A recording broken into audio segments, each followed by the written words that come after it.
Good morning, ladies and gentlemen. A very warm welcome to the third edition of the Farm Tech Summit 2022. We will begin with the proceedings in few minutes from now. Meanwhile, I would request all of you to kindly complete the registration formalities if you've not done so far. Be seated, have all mobile phones either switched off or put on silent mode. And 2022. Also, we have tea and coffee served on the right-hand side. Kindly help yourselves to a cup of all of you to kindly complete the registration formalities if you've not done so far. Be seated, have all mobile phones either switched off or put on silent mode. And 2022. Also, we have tea and coffee served on the right-hand side. Kindly help yourselves to a cup of tea.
छोड़ूंगा नहीं मजबूत पकड़, छोड़ूंगा नहीं मेहनत की पकड़, double grip की पकड़, दे जमीन जगड़।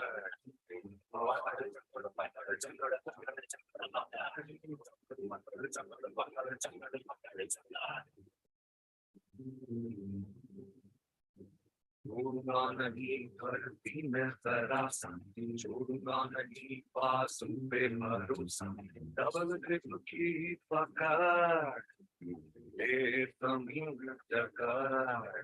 छोड़ूंगा नहीं मुश्किल मिट्टी को मनाना, छोड़ूंगा नहीं जो चाहूं को उगाना, डबल ग्रिप की पकड़, दे जमीन जगड़।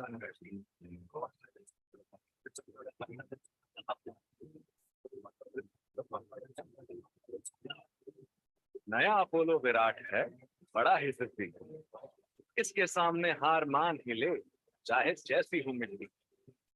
नए अपोलो विराट में है डबल ग्रिप टेक्नोलॉजी, जिसके कारण ये दे हर तरह की मिट्टी में 15% बेहतर पकड़, लग्स का राउंड आकार और शोल्डर्स की ओर राउंड ग्रूव्स कीचड़ और मिट्टी खुद ही निकाले आसानी से, जिससे फिसलने का कोई चांस ही ना बचे।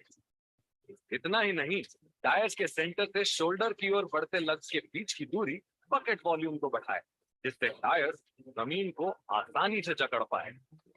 मिट्टी पे गुड्डियों का समान दबाव से असमान हिसाब से सुरक्षा, ज्यादा रबर और आधुनिक कंपाउंड टायर की लाइफ बढ़ाए। दिखने में स्मार्ट अपोलो विराट से अन्य टायर से बेहतर परफॉर्मेंस, फ्यूल बचे ज्यादा और किसान को मिले ज्यादा प्रॉफिट का वादा। जब अपनाए किसान नया Apollo Virat double grip technology के साथ, डबल ग्रिप की पकड़ ले जमीन जकड़।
ACE, Action Construction Equipment Limited, is the leading construction equipment manufacturing company in the country, with a dominating position in mobile crane, tower crane, and crawler crane segments. ACE has a consolidated presence in all major infrastructure, construction, heavy engineering, and industrial projects across the country, with the widest product range. The company is promoted and managed by professionals having rich experience in the construction equipment domain. ACE is a dynamic and powerful enterprise with its corporate office and production facilities based at the industrial township of Faridabad, about 40 kilometers from New Delhi, the capital of India. The workforce comprises of technically qualified and experienced engineers having an undaunted commitment towards total quality management. ACE team is not only technically qualified, but also professionally committed to handle areas of design, development, production, materials, marketing, and product support. The company not only manufactures quality equipment, but also manufactures quality with consistency. An ISO 9001 certification confirms that our standards meet the most stringent international norms.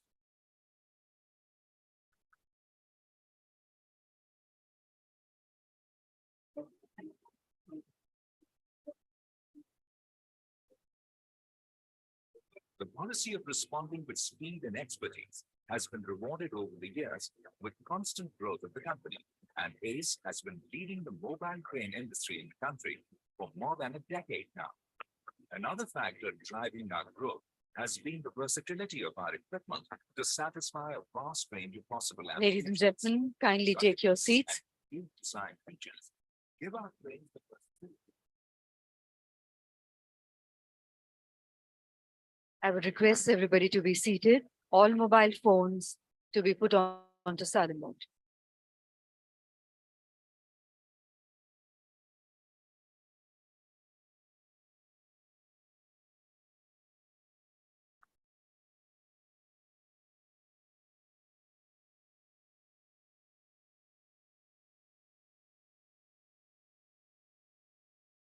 Ladies and gentlemen, as we are ready to go ahead with the proceedings of the first edition of the Farm Tech Summit 2022, requesting everybody to be seated, all mobile phones either switched off or put onto silent mode from now onwards, please.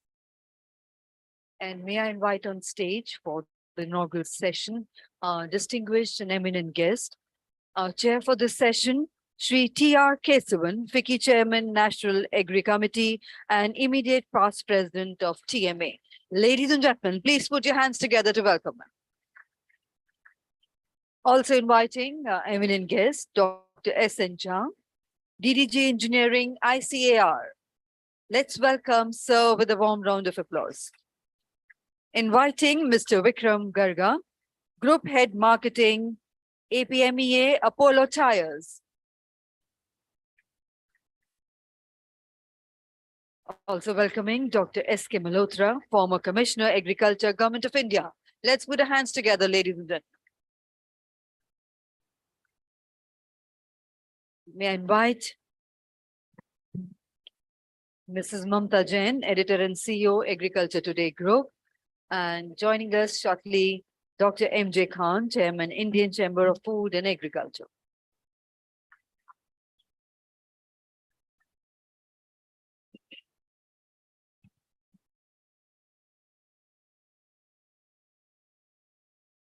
Namaskar and good morning.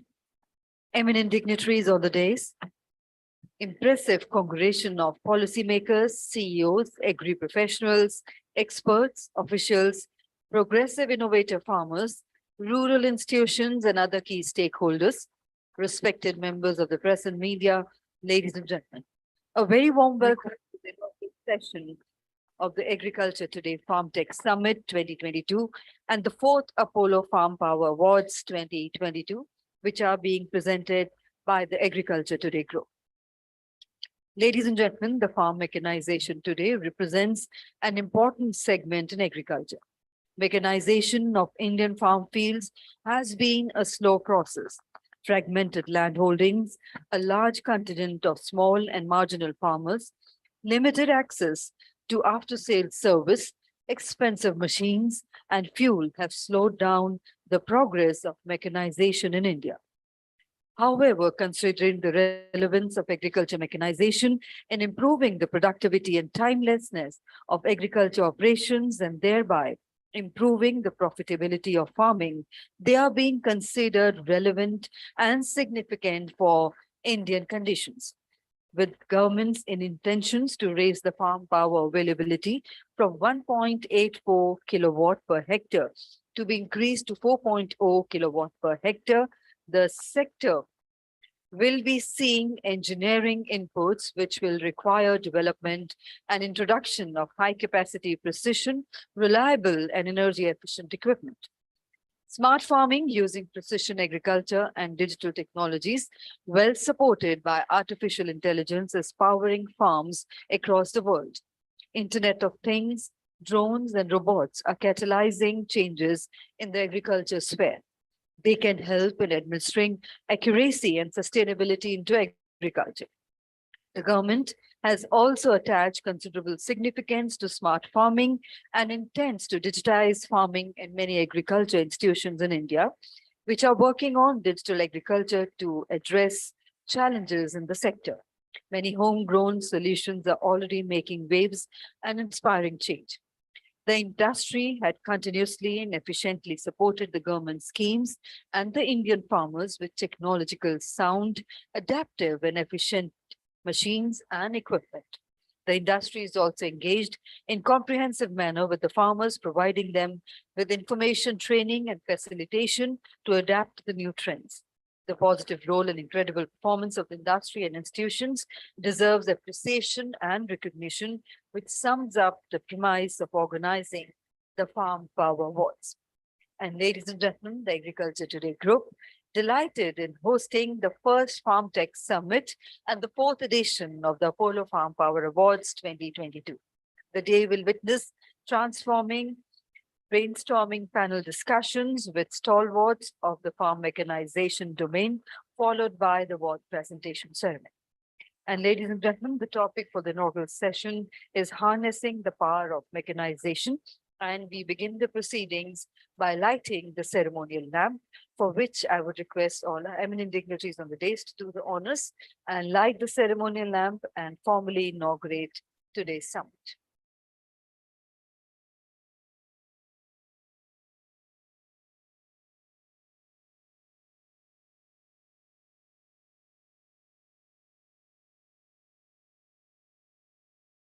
And ladies and gentlemen, let's put our hands together on the ceremonial inauguration .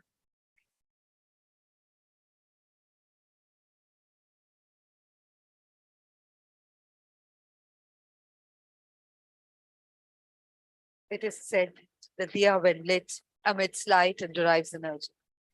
This is very energy which is the life source that sustains us. Each wick being lit and passed from one to another symbolizes the sharing of knowledge. Each wick being lit today is a prayer for global peace and solidarity.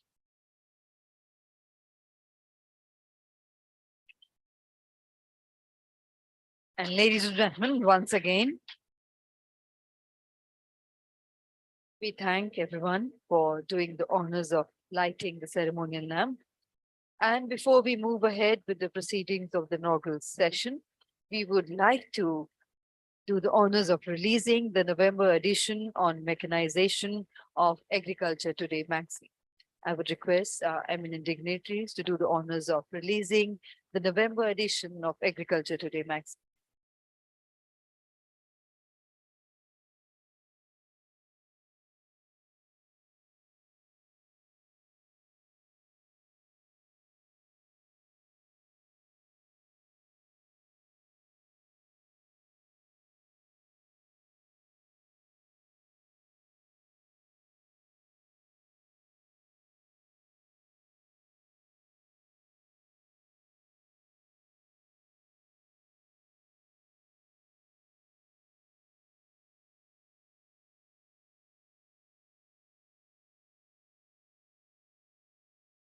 So may I request everybody to kindly rise and have a photo op, and let's put our hands together on the release of the Agriculture Today magazine, the November edition on mechanization.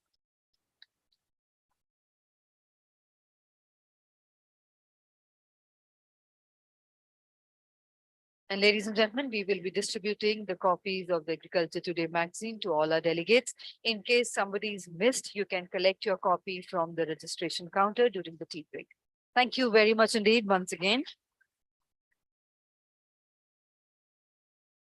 And ladies and gentlemen, this session on harnessing the power of mechanization will be chaired by eminent guest Sri T.R. Kesavanji, FICCI Chairman, National Agri Committee and immediate past president of TMA. And sir, I have the privilege in handing over to you for your opening remarks and to carry forward the proceedings of the session. Over to you, sir. Thanks a lot.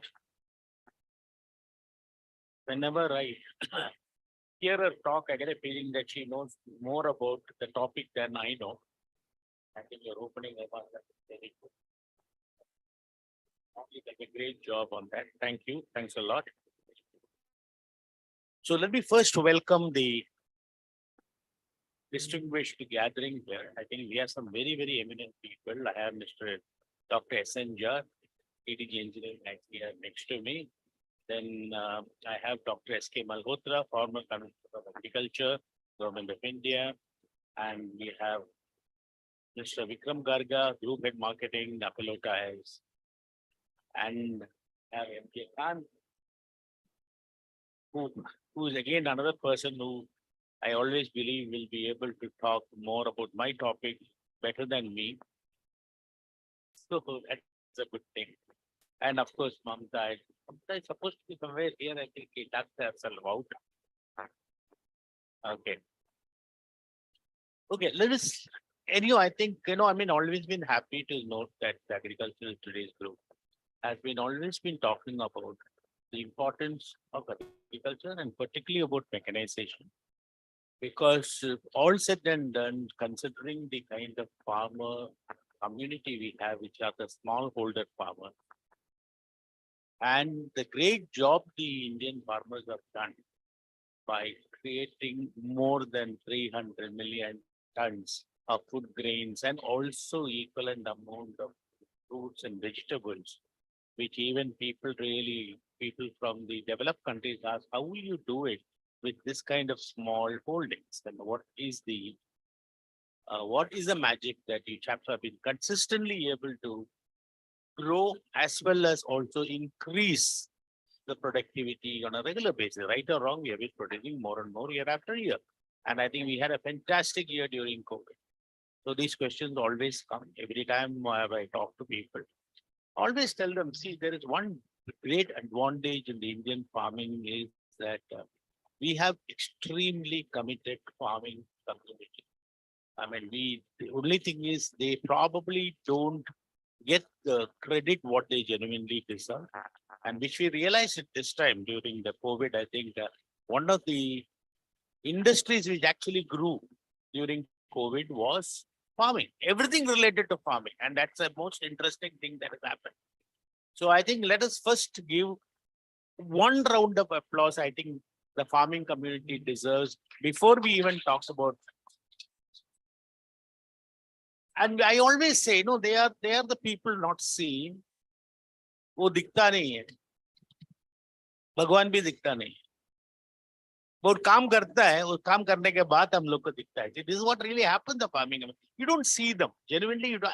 If I really ask people, do you know a farmer? I don't get a great answer nowadays because people are not interacting in the towns with the farmer. The children don't understand, but they have done a great job. So, as an industry, I think we have a lot to do to support the farmers for tomorrow.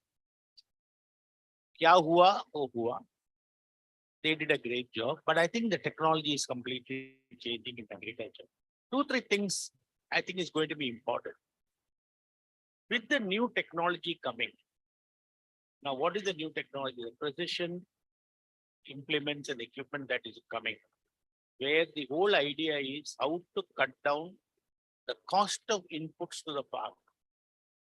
वो पानी हो, पानी तो हम लोग we don't count पानी. वो ये तो बरसात गिरेगा तो बहुत खुश है, नहीं गिरेगा तो रोता है. That's exactly what we do.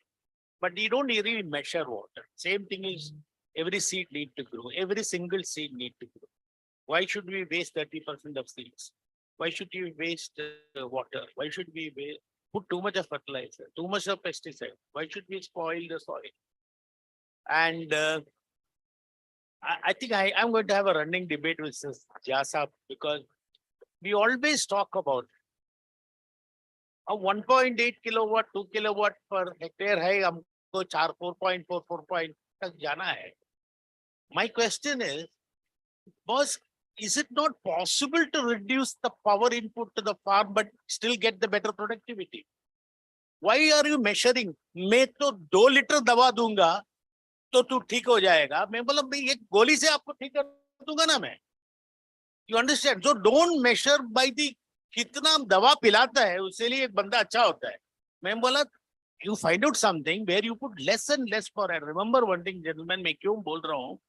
When it comes to precision engineering, when it comes to areas where tomorrow we may not have conservative, we have conservation agriculture, we may not start turning the soil. And it's not far away. When I don't start turning the soil, I don't require the kind of power what is required today in the tractor. And the entire thing can be very different. And my judgment, I mean, telling this to everybody, you're going to face something what the EVs are made to automobile. आप सोचा नहीं था मगर हो गया. And यही होने वाला है when it comes to farming sector. 2 things will happen. We'll get great implements which will do multiple jobs because it is important to ensure that it works round the year. The cost of the implements and equipment is likely to go up. So service industry in agriculture will improve. I always ask this question. मेरा पास एक pen है. एक दिन में 5 minute 10 minute के ऊपर मैं नहीं यूज करता हूँ. So ये पेन रखने का जरूरत है क्या? The same question I'm going to ask to people. Why should a farmer own something so that he can do farming? Can't it be given as a service? And I'm telling you, in time to come, you will find farming as a service is going to catch on. Let me give you a very simple reason why I'm saying that. आजकल एक drone use कर रहे हो आप लोग. And you quantity of fertilizer by 40%. But don't forget the drone costs about 16 lakhs. And the farmer has to spray for 1 or 2 acres. वो खुद 16 lakhs को खरीदने वाला नहीं है भाई. So हम लोग क्या करना चाहिए? वो loan has to be given a service. हम आएगा आपको स्प्रे करेगा, बाहर निकल जाऊंगा, वो भी खुश, मैं भी खुश. Because when the cost of equipment is going to go up, service as an industry has to happen. It's going to be a big change what is going to happen. And we need to measure everything differently. As I said, make 1 liter pani dalega. Today I'm able to grow 1 kilo, can I grow 5 kilos out of 1 liter of water? That is the measurement we need to have. I mean, हम लोग क्या करते हैं, हमको पानी चाहिए, ज्यादा पानी चाहिए. Please understand how much water is required for one seed to grow and see how efficiently you can grow it. How much fertilizer is required? How much pesticide should you put pesticide at all? I mean, that's a question I'm going to ask among these people. Can I do something differently? Reduce the quantity of fertilizers because we don't spoil the food. We don't put the health of the people into trouble. So how is technology is going to change? This will be my question. So I genuinely believe, and gentlemen, one thing, please remember the technology and agricultural mechanization in the future, the next 20, 30 decades, India is going to do extremely well because if I do an equipment which can do 1 acre, I can put 10 or 12 of them together to do 100 acres. I can probably put 500 of them to do 10,000 hectares. What we call as the swarm farm technology. Today, I don't know, you must have heard that you have a swarm farm in drones. You can actually create and drones will start talking to each other and do all the job. It's not an individual drone. The same thing will happen. And imagine India is extremely good when it comes to small products, high technology products and volume products. So I don't require a 500 horsepower or 1,000 horsepower if I can manage with the small ones which can talk to each other and do the same job. Just keep this in mind. Because this is what, even when I talk to the people who have been the suppliers to farm technology in ACMA, I said, be careful. What you do today, हम एक ही question से पूछा था, you do alternators, you do motors for, now you want suddenly EVs came, it's a different ball game. Do you realize drones require a very different motors? Have you thought about making any components of the drone still today in India? हम लोग बहुत खुश है, China से import करेगा, assemble करेगा, बेच देगा. But unless we start making, unless the secondary tier 1, tier 2, tier 3 manufacturers start making this componentry in India, we cannot get volume. And I think that is where the change you will see when you have technology, when you have new product, when you have high end of technology coming in. I'm not going to get into IoT. I'm not going to talk about the Internet of Things or because see, that is much beyond for me today. We need to get first farm ka theek kare, up to the farm head sab theek kare. So this is where. So I'm going to my first question is going to be, since Mr. S.N. Jha Sahab is sitting next to me. Jha Sahab, one of the two questions. First of all, I know I gave you some background that don't you think as a government, we should start re-looking and redefining actually what is the measurement to get more productivity with less input, number one. Another most important thing which always worries my mind is today's technology in the colleges, like whether it's agriculture engineering college or anything, they do not cover the new technologies, what is needed for the future. So there's two questions to you. And from your point of view, how do you think this need to change?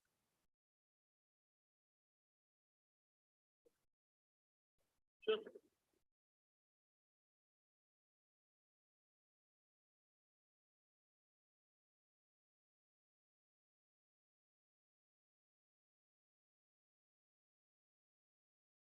Morning to all of you.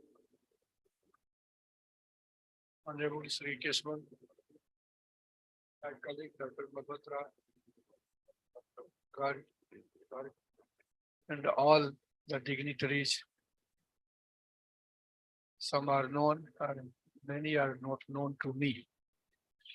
So this is really, I thank you to the organizer, particularly Khan Sahab, Mamta ji, to invite me this morning for this. And I also wanted to talk in inaugural session to most of the person who are especially a specialist in the industrial product, particularly in farm mechanizations. I will reply to Keswan Saab's session later on. But first, what I feel that I wanted to tell, and if some of you agree, please discuss and we can then develop then disseminate the same thing. I had been in Japan for some quite time in USA, sorry, in Tsukuba and then also in Kochi University. And that time, what ATM I saw, that ATM has not still come in India. Though we see that we are the very much developed ATM money transfer that facility, which I saw in that ATM, which I used to be using in 2000. That ATM kind of things has not still in India. What actually we do, whatever we do, we think that is the best. And यही हो सकता है, जो होता है चलता है, वो वाला बात हमारा साथ है. For example, the things are moving very fast towards automations, but still we are talking about mechanization. Once we do the automation in everything or all the things, then mechanization automatically come because automation cannot happen without the mechanization. So particularly the audience who are in my left side, students and youngsters, I do not know how many of them want to go with the shining shoe in the field or immediately usko turant chahiye polish karne ke liye. Everyone want to do the agricultural job from the bund or maybe the AC room itself control everything. So we should focus our all the development towards automation and also towards miniaturization. यहाँ पर ज्यादातर हमारे देश में tractor power ये करते हैं, उससे हम कहते हैं 47% हमारा मैकेनाइजेशन लेवल है.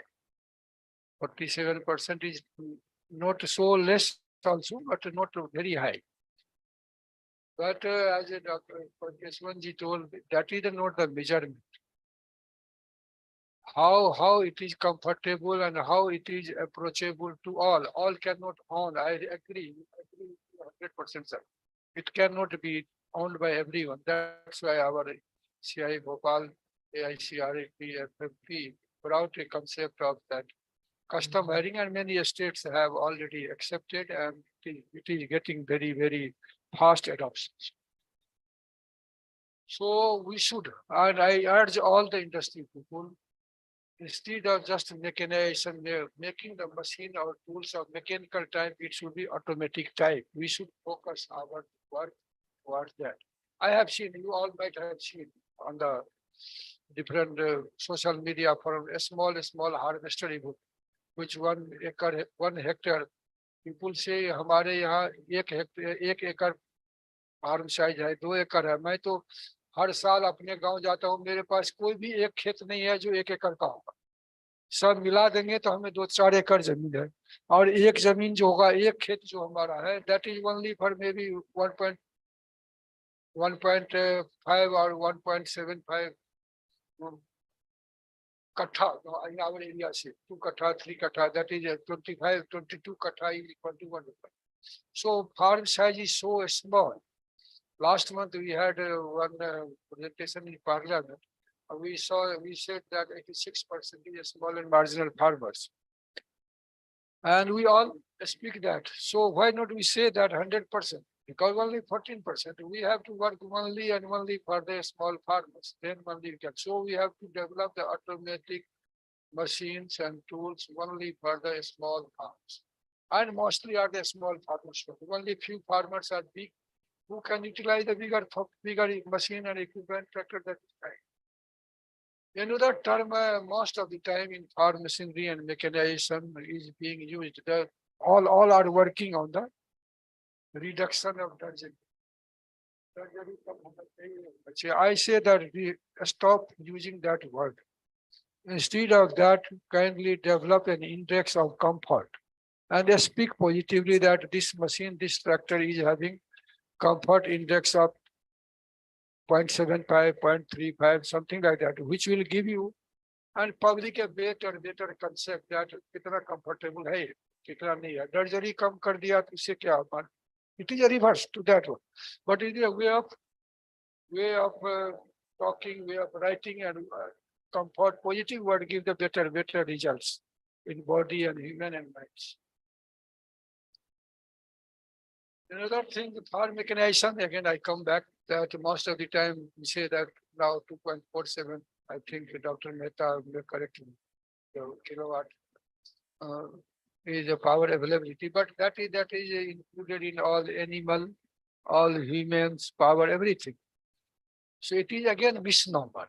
मिसनोमर हम बात जब करते हैं पार्लियामेंट में, जब हम बात कर रहे थे तो वो लोग तो केवल यही समझते थे पावर का मतलब बिजली खपत इतना होता है, but that is not the true in our definition. Our that animal power also come in that, human power also come in that.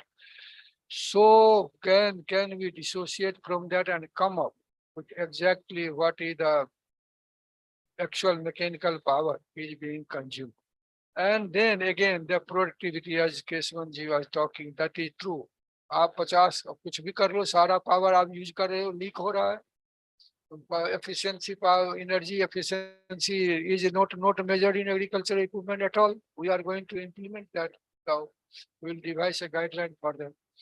So how per unit power consumed, how much paddy is produced, how much wheat is produced, how much mango is produced. That actually is the measurement, minimum utilization of the power and maximum production, as our honorable Prime Minister said. Per drop, more crop. So per unit power, more crop, more commodity, more processing, everything comes. Suddenly processing words come in my mouth. And most of the time I see that people talk about farm mechanization. Farm mechanization means what? Only the production side. Farm जो है उस पर खलिहान भी आता है, खलिहान के बाद उसका कोठी भी आता है, उसके बाद उसका ट्रांसपोर्टेशन सिस्टम भी आता है, सब कुछ फार्म पे है. Once farm mechanization, how many farm mechanization companies work on the post harvest equipment machinery? Because only we are talking half. बच्चे को आप जन्म देके वहीं छोड़ देते हो अपने मर्जी से. That is not true. When your child is grown and it is not graduated, it is not getting a good job, so you always become very much, you are not feeling good. So हमेशा दुखी रहते हैं, मेरे बच्चे बड़ा होके भी ठीक नहीं. उसी तरह आप भले ही per unit power consumption, per unit water consumption आप रिड्यूस करके प्रोड्यूस तो बहुत कर दिया, लेकिन उसका देखभाल करने के लिए कोई नहीं है. You are not working. We are not working at all. Only few small people here are working. So only we are talking farm mechanization halfway. I urge all the people present in this hall or out of the hall, consider that farm mechanization is complete from production to consumption. Then only the true sense farm mechanization will come. Because our processing side, handling side, harvesting side is too much losses. That report you all must have got. If not, then it is on the website of CFET Ludhiana and Ministry of Food Processing. You can put. New report is also coming on.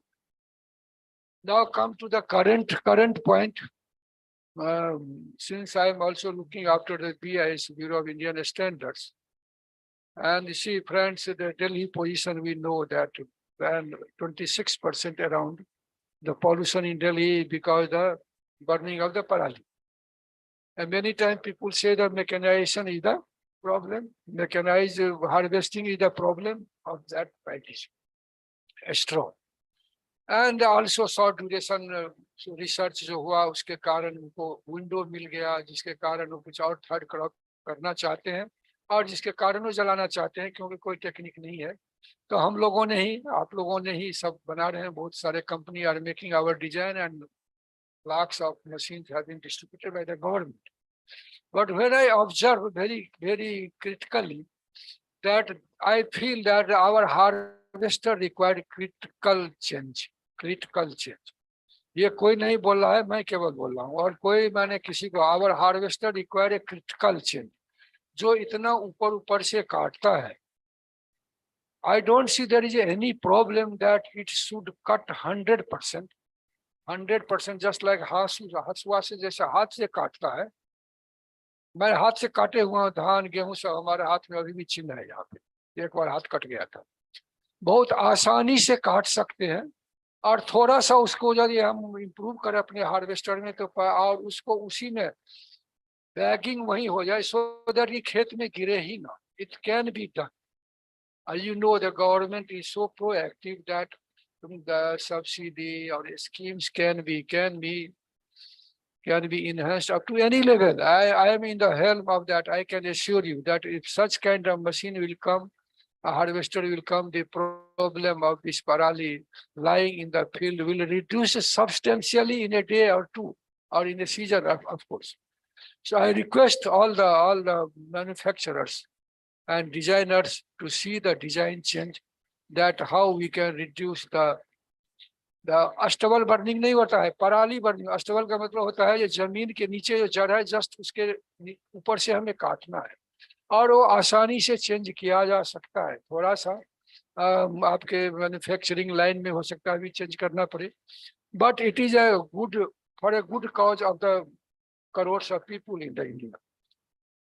That I wanted to request you all, and if you want any support from ICR, DOAC, Department of Agriculture and Corporate Farmer Welfare, I can approach Sahab there. Already Bhagwat Raj ji was there, and he also has a very good hand there, and we can help in that, making the norms and other things.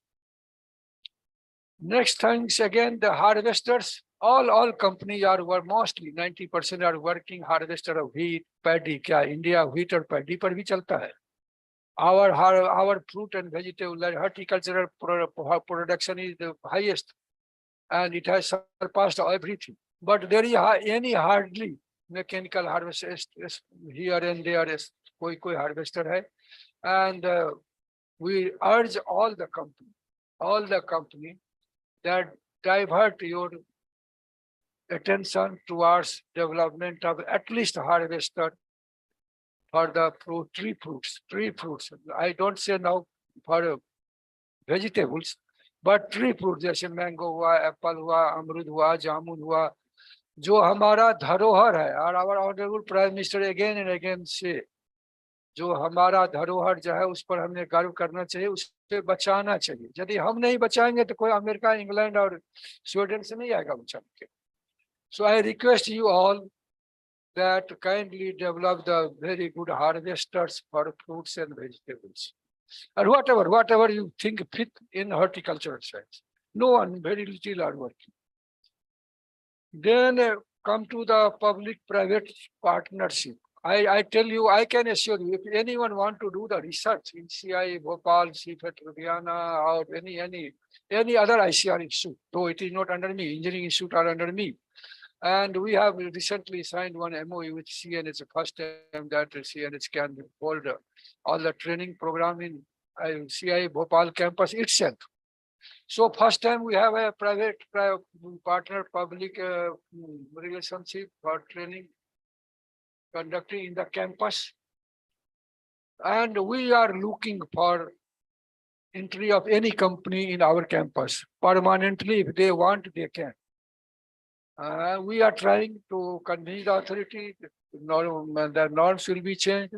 You can open a chair, your own people can do research with our scientists, and then we can have a very good MOU. And the ICR is looking towards that kind of MOU. Anytime we say that build, operate, on, and then transfer. If you want to come out, sometimes after 10 years, 15 years, you transfer to the institute and go back. If you want to continue to build or renovate, many times we say renovate, operate, on, operate, and then you can go out if you want. If you want to continue, then profit sharing will be there. You see, the government is hardly interested in profit. Government want to share. Government want to share the responsibility with the private authority and companies, and we can facilitate in that. So we are opening for private partnership in all kind of research, not only extension activity, research.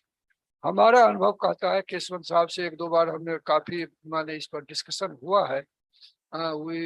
We are meeting after a long time physically, हमेशा online ही होता था. जो हमेशा जो company कहते हैं government कुछ नहीं करता है प्राइवेट सेक्टर के लिए, और गवर्नमेंट कहती है कंपनी कुछ नहीं करता है. अब आप हमें प्रपोजल दीजिए, I will take you the guarantee. यदि 3 महीना में आपका प्रपोजल ICR से नहीं होगा तो you can tell me anything on telephone privately or anything. I am ready to that. Yeah, so, So- I think I'm going to request, Malhotra, I think we are really running short Yeah, of time. yeah, sir. so please do that.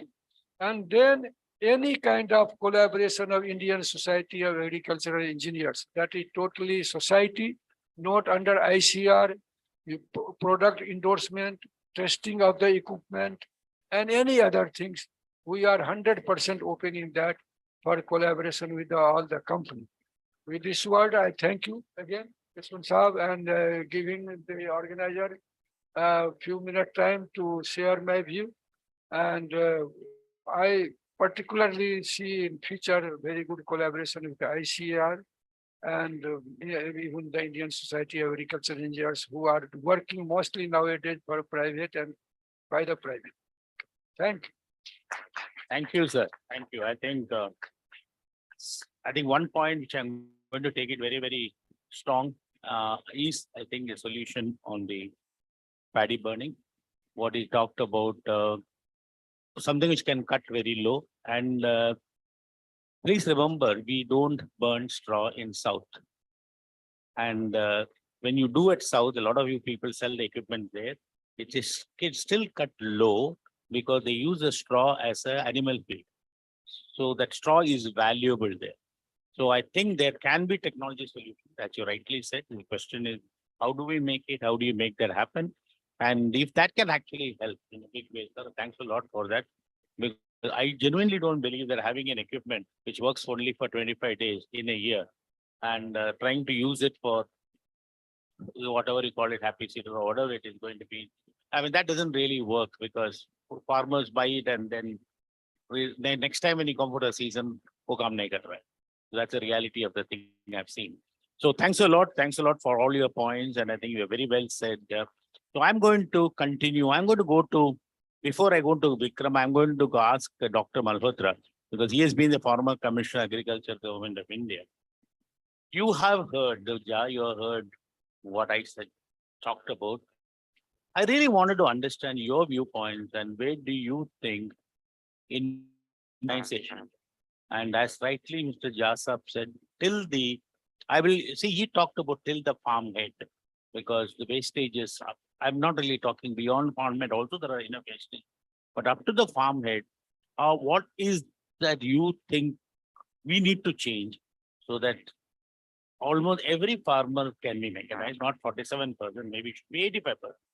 And what is that we need to do to make that happen? Thank you, sir.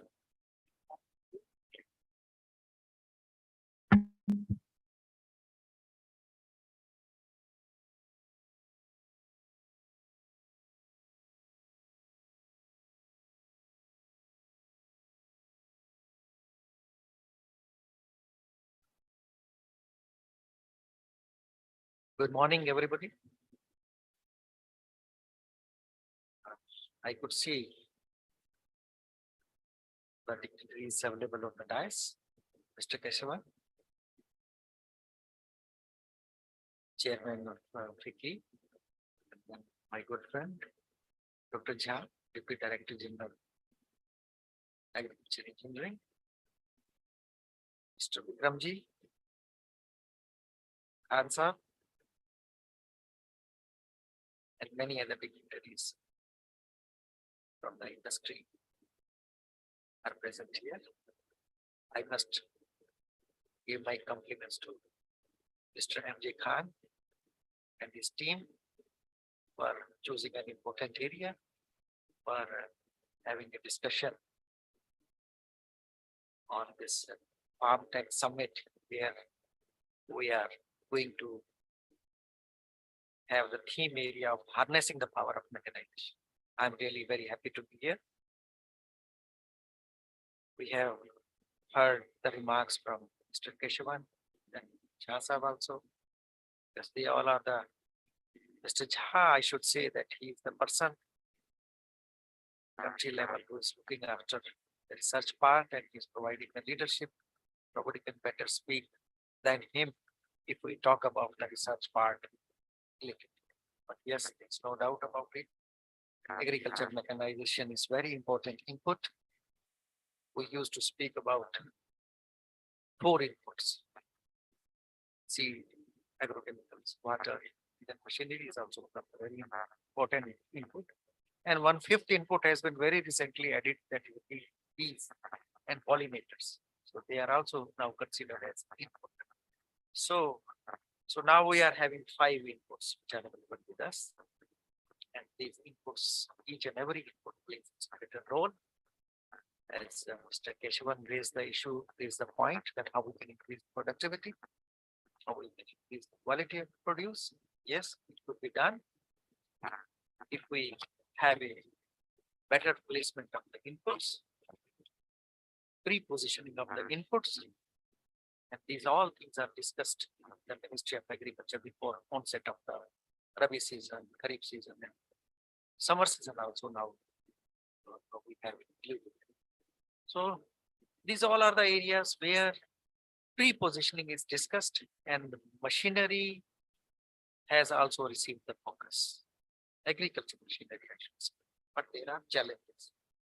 And mostly, though there are several challenges, but twin challenges have been mostly mentioned. That one relates to the small and marginal farmers we have, but how we can have a mechanization adoption to the small and marginal farmer. Then another is point which is usually raised, that we have substandard manufacturing products sometimes. There are reports. So how we can check them? That's the point. So here, Government of India has implemented the scheme. We call it this submission for use of machinery in agriculture. And few other programs are also there. But it's no doubt that the level of mechanization has increased.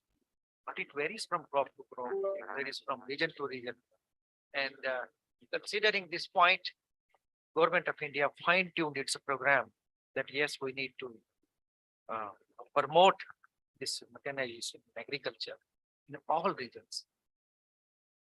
So how it would be done? Because people usually speak about yes, Punjab, Haryana, Uttar Pradesh, and few other states, they are doing good job. What about the other ones? So region level planning has been made, even district level planning has also been made now. Where now a kind of mapping has been done, that which are the areas where we are lacking, and more promotion of this mechanization should happen, so that region level planning has been made. Some district level approach has also been followed from that. So here we can say yes, because new normals were set during the Corona period, and it made us to think about it, that yes, without machinery we cannot do this. So there were several instances when this pandemic period was there. At that time, crop was ready to harvest, and combined played the greater role, and immediately permission was given that nobody will stop the combines to travel from one place to another place. So this was a kind of action. Then again, it was followed by sowing season for Kharif. So for Kharif season again, rice is the major, paddy is the major crop. So for paddy transplantation, what needs to be done? So these were the points which were raised, and the use of this machinery appeared in mind, that yes, we need to have paddy transplanters more and more, or in some cases direct seeded rice, because there was a shortage of labor at that time. So these were the points which appeared, and then it made us to think that yes, now new normals are required to be set.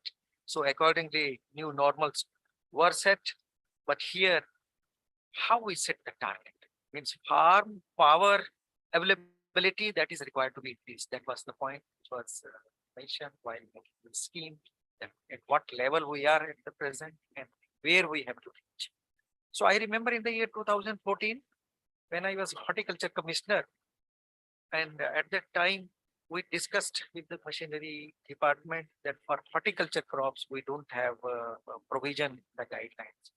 And then I was given the assignment that you please propose that what are the equipments which we need to further include in our guidelines. And I gave a list of about 15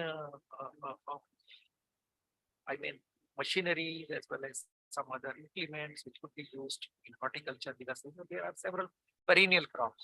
Horticulture again, if I speak about the same point is that for perennials, we need to have a different kind of strategy. For annuals, we need to have a different kind of strategy. So I'll come back to the point where we discussed that farm power availability that's required to be increased. In the year 1960, it was 0.3 kilowatt per hectare. And in the year 2012-13, it was 1.8 kilowatt per hectare. And then in the year 2014, when this scheme submission for use of machinery in agriculture was revamped and in a new version it was implemented, then the target fixed was that by the end of 2022, we need to achieve the level of 4 kilowatt per hectare, but we have not reached because now we are in the year 2022 and the data available with me, if I am correct, I think it's around 3 kilowatt per hectare now. This is the present level, but we need to reach to that one. And then again, we are running in the 75 years of our independence. So Atmanirbhar Bharat will speak about. And we set together because now we are making a strategy that by the end of 2047, by 2000, when India shall attain this 100 years of its independence, so India should emerge as a global power. So many points were discussed, and Dr. Jha and we all sat together. Dr. Jha contributed a very valuable point that yes, at the moment I remember the data which he provided that the level of farm mechanization at present is 45 to 50%, and that required to be enhanced to 60% in the next 5 years, and further 75% we need to reach. So these are the targets which have been already set from that point of view. I know that time is the constant. I could I would like to share 2 points before I sum up to the programs where custom hiring sectors. I mean, those have been that kind of approaches now being followed through self-help groups, user groups, cooperative societies. We are now promoting this kind of provision. I think it can help us in enhancing the farm power availability, and that approach is further required to be taken care of, and here industry can play the greater role. But here focus now needed is on development of entrepreneurship for custom hiring of the farm machinery and agro-processing equipments. That's the point. Another, because that's not the end here, but post-harvest loss reduction, that's also important. How we can reduce it through value addition, and then at the rural level, if agro-processing centers are established, then we can reduce the losses which are happening at the post-harvest. Then establishing the commercial value chain, supply, transport, marketing, these all are the points. And I remember I got the chance to visit Gujarat, where precision farming example, which I noticed, that farmers through custom hiring basis, laser leveler they were using. So Mr. Keshwan also used the point that how we can increase the productivity. So here, many of the farms are undulating, they are not leveled. So we need to have a perfect level so that we can harness the benefit of all inputs which we are going to provide. So here laser level is a success story. I have seen now farmers, they are utilizing it. I think they are paying only 500 rupees per acre or so, and then they are getting their land leveled to that point. And then another point which was mentioned about the good agriculture practices, I would like to say here. So whenever we speak about the good agriculture practices in agriculture, the role of machinery will appear. And now countries having INDECAP.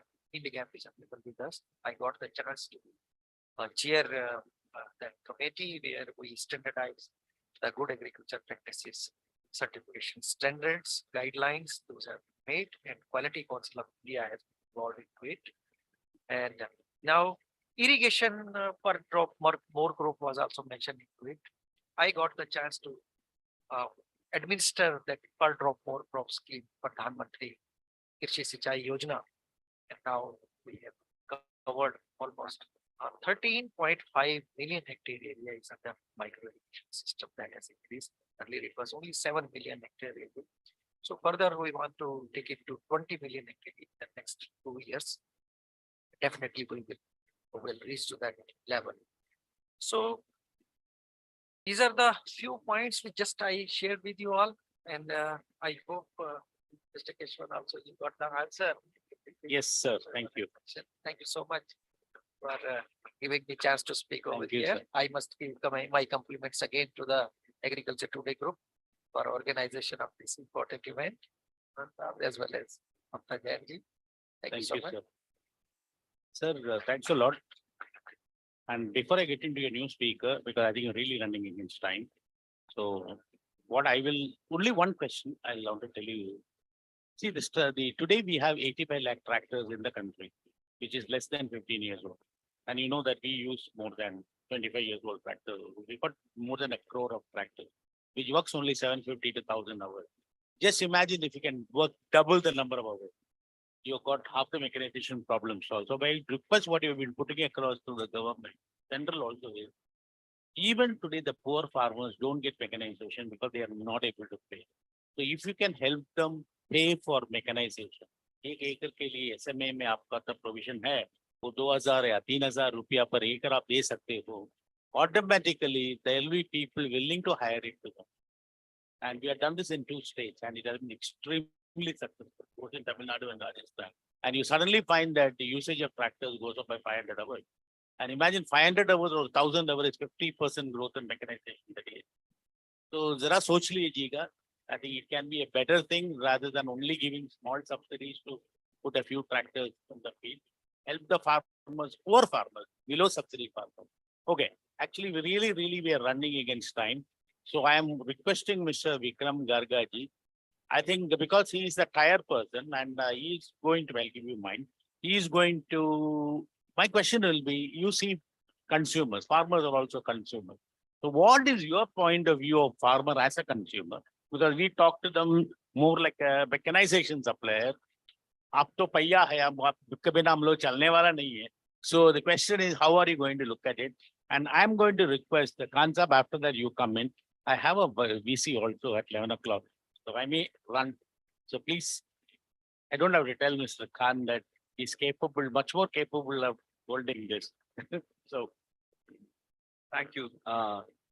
Thank you, sir, Kesavan. I think it's an honor, and I'm humbled at the same time to share the dais with such eminent dignitaries here. Jha Saab, Malhotra Saab, Mr. Khan, and of course Kesavan Saab. It's really a pleasure to be here with all of you as well. And my obsession with consumers only goes better when we talk about farmers. I have seen them close and personal, across my career in different organizations. And whatever we are saying here today is actually for the farmer, right?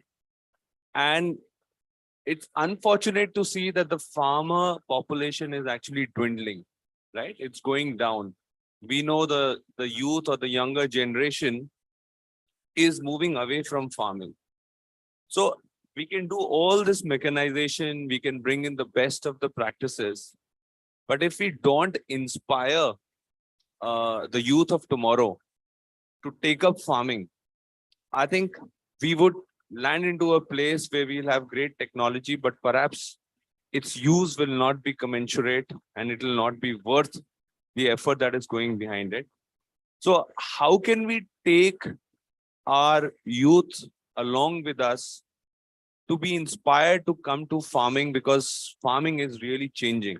It is no longer, as we say, tractorization.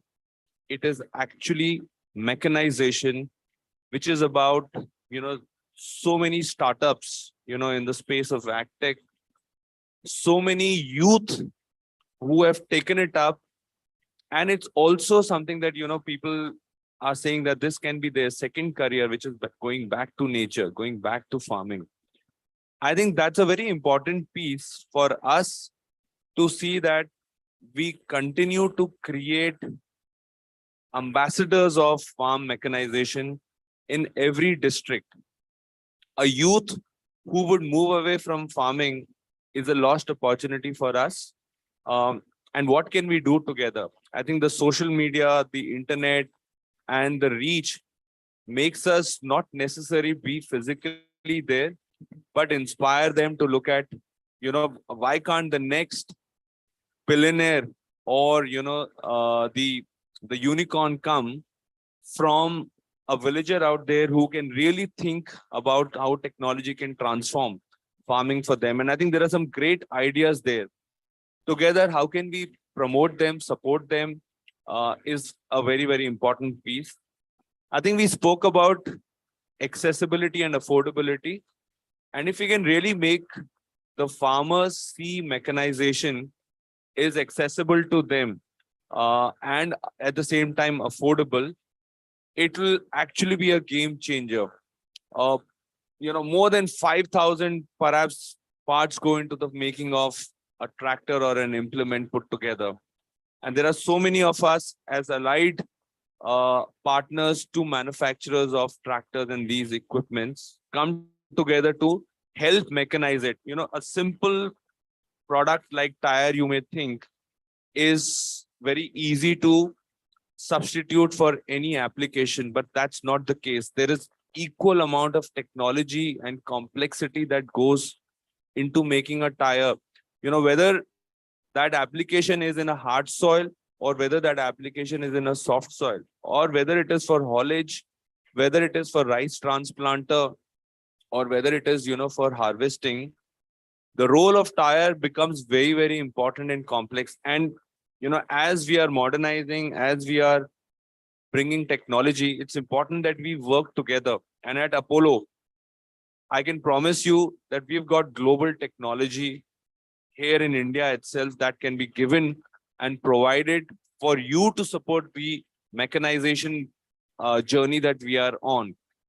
Aaj ki tarikh mein, the complexity that goes in providing, let's say back to the tires, whether you should have more lugs or less lugs, depending upon the soil, whether you need, self-cleaning properties in a tire. To the extent right now, Mr. Kesavan has given the challenge to double the life of a tractor. Imagine the technology that will be needed to actually maybe double the life of the tire, and we all need to therefore come together to support, what will it do to make it more affordable and accessible. I think we should keep this consumer in the center of the whole effort and endeavor that we are making. We should have as many ambassadors, like I said, of mechanization to be celebrated by us. I would love to see some of our, youth farmers who have actually adopted mechanization being present here, and, we recognizing and celebrating them. And that will be the true victory of mechanization. I don't want to take much of time because I think the experts have said enough. But just want to say on behalf of Apollo Tires to everyone, thank you for giving this opportunity, for celebrating and recognizing the effort behind it. And we are committed to ensure that this journey, Apollo is going to be with you right through and make it happen. Thank you, everyone. Thank you. Thank you very much indeed. And ladies and gentlemen, in the end, I have the privilege in requesting Dr. M.J. Khan, Chairman, Indian Chamber of Food and Agriculture, to say a few words and share his thoughts on the power of mechanization. Over to you, sir. Thank you, Sapna ji. Let me congratulate the Agriculture Today team and thank Mamta ji for giving this opportunity to be part of this program today. Three experts, no, I got underestimated from Dr. Malhotra. Actually, you are the host. Thank you very much. And let me conclude the four speakers before me. Keswan Saab, as always, because the eminence he holds, the understanding of the sector he has. But first time I had Dr. Jha, and I must appreciate that I know that the kind of role you have played through your long journey in farm mechanization sector, and today that you are at the helm of the affairs. And Dr. Malhotra, having played key role as Horticulture Commissioner Government of India and Agriculture Commissioner Government of India, many other roles, and today the Director of the Knowledge Management Center at ICR. Mr. Garga, I heard you first time very comprehensive and I must appreciate very good intervention. But I must also congratulate Sapna ji's the opening remarks, no less than a national expert. So thank you very much. In fact, let me also congratulate all the key stakeholders for the journey covered so far. Starting with an example of my own village, when I was in class 8, the first tractor came to my village. Now there are 10. And for 15 years almost, I was driving the tractor day and night, resulting into I failed in the class 10. Because even on the day of examination, I was taking the sugarcane to the neighboring factory in Gola at Lakhimpur district.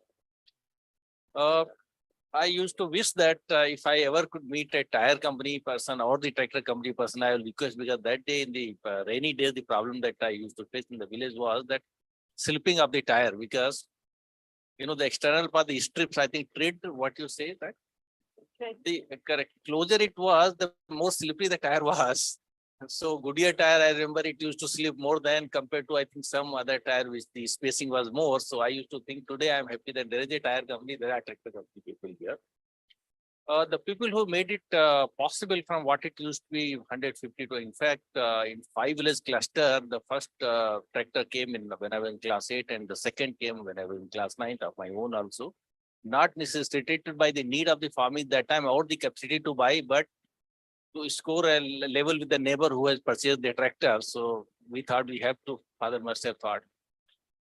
So there is a long journey that has been covered, 10 tractors in my village. So that's the example, but from what recent data was from 150 hectares, one tractor ranging to now 30 hectares. The time has come, because if you have to figure out the opportunities, we have to look at which direction the agriculture is moving. We all know that now the Indian agriculture is becoming globally very competitive and there is a massive thrust on exports. Therefore, we have to be very cost and quality competitive, where there is a role of farm mechanization. Or there is also a definite movement towards precision agriculture, because we again have to compete in cost and quality. And therefore, in precision agriculture, there is a role, important role, in fact, center role of so in whether it is digital agriculture, but the challenges today we have is the post-harvest management is very important. Again, we don't have to limit the scope of farm mechanization to the power at the farm only. It's entire agriculture how it is to be powered. So let me thank again that because I have limited time, so the technology institution that played their role, the government policy, they played their role, banking system supported it, and most importantly, the tractor companies made it possible to give the power to the farms and empower the farmers. This summit brings all the key stakeholders at one place, and I'm sure the deliberations during the day will be very useful. Some concepts need to be relooked and to be understood, because or redefined. There is a concept of course, often we have discussed the Uberization of whether individual farmers have the tractors or the custom hiring centers or the agriculture machinery banks. That new concept is coming. All that whether the few companies, Tringo and EM3, etc., they started where they are and what are the challenges they have faced, how successful they are, what went wrong. Because today, a lot of thinking is going into this direction, that how the innovative solutions can be created by the entrepreneurs, particularly and the startups in this sector. Kind of collaboration that it in tractors we saw a lot of international collaboration, and that improved the quality of tractors. But the same has not happened to the farm machinery, the tools area. Importantly, if you look at international companies made it possible with very good quality tractors. But as the horticultural operations are going, and who can be better than Dr. Malhotra as the expert, there will be more and more need for small machinery and tools, more customized to the specific operation, because the diversity of horticulture that we have in the country and the kind of the role that the machinery can play in making the entire horticulture operation very efficient. I believe more and more the investment into the research and technology innovation need to go into horticulture domain of it. Yeah. Horticulture means includes all the three.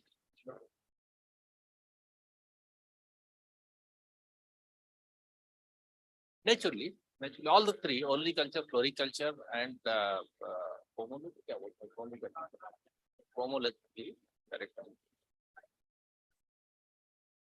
Correct. So globally, you see a lot of advances. In fact, a lot of videos that circulate. Lot of yeah, please. Thank you very much. Thank you very much.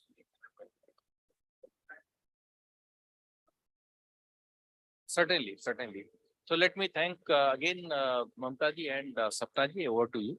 Thank you. Thank you very much indeed, sir, for all those insights, especially coming from you, Dr. Khan, from the grassroots level.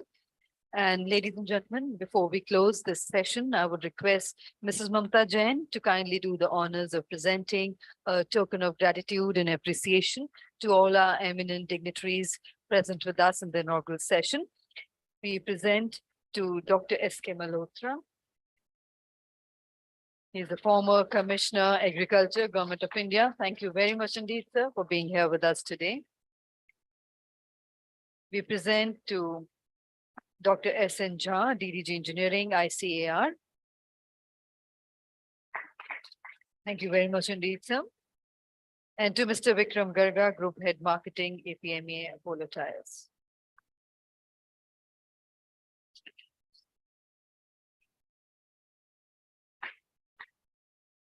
Thank you, Mrs. Mamta Jain, for doing the honors. Ladies and gentlemen, we now close this session and break for tea. Unfortunately, we have very less time left for the tea break as we need to begin the next session sharp at 11. We have our eminent speaker joining us virtually in that session. I would request you to kindly have your cups of tea and coffee and get them back to the table and so that we can begin the next session in time. Thank you very much.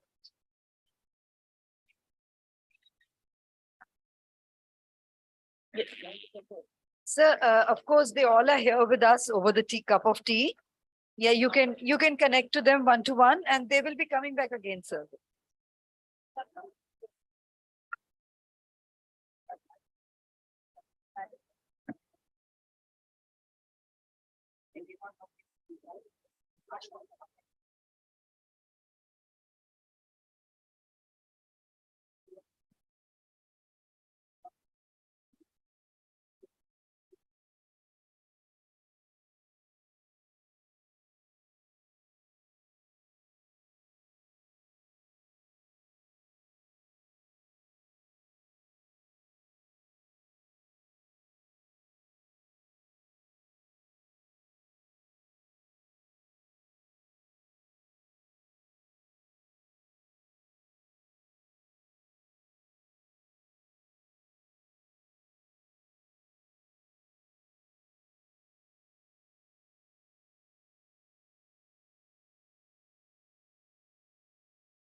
C.R. Mehta on the panel. Inviting our eminent panelists for this session, Mr. Ashok Anantharaman, COO Action Construction Equipment. Warm welcome to you, sir. Mr. Bimal Kumar, Director, Special Projects, Agriculture, CNH Industrial. Warm welcome to you, sir. Inviting Mr. Manish Vig, Founder and Director, World One Group. Warm welcome. And Mr. Ankur Rupraj, Founder, Bulls Agri Machines. Very warm welcome, sir.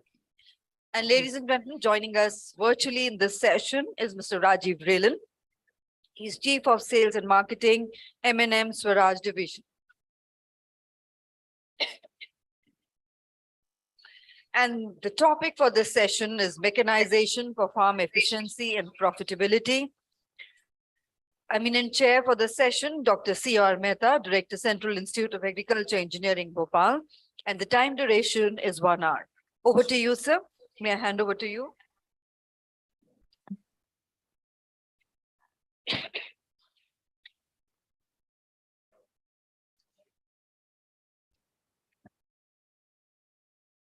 Good morning to everyone. All, I thank Agriculture Today group and particularly Shri MJ Khan Sahab and Mamta ji for inviting me to participate in Farm Tech Summit 2022. And I compliment this group for organizing this Farm Power Awards meet also. And I may not take much time, and I will directly go to the first session, that is on mechanization for farm efficiency and profitability.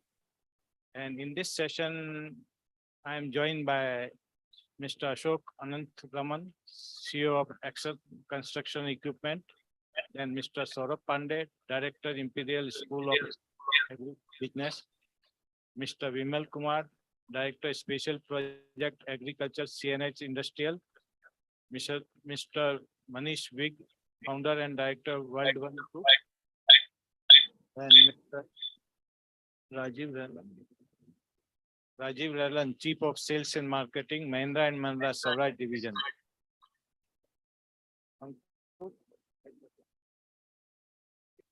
So this session is one of the important sessions, particularly if we talk about the mechanization. And as you know, that in Indian agriculture, around 45% of our workforce is engaged in agriculture. And if we see its contribution to GDP of our country is only 18%. So which indicates that our agriculture is not ruminatory. If we see the land holding pattern in our country, it was already discussed in inaugural session also, average land holding is around 1.08 hectare. And in that also 86% of land holding is below 2 hectares. And only 4% of our land holding is above 4 hectares. So we can say that only 4% of our land holding is suitable for individual ownership of farm equipment. And that highlights the need for going for custom hiring of farm equipment or even custom service, which was talked in the inaugural session also. If we see the labor availability in agriculture, it is continuously going down. Presently, it is around 45% of our workforce is engaged in agriculture, and by 2050, it is expected to go down to 26%. And in that also, the trend is that male workers are migrating from rural area to urban area to work in industry, to work in service sector, to work in construction industry. And agriculture is left mainly to the female workers, and by 2050, it is expected that 60% of our workforce engaged in agriculture will be female workers. So that also highlights the need for development of gender neutral equipments. So as I have already mentioned, that our land holding size is small and our field are also non-contiguous, as mentioned by Dr. Jha in inaugural address also.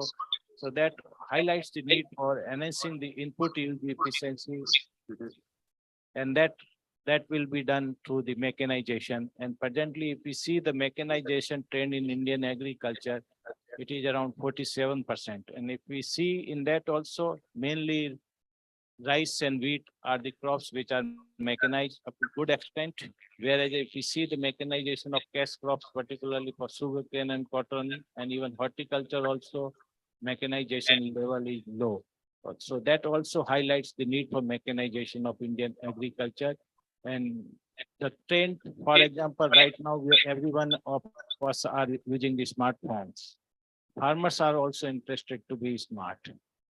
So if we don't provide them proper technology with automation and with the use of sensors, then they may not be interested to work in agriculture if they have any other opportunity to work in that.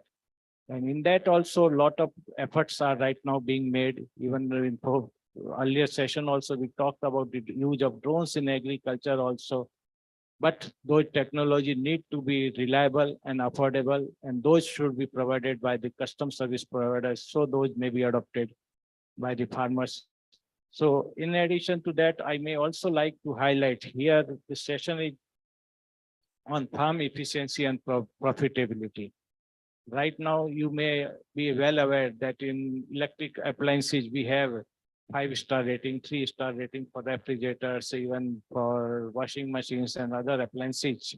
But in agriculture machinery, we do not have rating. All machines are being considered at par. So there is need for us to rate machinery on the basis of performance of those machinery.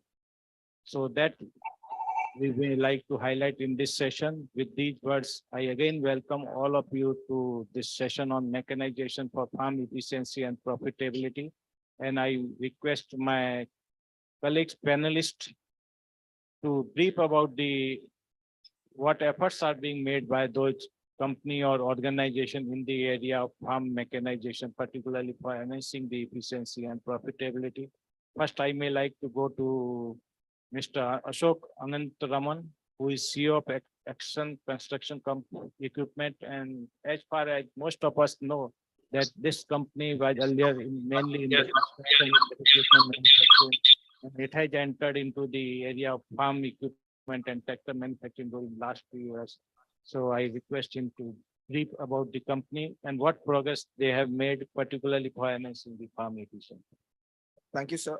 I think what you've clearly mentioned that the challenges what India is facing today. So let me just highlight a few things. As you said very clearly, farm mechanization is going to be indispensable for the yield of the country. Number one.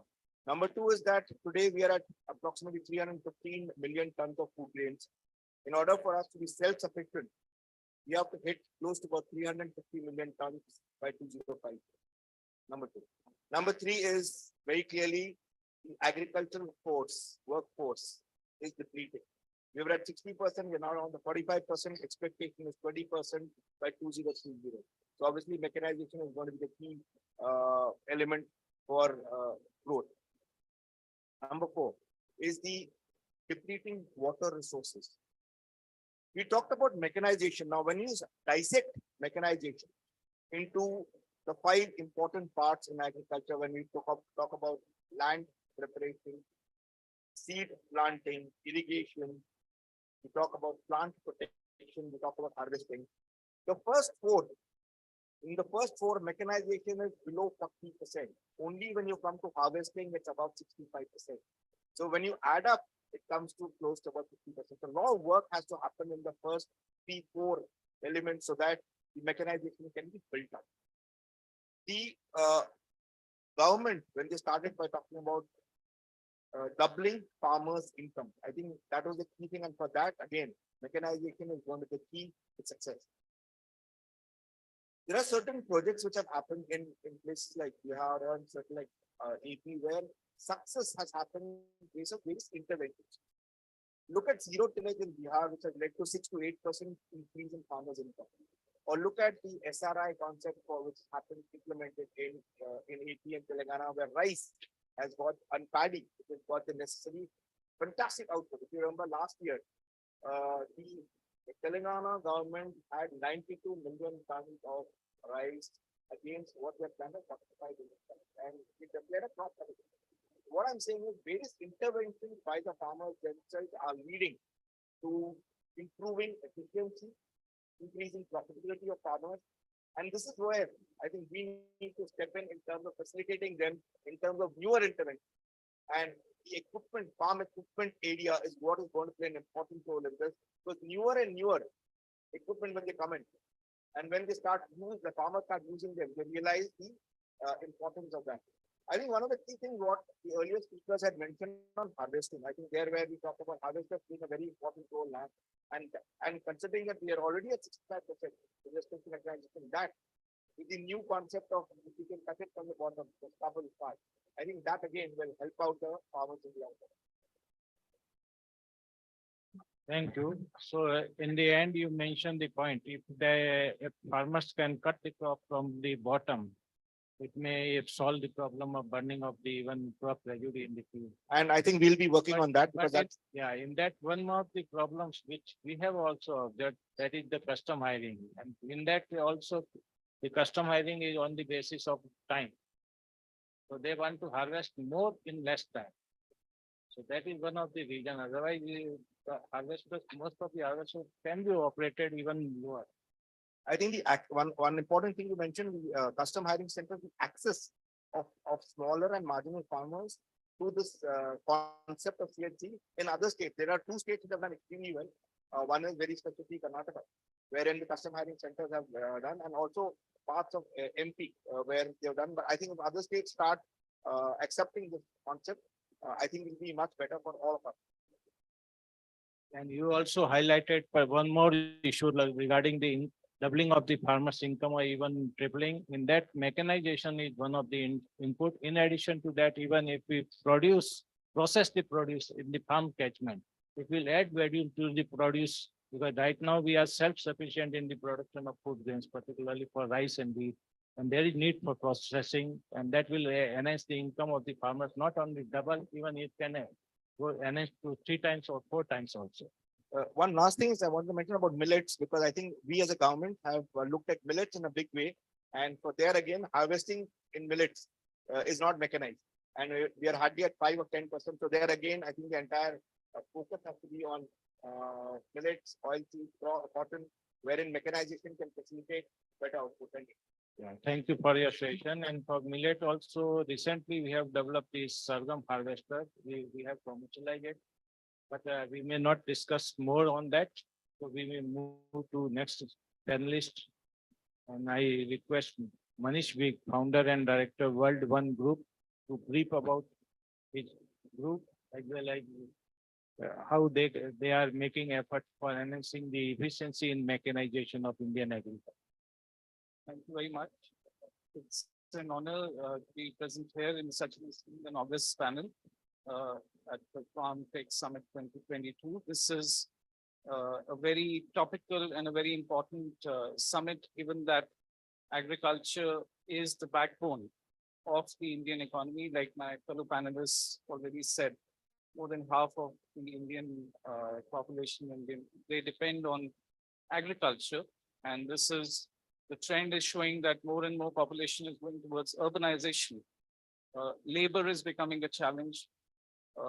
It's becoming expensive, leading to less productivity, unpredictability in the farm outputs, but obviously leading to mechanization as the obvious solution to, as my fellow panelist Ashok ji said, doubling or tripling the farmer's income.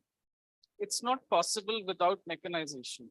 And we should draw an example of how the current government has used technology, to have far-reaching effects, whether it's Atmanirbhar Bharat, whether it's Jan Dhan. Who would have ever thought, whether a subsidy directly going to the remotest areas without the backbone of technology? Who would have thought that India will become the fintech leader in the world? So we can draw upon the strength of technology, which India has proven to the world. We have the tech, we have the expertise, we have, Make in India, Atmanirbhar Bharat, propelling and motivating companies like us and others to develop innovative farm machinery, which is meant for enhancing the farmer's income, which is meant to increase the crop yield. So all those machines have to be localized as per the marginalized and small farm holdings. Plus, we have to draw upon what is available as world-class and best standards overseas. If you look at the Western countries, they adopted modernization way ahead of the Asian economies. It's only in the recent time that Asian economies also started adopting farm mechanization to improve the productivity crop yield across all the 4-5 stages. Now we are at a stage where mechanization, of course, is predominantly, tractors, combined harvesters, barring a couple of major equipments. Still mechanization, a lot needs to be done. Positive steps are being taken. For example, implementation of drones, bringing in technology, IoT, big data, artificial intelligence, sensors in equipment, so as to predict the unpredictable and try and reduce the losses due to climate change, due to, soil conditions. The farmers being equipped with the data necessary to increase the yield. And for that, I think training the farmers is very important. Bringing in technology which is proven and then localized as per the small farm holdings of our farmers, conducive to the Indian climatic conditions. We cannot import technology, from a country which is very cold. We have different climatic conditions. It has to be suitable to, our climatic conditions. And I think a lot of work is being done here. Since I come from a professional services background in World One Group, we specialize in working with foreign companies across industry sectors, agriculture being one of them. And we also make our own orchard sprayers for the horticulture and the agriculture sector, where these are sprayers used to spray fertilizers onto orchards for grapes, pomegranates, oranges, different kinds of fruits. The challenge which we face is we want to bring in technology, but technology comes at a cost, right? And there is a fine balance which we need to strike between what is affordable and what is going to be the right mix in terms of technology advancement for the benefit of the farmers. We cannot bring a Mercedes Benz and put it to a farmer who's never used a Maruti 800. So basically taking the farmers step by step in the value chain in terms of adopting mechanization, improving awareness, removing the fear factor that mechanization is, going to be costly, is not going to give them those kinds of returns. So basically the cost benefit analysis of using technology, how it is going to benefit the mechanization in overall doubling, tripling the income, in increasing the yield, crop efficiency. So it has to be a holistic approach. And we did discuss very recently, I think we can draw upon again technology like farm as a, we have SaaS model, software as a service. We can always have farm as a service. We don't need to, small farmers do not need to own equipment which they are going to use very occasionally. For example, in a spray, if it's a spray and it's going to be sprayed just 2 times a year during a crop cycle, the other 10 months of the year, the machine is going to remain idle. That asset can be used by a group of farmers, for example, an FPO or an APO or a farm machine bank or a group of farmers coming together, using that and using it as a pay-per-use model. Whenever they use the service, they pay for it, and they don't need to, look after the maintenance and, where to park this machine, how to maintain it, so on and so forth. So mechanization is the future. I think automation, mechanization, howsoever we may be uncomfortable with it, but this is coming and this is coming faster. Maybe 2030, maybe, even earlier. So all our fellow farmers have to be ready to adopt to change and to use that as a, as a tool in their hand to increase their income and go up the value chain. Thank you very much.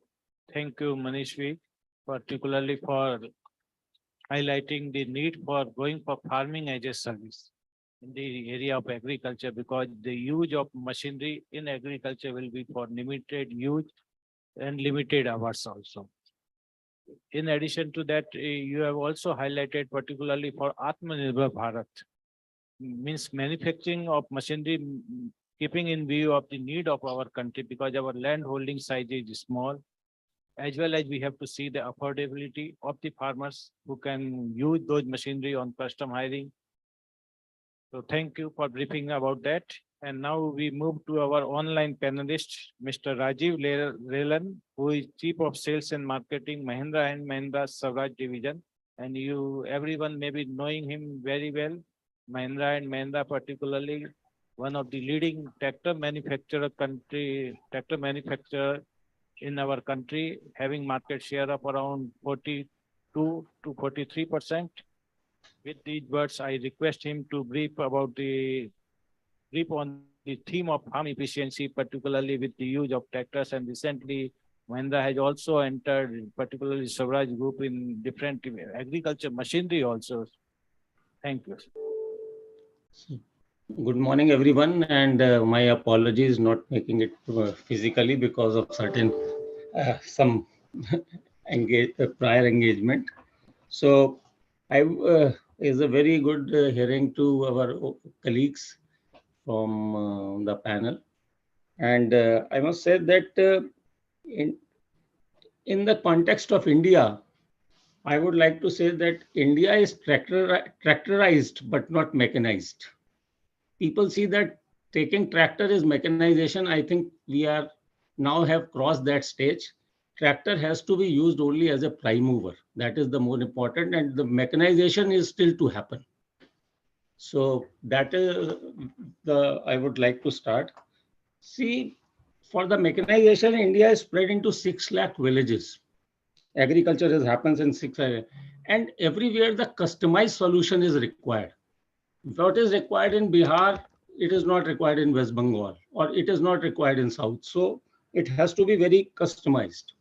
Labor constraint, everywhere there is a labor shortage, and really it is a constraint. Large community of our farmers are small and marginal. So we don't have to think. There may be a very big harvester we can export from the other countries, maybe costing 75 lakh. Nobody can afford it, or it is very difficult. So we have to think for the large community, small and marginal farmer.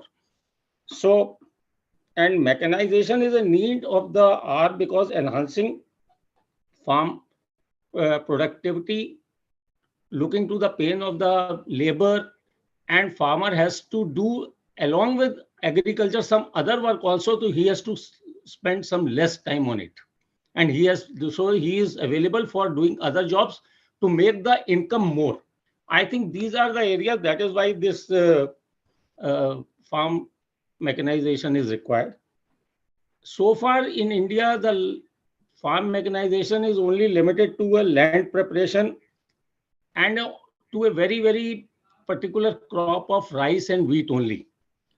Moreover, harvesting is also one of the area, but in a very small way.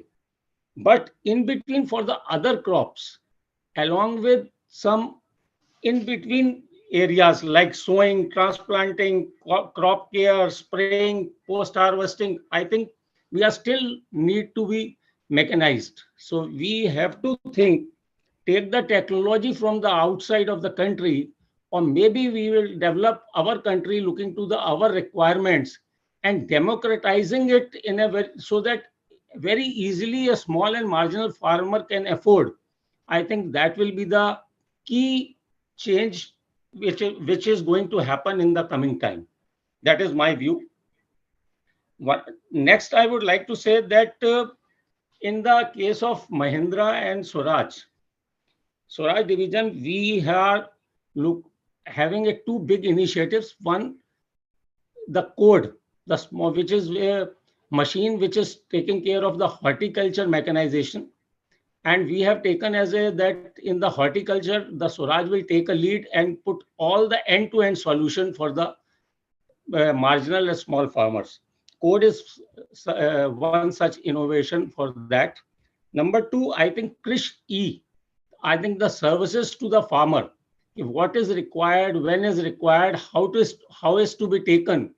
I think that is also very, very important that we can take it forward, and we are guiding and having a demo form. And because farmer always believe what is seeing is belief. So I think we are taking a demo form and and doing a demonstration and working along with farmers to enhance their productivity. These are the area in case we are going to focus. That will be the future of India. And Swaraj Group is really very, very committed that they will serve the marginal and small farmers by giving them this kind of a solution. Thank you very much. Thank you, Rajiv Delanji, for briefing about the efforts made by Mahindra, particularly Swaraj Group in the area of farm mechanization. You have highlighted that right now in India, we are having mainly tractorization. But if we see the global trend, and if we see the trend in export import of agriculture machinery throughout the world, in that 31% tractors are being exported as compared to 69% farm implements. But we nowadays we are moving towards the mechanization, and in that role of implement will be more. In addition to that, you have also highlighted particularly about the code, which has been developed to address the mechanization needs of small and marginal farmers, particularly having land holding less than 2 hectares. So these are appreciable efforts. So now we move to the next panelist, and I request Mr. Ankur Roop Rai, founder Bulge Agri Machines, to brief about efforts made by that group in the area of agriculture mechanization, addressing the session of the theme.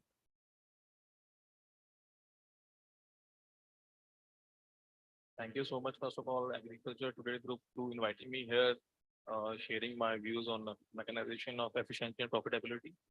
First of all, very of you known to me, myself, Ankur Uprai.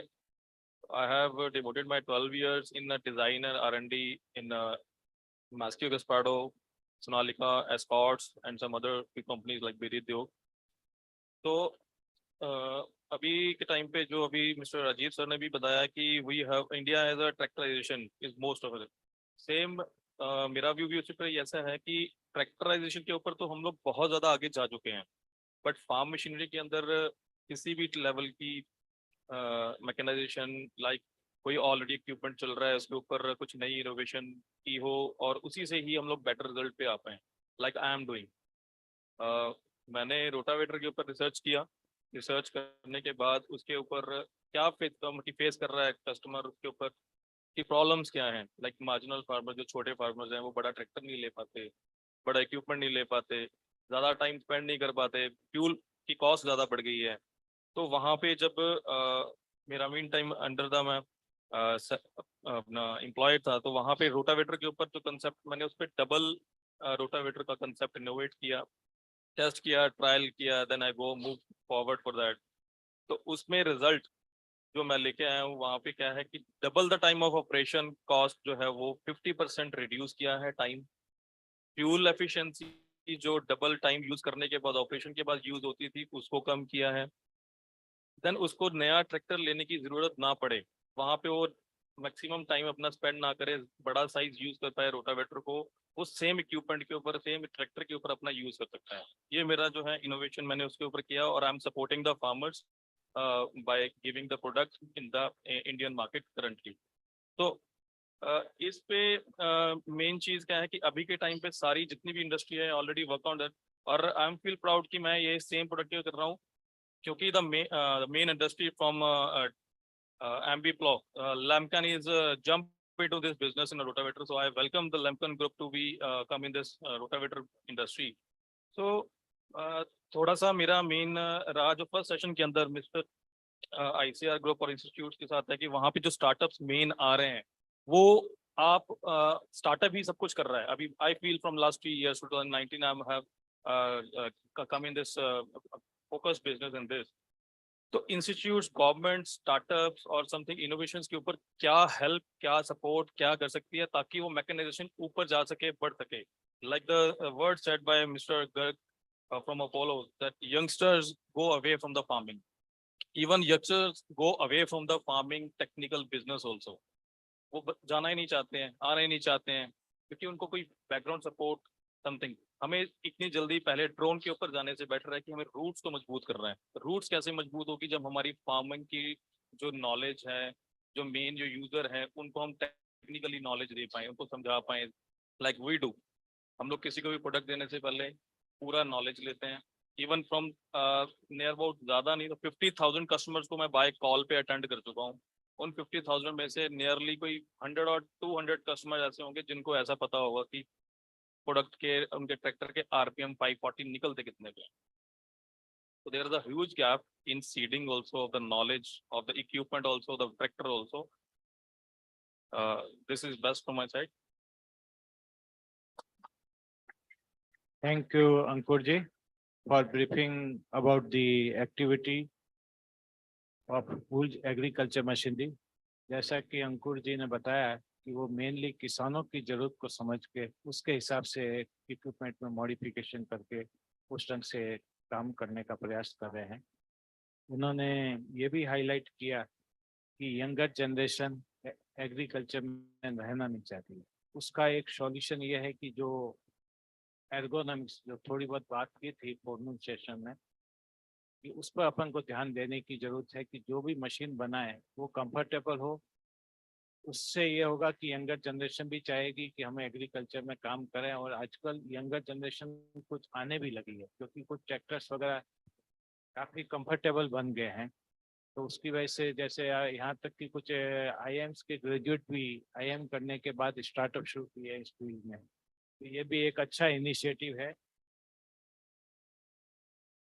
Comfortable ये है कि आपको आदमी की जो उसको operate कर रहा है उसकी जरूरत को समझ के उसके हिसाब से आप डेवलप कर रहे हैं मशीनें, तो वो कंफर्टेबल होगी। कंफर्ट कन्वीनियंट नहीं, उसकी रिक्वायरमेंट को अंडरस्टैंड करने की जरूरत है। नहीं नहीं, फिर भी मैं आपकी बात का मैं जवाब दे दूं। नहीं नहीं, आपका क्वेश्चन ठीक है, मैं समझ गया। एक मिनट, आप बात सुनिए। तो आपका क्वेश्चन, मेरा जो कहने का पर्पज है कि कंफर्टेबल मतलब ये है कि आप जो पर्सन ऑपरेट करने वाला है, वेदर मेल और female, then we have to understand their capability and make the machinery keeping in view of their capability and limitations. And if we make the machinery keeping in view of their capability and limitation, that will be comfortable, and that will enhance the efficiency of not only that person, but also overall efficiency of the work done by that person. Cost effective will come later on. Yeah. First, we have to see the function of the machinery, then we have to see the comfort of that machinery, and then we can see the cost effective. If we try to see only cost effectiveness, then we may not get the intended purpose with proper efficiency. Okay, thank you. So now we move to the next panelist. And in this session, next panelist is Mr. Bimil Kumar, who is Director Special Projects Agriculture, CNH Industrial, and you may be knowing about that company. That company is also one of the leading manufacturer of tractor as well as farm machinery like sugarcane harvesters and other machinery. So I request him to brief on the theme of as well as about the company's product meeting the theme of the session. Thank you, Dr. Mehta, and a very good morning to all of you. Before I start on the topic, I think let us celebrate that India produces more than 300 million tons of food grain, and horticulture has surpassed this. So it's a great feat. While we sit here talking of future, but at least today we are in a very comfortable position, and it has been happening because of everybody, the farmer being the center and all the other players playing their role. And when it comes to improving efficiencies and productivity, I think the data says that as the farm power increases, the productivity increases. So there is a very strong correlation that we have seen globally and in India as well. And if we look at what's happening in India, Punjab which has the highest productivity, has the highest farm power availability. And for whatever reasons, tractor has driven the farm power in India till now. And which is what Reliance Hub said that, we have tractorized, but that is really the starting point. So had it not been tractors, then we would not have been even talking of further mechanization. So tractor has a justified role and it was required and it happens everywhere. It starts with tractor. And now if you look at electricity has taken over. So now the second power source is electricity because now we have a lot of surplus electricity, we have solar and alternate electricity thing. So India is really on a very, very strong position to now multiply and grow its agriculture and the right time to talk of mechanization, to talk of horticulture, because first you had to build your efficiencies and security around food grain. That was your crux. And even when we say that paddy is mechanized, I don't think paddy is mechanized. The transplantation is hardly mechanized in India. So if wheat is mechanized, maybe to an 80% extent, because you don't need interculture.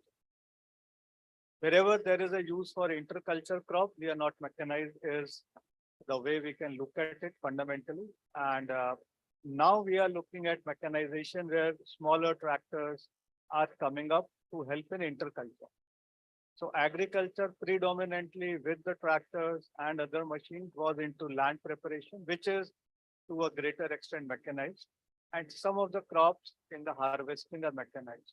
But all other operations, I would say, lack a lot of mechanization. And that is where, a better quality of machines would be required. So first of all, if you look at paddy, which is the biggest crop in India, we don't have transplantation yet.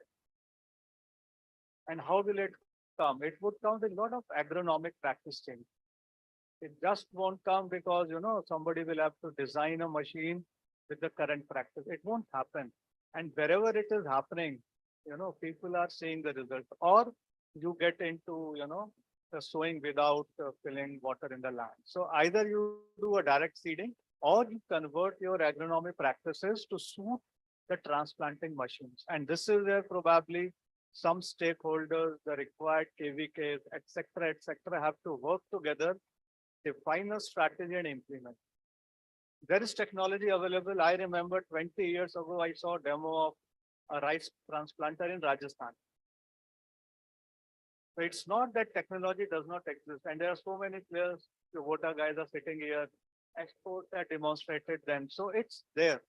But the idea is that it will need impetus from the universities in terms of education, extension, government policies, and then also securing the risk if there is a default in terms of any mishap that happens to the yield.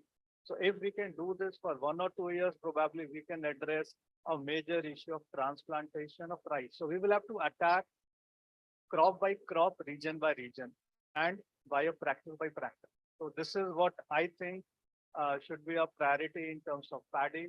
As you said, you heard, we are into sugarcane harvesting. Now, India is second largest producer of sugar, but Hamara mechanization is only 4%. Only 4%.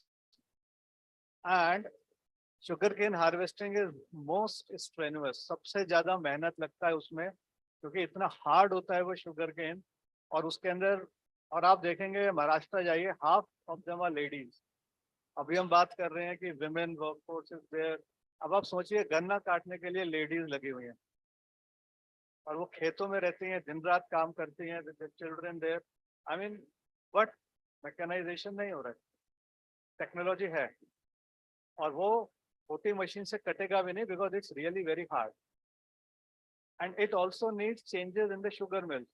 So now we have to take a crop and take a cycle of that crop and take solutions. For example, probably Maharashtra. अब UP का example लेते हैं, highest sugar cane but zero mechanisation. सिर्फ 3 sugar cane harvesters हैं UP में sir. Right, जबकि आप महाराष्ट्र में देखिए, तमिलनाडु में देखिए, कर्नाटका में देखिए, इवन एमपी में देखिए. So the idea is that it will need a lot of focus from multiple stakeholders. If you, supposing as an example, we have to improve sugarcane harvest. UP should be the target state. इसमें कोई doubt नहीं है. अगर UP में ये करना है तो everybody, you know, the government, the agri universities, the KVKs, the manufacturers, इन सबको बैठ के एक program define करना पड़ेगा. Today the definitions are different. I make machines, somebody else makes a policy, third makes an extension program, fourth makes a subsidy program. So we are not working together. So we will have to pick up areas of focus which can be debated. I mean, इतना कुछ करने को है कि सब कुछ एक साथ नहीं कर सकते, but pick up the focus by state. जैसा रलन साहब बोले, जो बिहार को चाहिए, जो बिहार की प्रैक्टिस है, बिहार की क्रॉप है, वो यूपी की नहीं है. So we will have to pick up certain crops, certain geographical regions. Because अगर आप हर crop हर region में लगाएंगे, so you need multiple machines and then economics does not justify. You have to define a region by agroclimatic region, then the crops, then the practice, and then we all sit together and define. For example, horticulture के लिए शायद hilly regions are very good for example. So define that. वहां पर आप promote करिए horticulture को, वहां पर वही की machines develop करिए which can help them. अब वहां कोई चावल भी कर रहा है, कोई गेहूं कर रहा है, मक्का कर रहा है, तो इतनी variety of machines चाहिए that you will not be successful. So we will have to, like tea gardens. Now tea gardens only grow tea, so they can manage it. अब आप और भी crops लगा लो, then you need machines for those crops. It is not viable and possible even for a CHC कि जो दुनिया भर की crops की मशीनें खड़ी कर दे. So I think we have been growing, doing, and it is great. But in this modern era, mechanization too that we can call, probably we will have to look at defining a strategy which is by region, by crop, by practice, and then other things should revolve around it. Today it's not so. आज जो है मैं जो मर्जी कर रहा हूँ, दूसरे लोग जो मर्जी कर रहे हैं, और जो भी है निकल के आ रहा है. मतलब मैं ये बोलूँगा it's more experimental than design. और जैसा designed है, जैसा भी हमने सुना तेलंगाना में उन्होंने राइस के ऊपर काम किया, the production was great. So it is possible. We have proven it, but it has to be institutionalized, is what I would say as a. I'm more talking of, you know, how to get results out of it. Technology इतनी है, दुनिया भर की technology है बस India में. कोई कमी नहीं है. हमारे सिराची के friend बैठे हैं, they make small machines, right? So now we need to consolidate and make a program which is driven with all stakeholders together, private, public, NGOs, fintech, smart tech, whatever. We are not together. तो मेरा जो belief है is we are not together. मैं tractor बेच रहा हूँ, कोई implement बेच रहा है, कोई खाद बेच रहा है, कोई बीज बेच रहा है, बट किसान के पास एक सॉल्यूशन एक साथ जा रहा है, नहीं जाता. And I cannot give consultancy on agro practices, and somebody else cannot do consultancy on mechanization. तो हम सबको मिलके काम करना पड़ेगा. I believe this is what I would say, but for sure, like KVKs. Now we have got 700 KVKs. Now KVKs should be the torch bearers of extension. So wo KVK should be the owner of what agri practices, what farm machinery, what fertilizers, what pesticides, and when. If we can do that, and universities have most of these KVKs, you know, more than 500 are owned by the university. So we have that. We have an infrastructure. Probably enough infrastructure. We have to align and make it a institution, make it a corporate practice. This is what I think can do wonders to India. Hi, of course.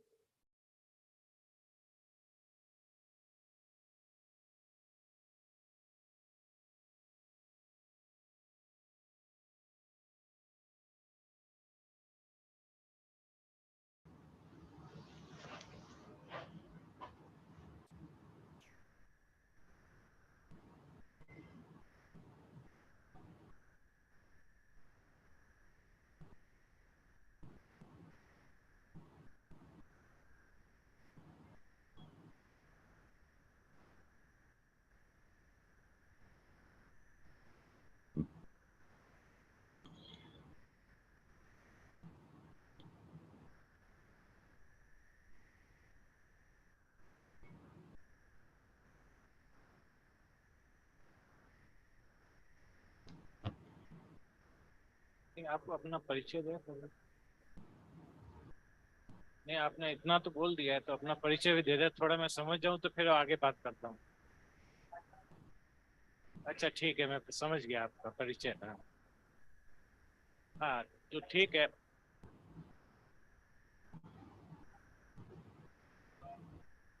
Yeah, yeah, I am aware about whatever efforts you have already made, and we appreciate it.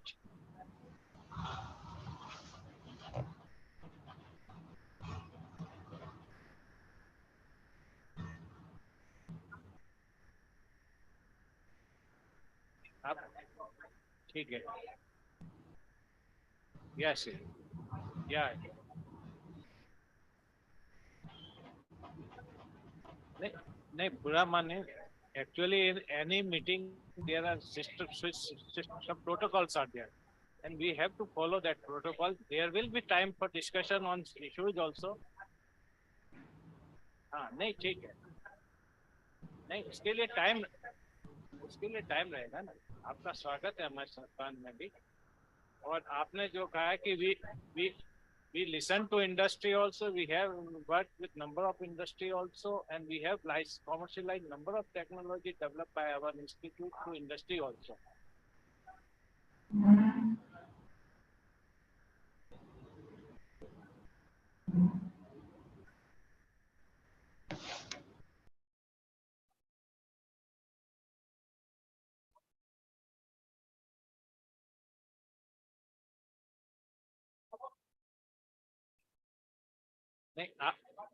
नहीं, आपका दर्द हम समझ रहे हैं।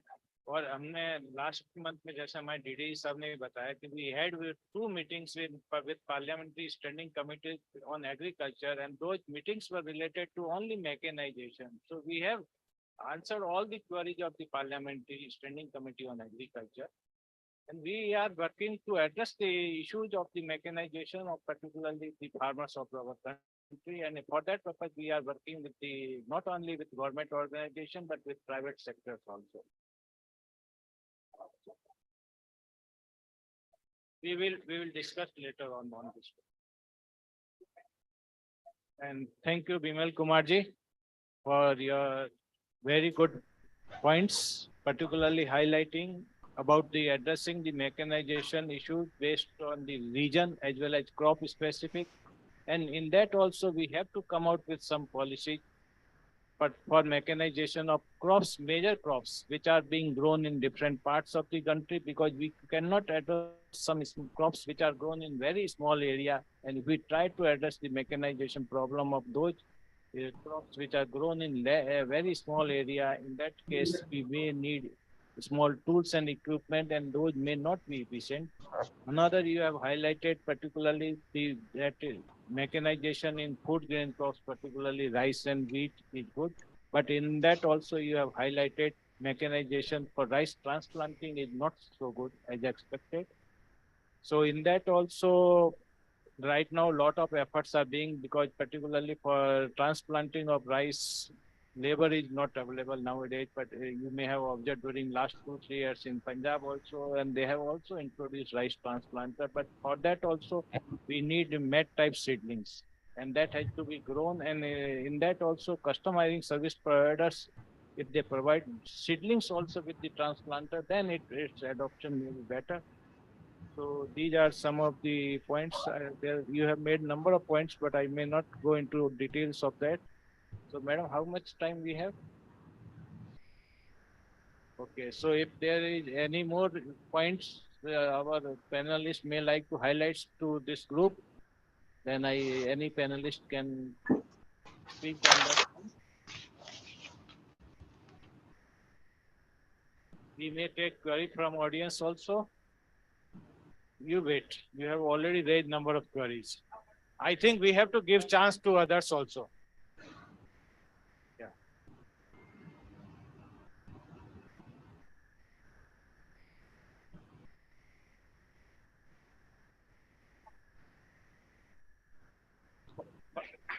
फसलों का भी होना चाहिए, और मेरे हिसाब से जमीन का भी होना चाहिए, और वो भी होने लगा है थोड़ा बहुत. Okay, so if there there is any more query from any audience or participant in this tech summit? I think most of them are listener and good listener. So with these words, I thank organizer for providing me opportunity to chair this session. And in this session, I may like to just highlight 2 points which have come. First point is that we have to give more focus on farm machinery management, and that will help in enhancing the fuel efficiency as well as help in enhancing the productivity on the farm. And in addition to that, we have to put a lot of focus on Atmanirbhar Bharat, particularly for manufacturing of the machinery, keeping in view of the need of our country, addressing the regional diversity as well as the crop specific diversity. Thank you. Thank you very much indeed, ladies and gentlemen. Please put your hands together for that very insightful session we had from all our eminent speakers. I would once again invite Mrs. Mamta Jain, Editor and CEO, Agriculture Today Group, to kindly do the honors of presenting a token of gratitude and appreciation to our distinguished eminent chairperson, Dr. C.R. Mehta, Director, Central Institute of Agriculture Engineering, Bhopal. Thank you very much indeed. Small token from Apollo. And to Mr. Ashok Anantaraman, CEO, Action Construction Equipment. Thank you, sir, for sparing your time and being here with us. To Mr. Bimal Kumar, Director, Special Projects, Agriculture, CNH Industrial. Thank you to you, sir, for being here with us today and the valuable inputs we had from you. To Mr. Manish Vig, Founder and Director, World One Group.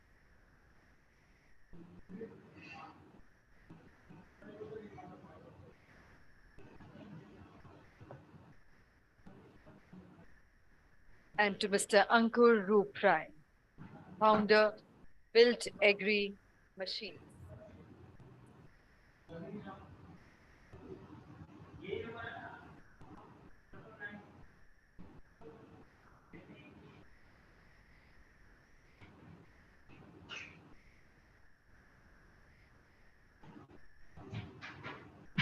Thank you, Mrs. Mamta Jain, for doing the honors. And I would request the group panel for a group photograph before we close the session. And ladies and gentlemen, we would request everybody to kindly remain seated as we straight away move to the next session, which is IoT and automations, challenges and opportunities, which will be moderated by Mr. Sumit Jalan, CEO, Sarachi Agrimech. And let's once again put our hands together for that eminent panel and the wonderful discussions we had.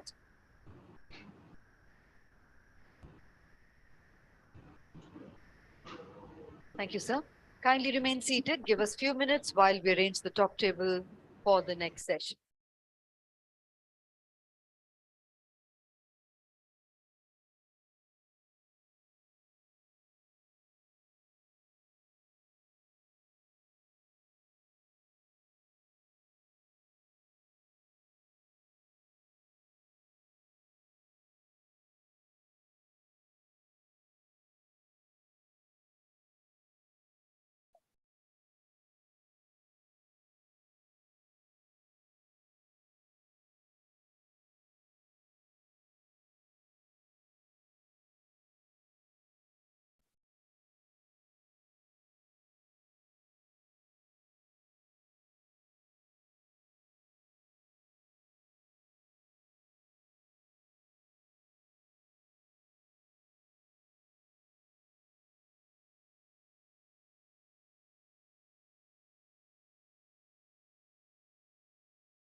Ladies and gentlemen, the upcoming session is on Internet of Things and automation, challenges and opportunities.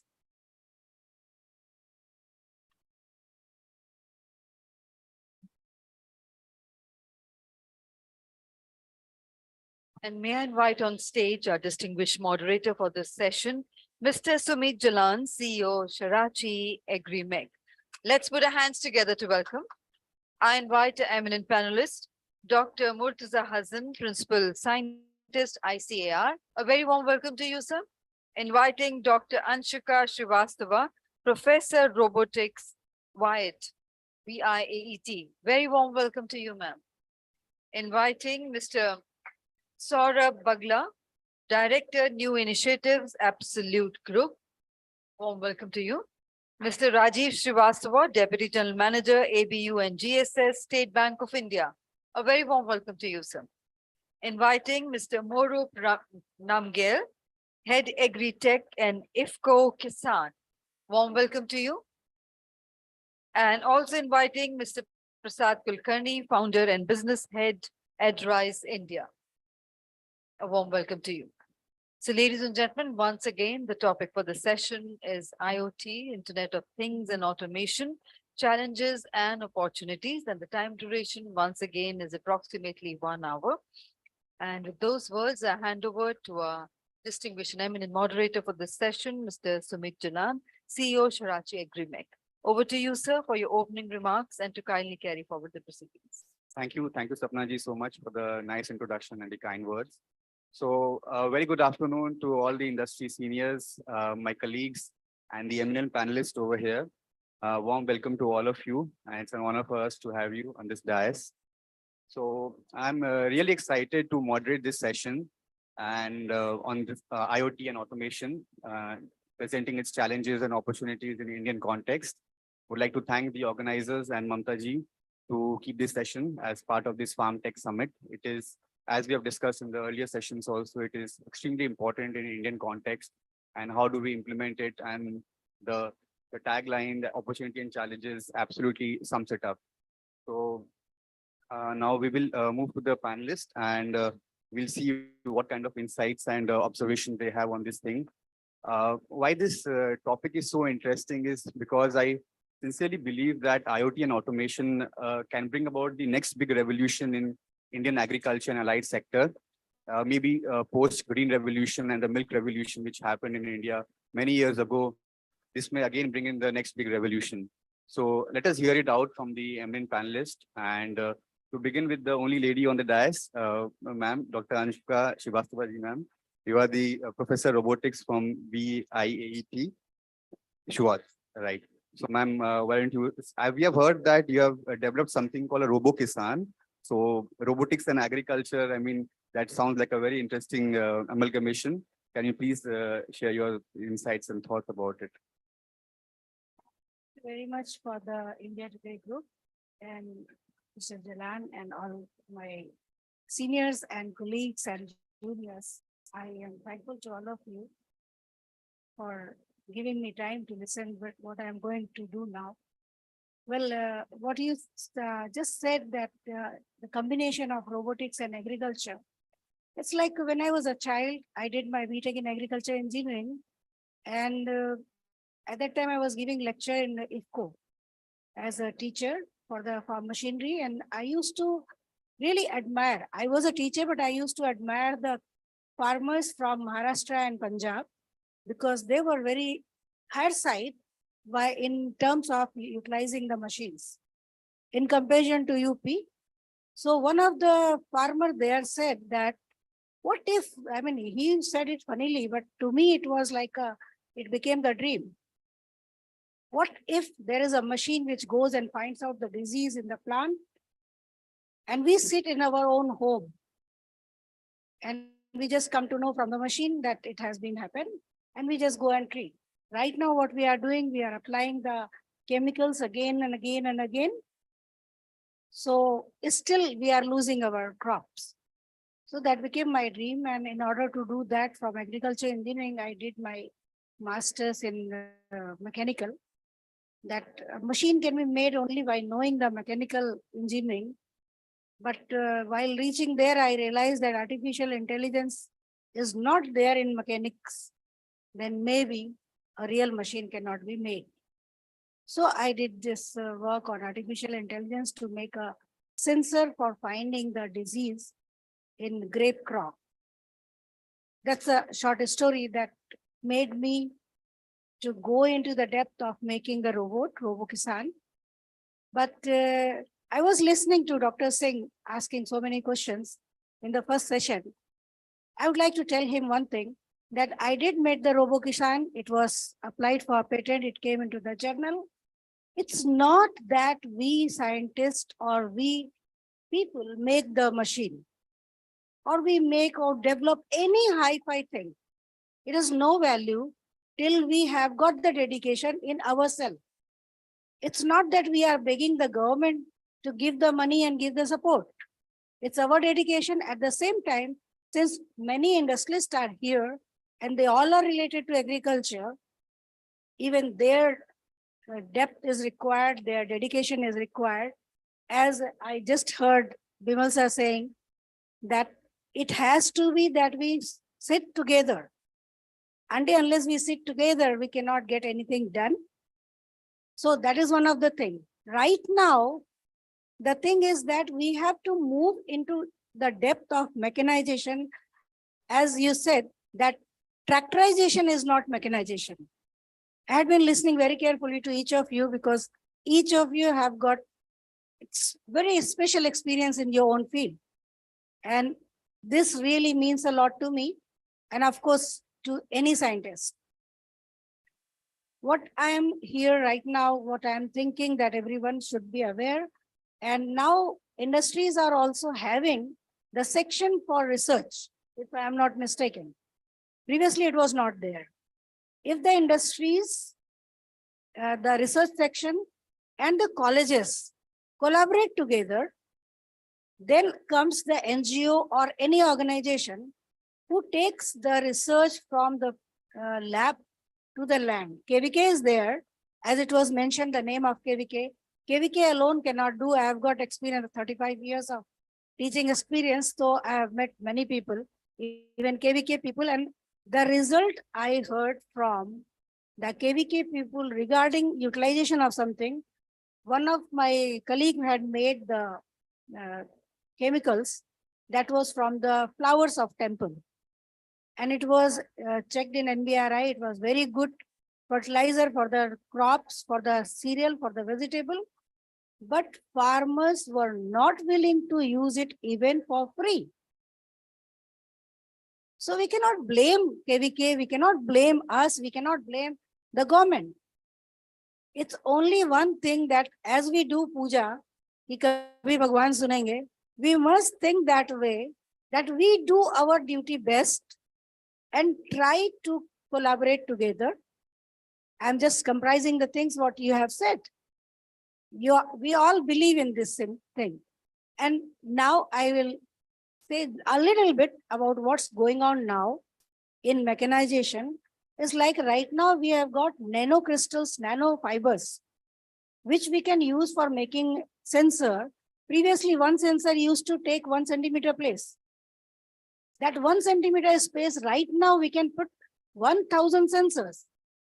So we can make the cloud sensors, cloud networking of the sensor, and using the Internet of Things, this sensor data can be sent to other device using the internet. So actually Internet of Things sounds a big thing, but actually it's not a big thing. Like on the internet, human are talking to another human.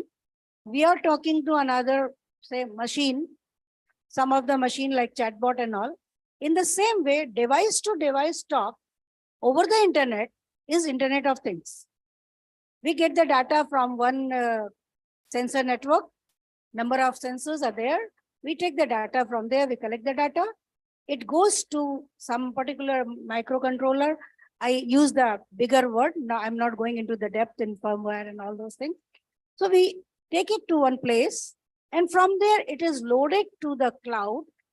In short, cloud is some place on the which cannot be seen on the internet, from where anybody, any user can take the data.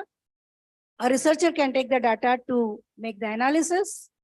A farmer can take the data to find the prediction for next generation, or next days or next season. And industrialists can take the data about his machines, whether to make more machines or to subsidize the machine or make more costly and it will be sold. I mean, that's economics. We have to do it when we are in industry. When we are a teacher, we always talk about all Naitik things. नैतिकता बहुत जरूरी है, इसमें कोई दो राय नहीं है, लेकिन केवल नैतिकता से हम कितनी भी अच्छी चीज बना लें और हम बैठे रहें, हाँ जी कोई आएगा मेरे लिए काम कर, कोई क्यों आएगा, किसी को क्यों पता है? We have to dedicate our work in such a way that हमने बना दिया तो बड़ा काम नहीं है, इस काम को सही जगह तक पहुंचाना भी मेरी जिम्मेदारी है. Now again I come back to the dialogue you said, sir, that we have to sit together. In India, somehow we have the concept that if, say, he is a big scientist and he is making something, he asks somebody, please join in my research. Nobody will join. This is my first-hand experience.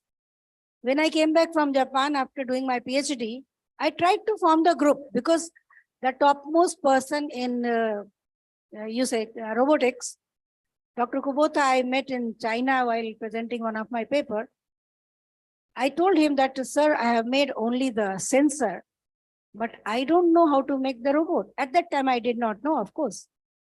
So he said, Dr. Srivastava, research is a field where an elephant is built by 10 scientists. One person makes the one pillar, another person makes its tail, another person makes the trunk, and that's how we get it done. So I still am open to collaborate with the people in research. That is only I know. I don't know about the money and economics, and there may be so many things in that, but I know how to do my work. So I open myself that I can collaborate with anyone and I can guide to the juniors and assist to the seniors without any hesitation. And that is what is required for a scientist. So that's the only thing that we can talk right now, because I don't think we have lots of time that only one person talks continuously. So I would like to stop here with thanks for your patience. Thank you. Thank you so much, ma'am, about that.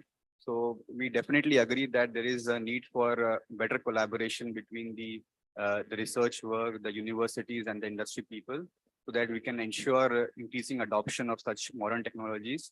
No matter how much we do things in the lab, but ultimately it has to be used by the farmer, which requires a cohesive effort. So thank you. Much appreciated, ma'am. So moving on to the sir, Dr. Murtuza, sir. So you are the principal scientist with ICAR, and you have been doing a lot of work on IoT and sensor-based automation for smart farming.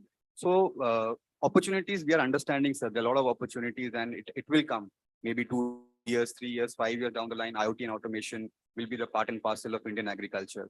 But what are the challenges in adoption do you see, and how can the farmers and industry together overcome it? Thank you very much. First of all, I would like to thank Agriculture Today group led by Dr. Khan and Mamta ma'am. We are very closely working on different platforms related to technology development, industry partnerships, and so many actually exhibitions and this kind of gatherings. Dr. Khan, he is doing lots of related to these things. I am presently working at Indian Agriculture Research Institute, known as PUSA campus, which is a part of Ministry of Agriculture. And presently the work has shifted towards what we call broadly in one word, that is called smart agriculture. And that is smart and precision agriculture. What we are doing, two very big projects that we are doing, and that I would like to discuss with you. That in both these projects, right from the soil preparation stage to the final harvesting stage, and then processing stage, every stage, how can we involve the use of most modern machineries, sensors, IoT and automation? That is the main focus. So first project basically is on precision farming. It's a very big project going on throughout the country with the help of about 16 ICR research institutes, about 20 industries, many startups are there. So the crops are diverse. As we have talked about, we have moved ahead from the rice and wheat. We have all pulses. Then there are many vegetables, horticultural crop. So all the crops are being involved. So the project is being going on, and the main focus is that how to do the smart agriculture with the help of all modern machineries and all things that is sensors and IoT. The second project is basically, first of all, is traditional agriculture. It is going on for open field crops, all sort of crops. The second project that is the more, you can say, very much suited for present environment that we call protected cultivation. So in protected cultivation, as you know, that throughout the country, throughout the world, the crops are being faced by biotic and abiotic stresses. So lots of efforts are going on that how we can grow the crop around there in a place like Delhi, where we have extreme summer, extreme winter. In very less time, you have lots of rains and pollution also now. So lots of the new technologies are basically what we call protected cultivation, where we use different types of structures like greenhouse, net house, shade net, you have must heard. And now it's modern part like hydroponics, aeroponics, soilless cultivation, vertical farming. This is the project in which presently I am working on, that with the help of course, all institutions, industries, and many startups throughout the country are affiliated. In fact, only about 10 days back, there is a big startup meeting, and our Honorable Prime Minister came in the Pusa campus, and then about 400 startups related to all. And out of these 400 startups, you will be surprised that more than 300, I should say, they are all related with somehow with machineries, IoT, and automation. That is how the important is. So you can imagine that out of 400 startups, 300 were related to the subjects for which we have seated today. So you can imagine its importance. And then many panelists, our Deputy Director General, Dr. S.N. Jha, and Dr. S.R. Mehta, sir, their CIA director is there. They have all talked about that by 2030 and then onwards, everything will be machinized. Even, you know, in our Pusa campus, it's such a big institute. We are facing the problem, or that is a genuine problem, that how we can manage the things, all the inputs, whether it is water, seed, chemical, fertilizers, it cannot be properly managed by human force. There has to be mechanized. So machine is also the one part in which right from the tractor and then many machineries are there. And then now there is a need of sensors and IoT automation. So related to this, I would like to, my chair has asked me that what are the challenges? See, what are the challenges is there? What we are doing that we have developed the machineries. Now we are trying to do its automation. For automation and IoT, the first thing is required, that is the sensors.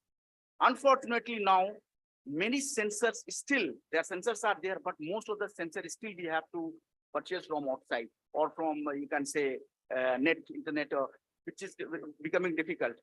Sensors part is very much, needs to be strengthened. Say in the climatic management type, like all the temperature, humidity sensors, soil sensors, moisture sensors, then all nutrition sensors. In all these sensors, there are lots of challenges. Sometimes sensors are not available. Sometimes sensors are very costly. So we have to develop basically the cost-effective sensors, simple sensors that is very tough, and that is also very, it should be reasonably cheap so that it can be adopted by our farmers. So this is the one challenge that we are observing, that India needs to develop lots of sensors.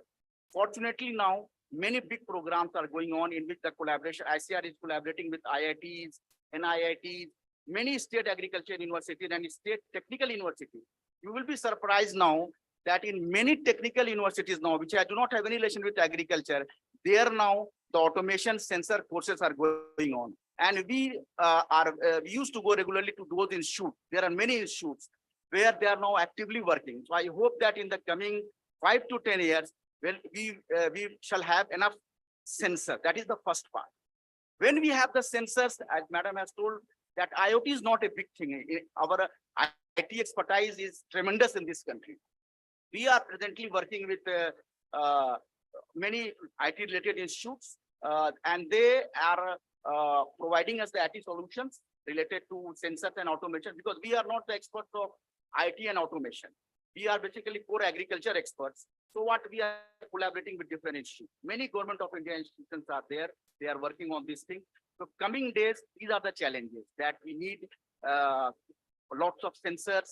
Then smart IoT solutions are there.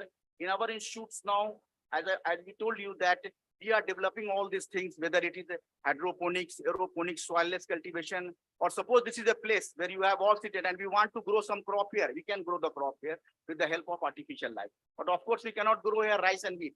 We will grow here high value vegetables, herbs, flowers. These are the crops that is now presently being needed.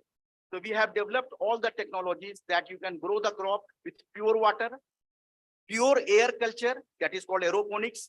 And then we have developed that how you can develop grow the crop in multiple layers, 6 layers, 7 layers, that we call vertical farming with the help of soilless cultivation.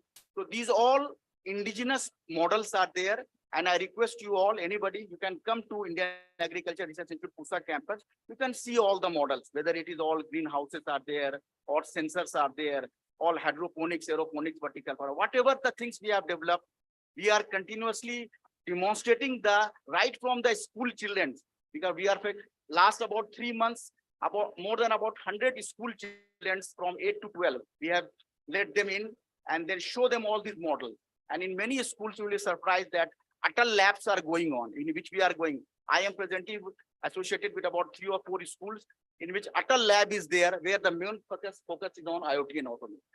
So our goal is that we used to go there and teach the children, 8 to 12 children, how you can adopt these sensors and IoT for agriculture. For industry, it is going on for agriculture, because that's the future of our agriculture. So all the models are there. We are focusing on demonstration to different target groups, of course, for the farmers, because farmers are prioritized. Then training, all the training model. Fortunately, for the last 2 years, training could not be done, but now the trainings are open, and then all the trainings are being done related to various aspects of smart cultivation. So these are you can say that present efforts, and the importance of all the IoT and sensor-based agriculture is there, so that we can make this agriculture smarter. So this is the effort is going on. Thank you. Thank you, sir. Thank you so much. There is a little doubt in anyone's mind that ICAR has been the front runner in introducing modern technologies in Indian agriculture context. And very rightly you said, sir, technology and cost needs to go hand in hand. It was also mentioned in the earlier sessions. Indian ecosystem has to be developed so that these sensors and other IoT components are manufactured in India in cost-effective manner, so that it can be increasingly adopted by the farmer. And second very important point which I liked is that, introducing this agriculture concepts, modern concepts right from the school level. Personally, honestly, I must admit that from class 8 to 12, I don't remember studying about agriculture or automation. It is only later during the university stage that we start learning about it when we try to specialize. Then why not we can have one particular course dedicated to agriculture or automation, mechanization, whatever the need be, and people from ICAR and other eminent scientists and professors can be a part of that curriculum and impart some relevant knowledge to the students. That can be seeding the foundation in students' mind. Thank you. Thank you, sir. So moving on to next panelist, Mr. Saurabh Bagla. So I think he's the new initiative director from Absolute Group. First of all, sir, I had gone through your website. Your website is simply amazing. So after this panel discussion, I will have your web designer company contact. So why don't you, sir, speak about some of the initiatives? Honestly, some of them went tangent to my head also. But so why don't you introduce and what kind of opportunities it presents to what kind of farmer segment? We are all talking about small and marginal farmer. So how relevant is your technology, your IT automation to small and marginal segment?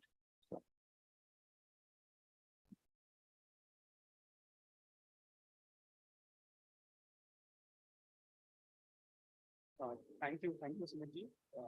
My panelists.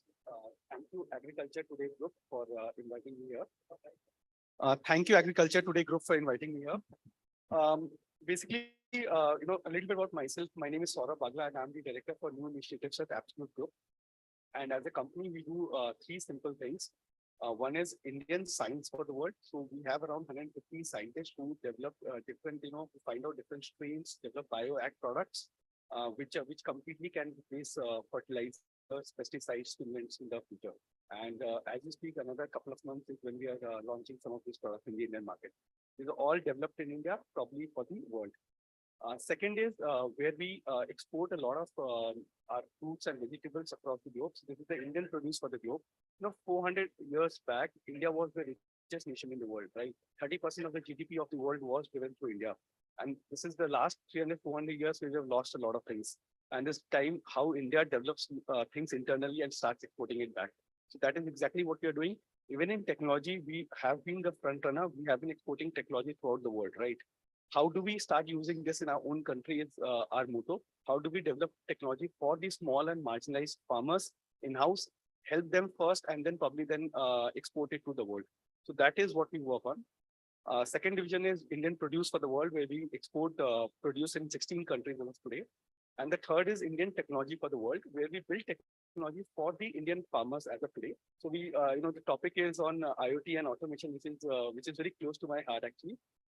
Now, the challenges in the IoT sector is, farmers in India have small land holding, right? We're talking about average 1 hectare of land holding versus when we go to a developed nation, probably Europe or US or even Australia, we're talking about hundreds of hectares of land holding.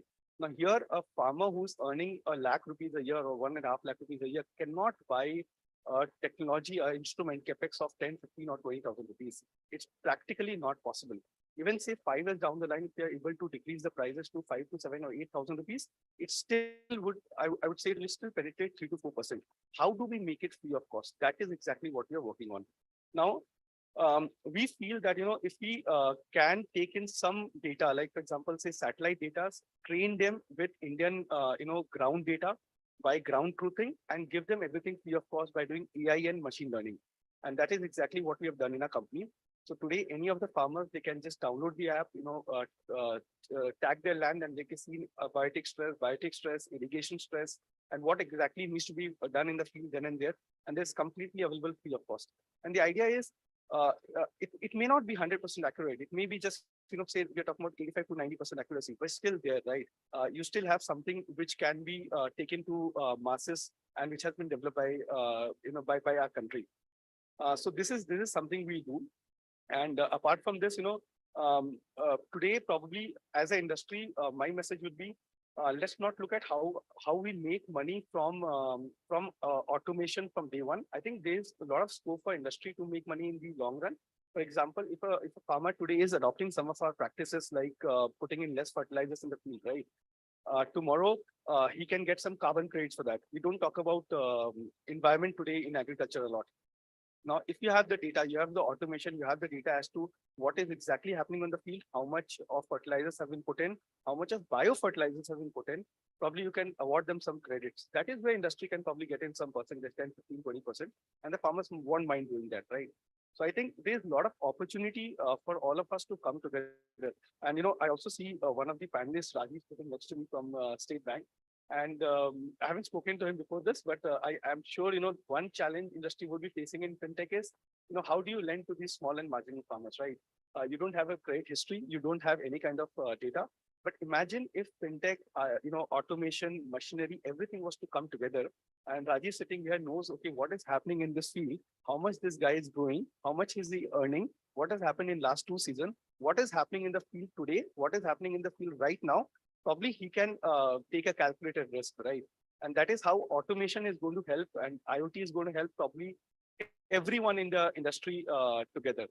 So in short, what I would want to say is it's time a lot of sectors come together, be it fintechs, be it machinery, be it precision ag, friends from fertilizers, pesticides industry, even people who are buying what they produce. Because even for people who are buying back the produce, aggregators or exporters, or even a middleman in the market or an end consumer, they today know where this produce has come from, what has gone in making this, what has gone in growing this particular fruit or vegetable.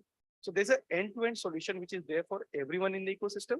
And this is something we have to make it more affordable and accessible to the farmers. So this is what I would like to conclude at. And as a group, our first motto is how do we build this technology for the farmers, make it accessible to them end of the day.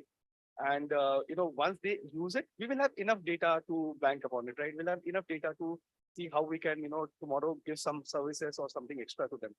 And then, this also helps us buy back from them. This also helps us understand what kind of fertilizers, what kind of pesticides we need. And of course, we can go and sell to them, go to them. So that's a bit about it. Thank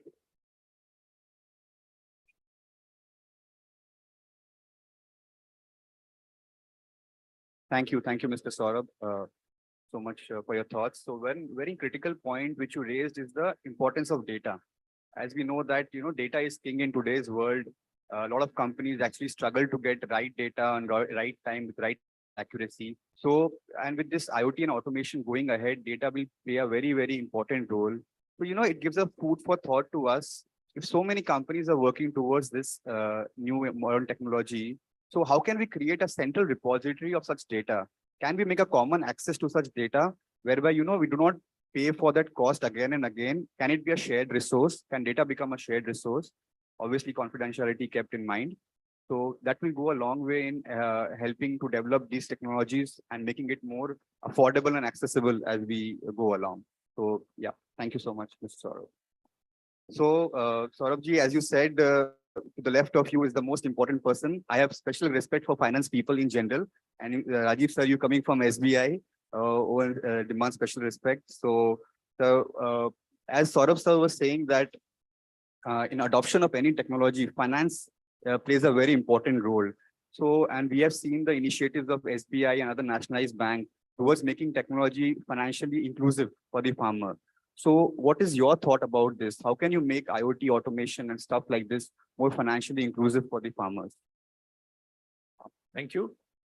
First of all, thank you to Agriculture Today Group, who have given this opportunity to me to sit here and listen to, so many interesting developments happening in agriculture field. As a banker, generally, we are busy with the banking activities.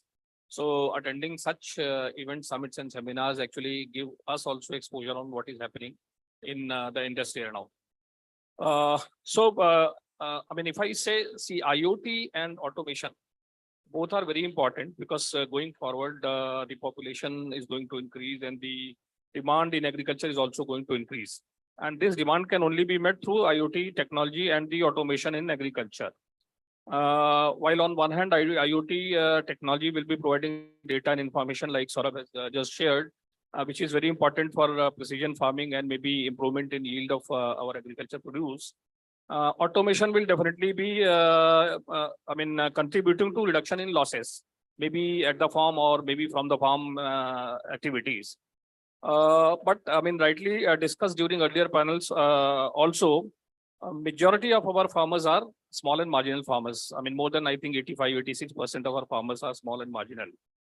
So since this technology and this automation comes at a cost, and rightly shared by Saurabh also, there's a need that this should be available to the small and marginal farmers who actually need it more. Because India, a majority of, like I said, 85–86% farmers are small and marginal farmers only. So that is where I think the role of a banker comes to provide, easy, accessible and affordable finance to our small and marginal farmers so that they can also make use of these developments in the agriculture landscape, actually, this IoT and automation. So State Bank of India, I'm sure all of you are aware about, so I don't have to give an introduction to about State Bank of India. Yes, we also have a separate vertical for financing, looking at the financing opportunities in agriculture, and we have been always with the farmers. And with the going on changes in agriculture landscape, the automation coming in, the IoT technology being used for the agriculture production, and so we are also ready, and we have also done some work in our on our side, I would say, on 4 or 5 P's. I would say the first will be product, people, platform, processes, and the important one is price, actually. So when I say product, actually, we have been working on specific guidelines, our processing processes, how to assess the requirement of a farmer and all, based on individual farm equipments also, not as a general. So we have a separate guidelines for how to finance a tractor, how to finance a combine harvester, how to finance a tiller, and so on. And we have actually had in our mind how to make it affordable to farmers also. So definitely as a bank, we have to mitigate the risk. So we need some margins. We have been keeping the margins as minimum as 10 to 20% in our schemes. The rate of interest also have been linked to our say marginal cost of lending, MCLR, if you are aware. So there's a very thin margin which bank is keeping for agriculture loans. We have actually now gone ahead and have we have a different dedicated specialized processing centers also for quick delivery of agriculture loans. We also have worked on platforms like automation in agriculture, automation in banking is also very important. So we have been working on digitization of the processes. I am sure those of who you are banking with State Bank of India must have heard about our YONO application. YONO is you only need one, and that is our banking application, which is applicable, which is available on mobile phones.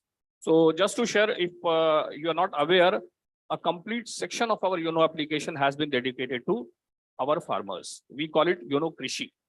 And YONO Krishi provides the opportunity to a farmer to apply online for a loan. Currently, we have a limited type of loans which for which you can apply on. Then we have a separate section wherein we are giving advisories. We were talking about the weather information, soil information, and all these things. So we have collaborated with our agri-tech partners who are actually working on all these things. We have already tied up with the many such startups also who are giving advisory to our farmers. So our farmer, when he is using this YONO Krishi, he can use it as a one-stop platform for advisories also. We also, have the input linkages there. So for their seed requirement, for their fertilizer requirement, they can very well go to the market to our connected input suppliers, and they can procure their seeds and fertilizers and other requirements from using that particular YONO Krishi segment.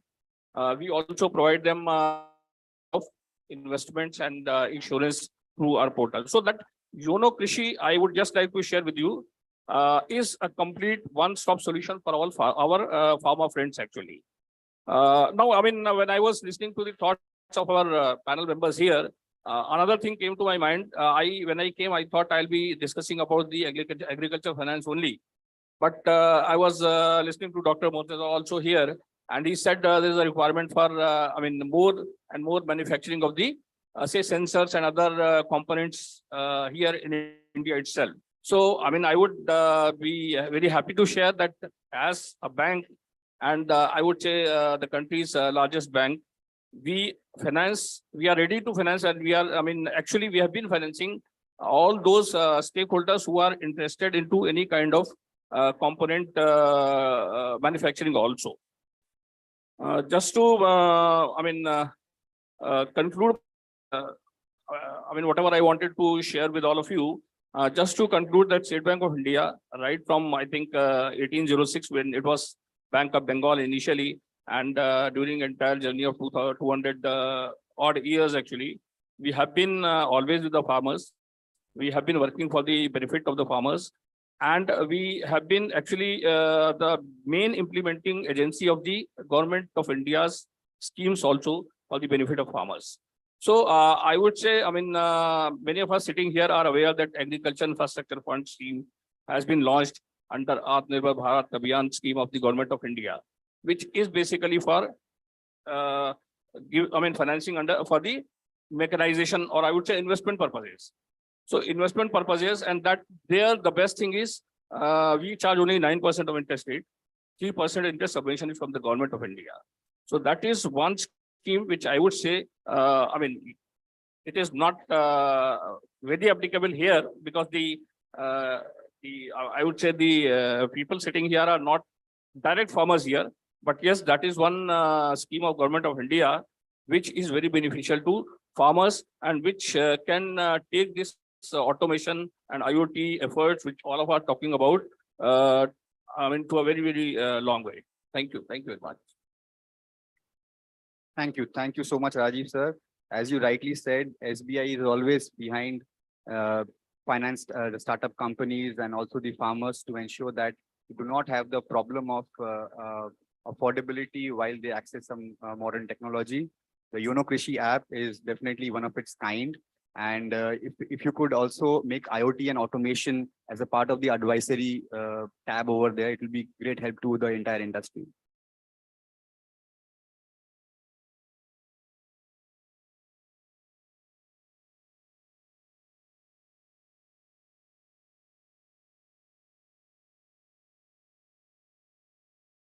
Yeah, sure. I mean, definitely.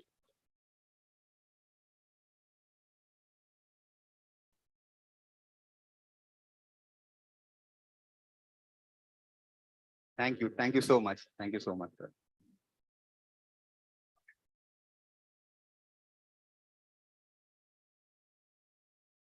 आप madam से पूछिएगा discussion के. So moving to the right of my panelists. So I would like to invite Mr. Morup Namgale to speak about the IFCO Kisan initiatives towards the smart farm projects. IFCO is the name, as we know, is synonymous with every farmer in the country. There is no, I mean, larger organization than IFCO who works so closely with the farmers. So over to you, sir, and the kind of ecosystem you are trying to create for this farmer community. Right. Thank you so much. So I work for IFCO Kisan. We are a subsidiary of IFCO.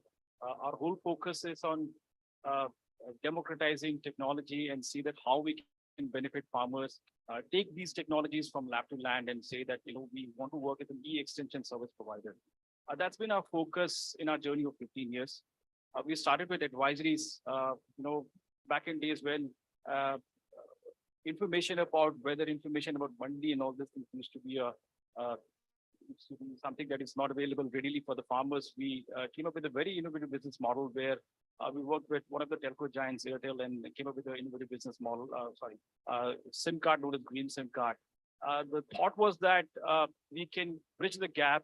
Everybody who purchases the SIM card, they'll be getting up to 3 voice messages free of cost, which will talk about the best practices, timely and actionable basis from a farmer's perspective. So I think that's one of the major reasons why we were able to scale advisory, farm advisory essentially, and then take it to a larger audience. We have around 4 million farmers across the country, and then we do around consume around 12 million seconds every day, and that's the kind of messages or that's the kind of information gap that we're fulfilling on daily basis. The reason why I shared this is because IoT is something that is very close to it. I share the same excitement and exuberance that my fellow panelists here share. And that's one of the reasons why for us, journaling into IoT has been, for us to make the farm advisories more contextualized, more farm-based, as in the scale, it was very important for us to know more about the farms and not just about the farmers. So if you look at today, the situation is that not enough of data is generated on the farm. Okay, a lot of people are talking about farmers, family, farmers, background, and a lot of things. But if you talk about, have we got enough of information about the farmer's farm, which is actually important.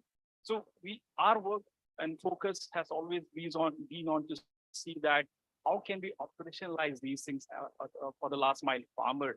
So IoTs, we have worked on all kind of IoTs, in all sectors basically. So be it cash crops, be it major crops, cereals and everything. And then we've also worked in different sectors such as poultry and fishery as well. So the importance of IoT, take nothing away from it. It is really, really important because as soon as you generate enough of data points about the farms, about the hyperlocal situations, we can then automate a lot of things. We can then automate the recommendations. The whole idea is to say that how fast can you recommend things? How fast can you forewarn certain things through these IoT data points, IoT sensors? So it's good, but honestly, I think there's a lot of work that needs to be done from an industry perspective. If you say that this is certainly important, everyone understands it, but have we done enough of work on this? I believe not so much. IoT sensors have been used in certain commercial crops, and okay, maybe some lead farmers or progressive farmers are using it and they're benefiting from it. But have we done enough of it on the on a field crops, on a larger crops which are grown? No. And have we got enough of sensors in the field? Not at all. A lot of challenges, cost may be an issue.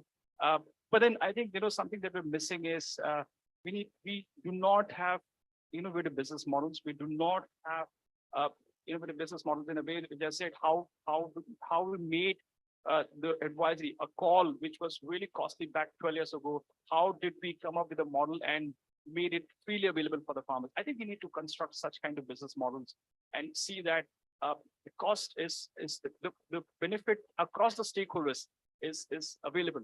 It's not just the farmers have to just because the farmers have to be you want traceability or data points. Farmers need not pay for it. The agribusiness and the farmers need to see value in it. So our case have been we're trying to come up with some business models and we were specifically focusing on certain industries such as biofortification, such as nutraceuticals, such as horticulture crops. We were trying to say that the core of the whole effort in the whole contract or the buyback kind of arrangement, technology sits there, and the importance of technology is given not just to the farmers and it's given to the agribusiness as well.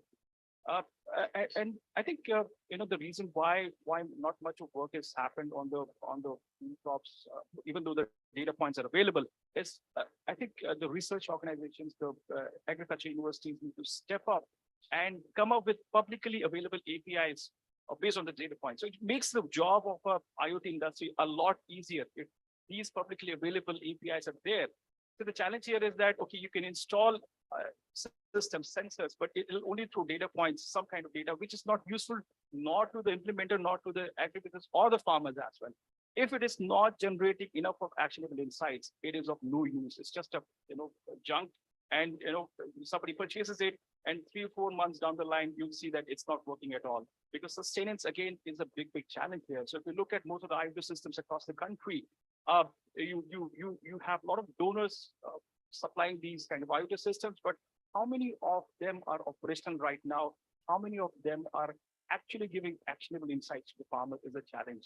So I believe that if to solve this major challenge, our research organizations, they need to make publicly available APIs. I think that will solve a lot of problems for any IoT companies to come and focus on making it better. Yeah. And as I said, sustenance is a major challenge. We work with development agencies like NABARD. So our effort is to ensure we create these islands of excellence in the field of the farmers, so the farmers can actually see, visualize it, and benefit from it, and then they can inspire themselves and say that okay, they also would like to buy one. So but then again, we are just trying to dabble with it and see how can we configure with the right business models. We have around 100 plus such farms where we have tried to see that can we, in terms of automation, when we say, or IoT, when we say, how can we make it sustainable from a crop's perspective or from a farmer's pockets perspective.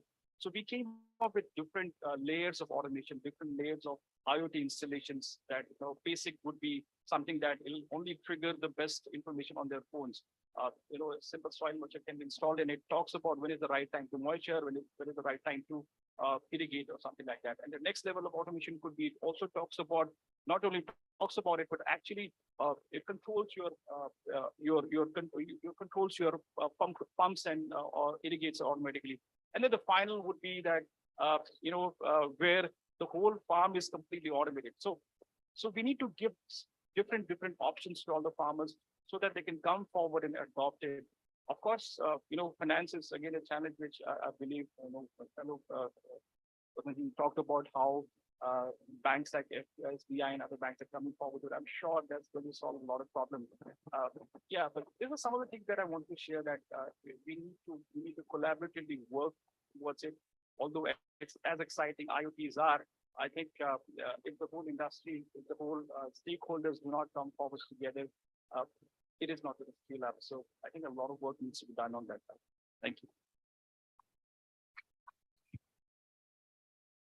Thank you. Thank you so much, Mr. Morup Navgale. Could not agree more with you that even if data points are available, how do we convert it to actionable insights, which are context specific to the farmers, and it actually adds value to them, right?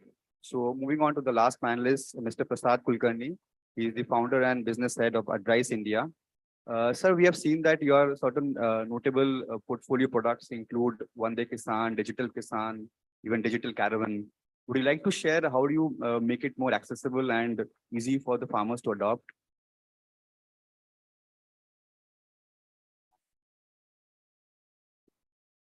Namaste. Uh, First of all, thank you to Agriculture Today Group for the invitation. And I strongly believe everyone is believing in the change. As we say, the change is a good. And the IoT and the technologies are bringing good change in the agriculture and making our farmers happier. So as you asked about the few initiatives, Digital Kisan is one of the initiatives which we deliver for the government of Haryana. Here we work on the three objectives. One is on the Panchapradhan Fasal Kisan Bima Kisan Yojana, where farmers are getting insured to the general insurance companies. However, they are not aware if any accident happens, they have to claim within 72 hours of time. That window is fixed. But many of the farmers are not aware. And if they approach to that agriculture insurance company or any government officers, that in 72 hours, if they doesn't get the report or make their report over there, claim over there, they will not get their claim.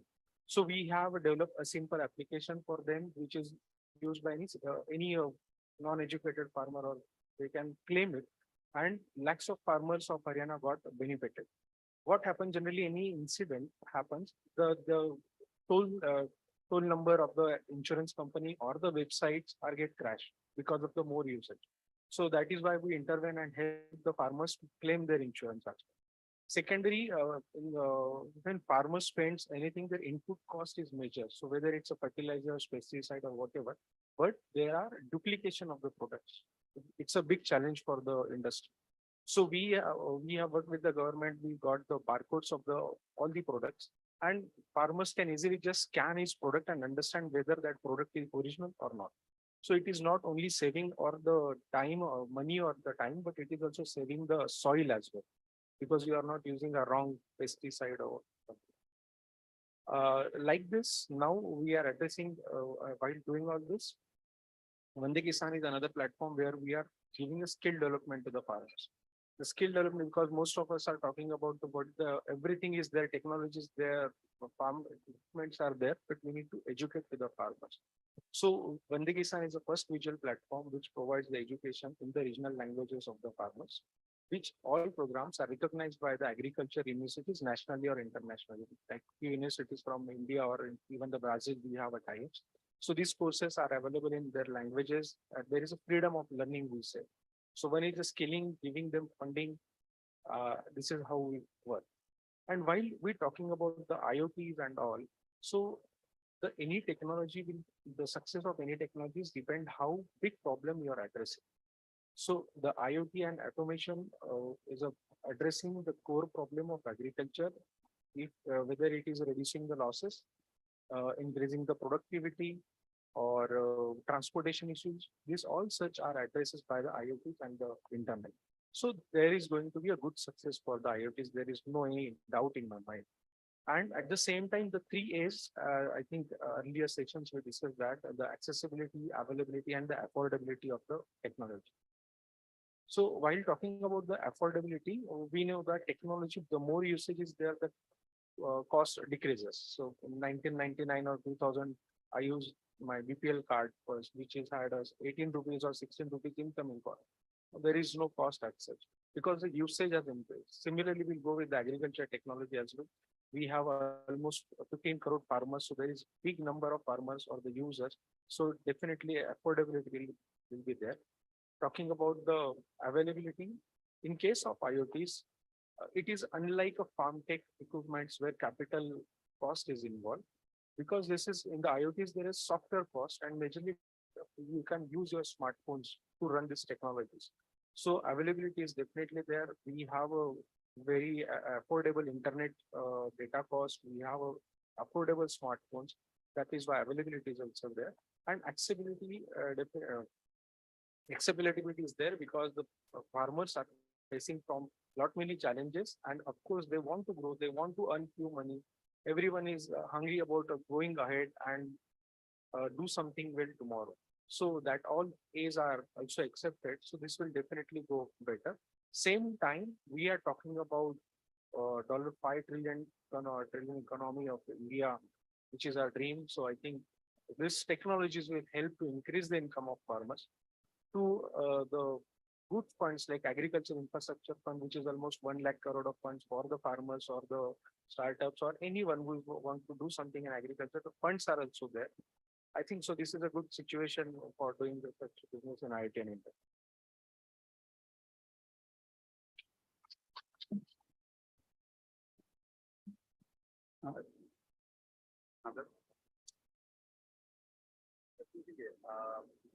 मुझे actually थोड़ा indication दिया गया है कि we are Sir, we don't have time, sir. If we start.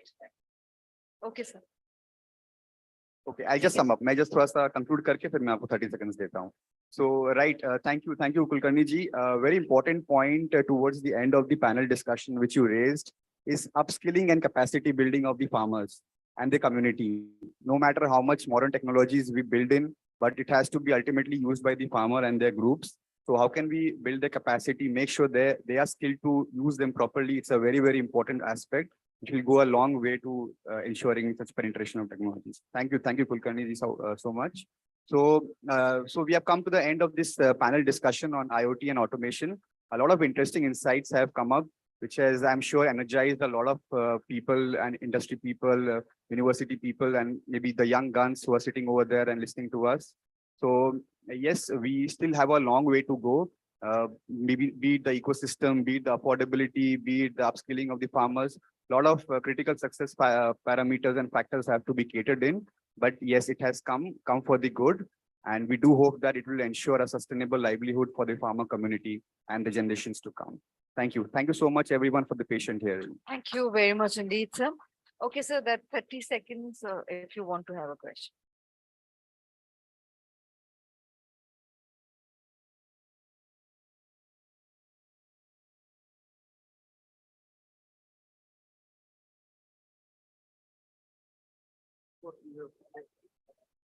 Positive लेना है, जैसे मैंने बताया कि हम लोग स्कूल के बच्चे से लेकर के एमटेक पीएचडी को तो हम पढ़ा रहे हैं, स्कूल से लेकर पीएचडी तक के बच्चे सभी इन्वॉल्व हैं। और ये इंडिया का एक स्ट्रेंथ आईटी सेक्टर, तो आईओटी एंड सेंसर इसमें हमारा कंट्री का बहुत ही स्ट्रॉन्ग पोस्ट है कि इसमें कुछ करना ही नहीं है हमें, बस हमें चैनलाइज करना है towards agriculture, that's the only. बिल्कुल positive. Thank you very much indeed, sir. Sir, if not speaking technically, I think challenges should always be taken positively. They make us, I think, do better than what we are doing. And on that note, we'll close this session. Thank you very much indeed. And I would once again invite Mrs. Mamta Jain to kindly do the honors of presenting a token of gratitude and appreciation. First, we begin with our distinguished moderator, Mr. Sumit Jalan, CEO, Shirachi AgriMech. Thank you very much indeed, sir. Let's put our hands together for him for wonderfully moderating this session. We present to Dr. Murtaza Hassan, Principal Scientist, ICAR.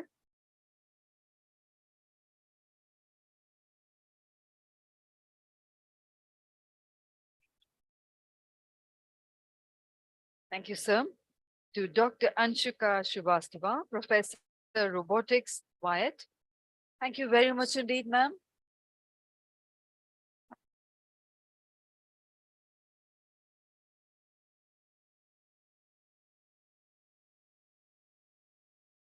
To Mr. Saurabh Bagla, Director, New Initiatives, Absolute Group.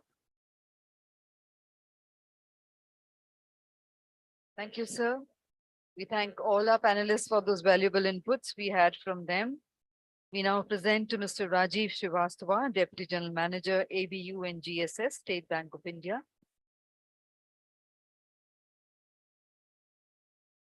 Thank you very much indeed, sir, for all those financial inputs we had from you. To Mr. Morup Namgale, Head Agri-Tech and IFCO Kisan. Thank you, sir. And last but not the least, to Mr. Prasad Kulkarni, Founder and Business Head, Edrise India.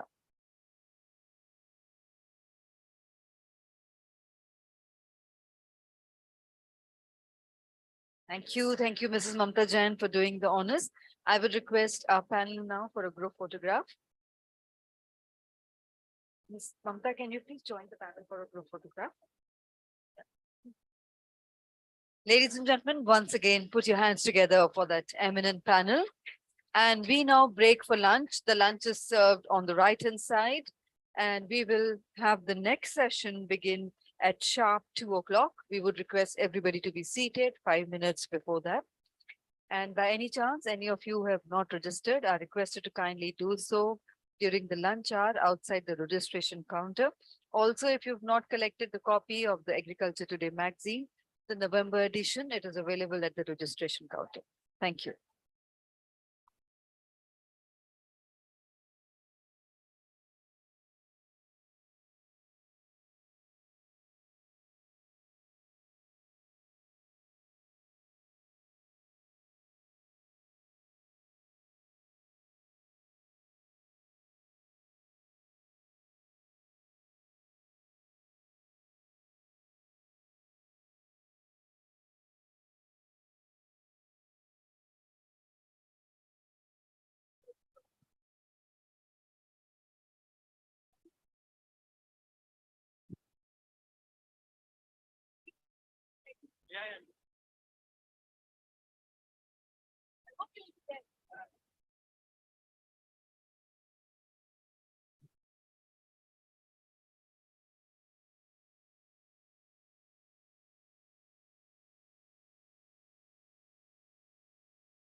Good afternoon, ladies and gentlemen. May I request everybody to be seated?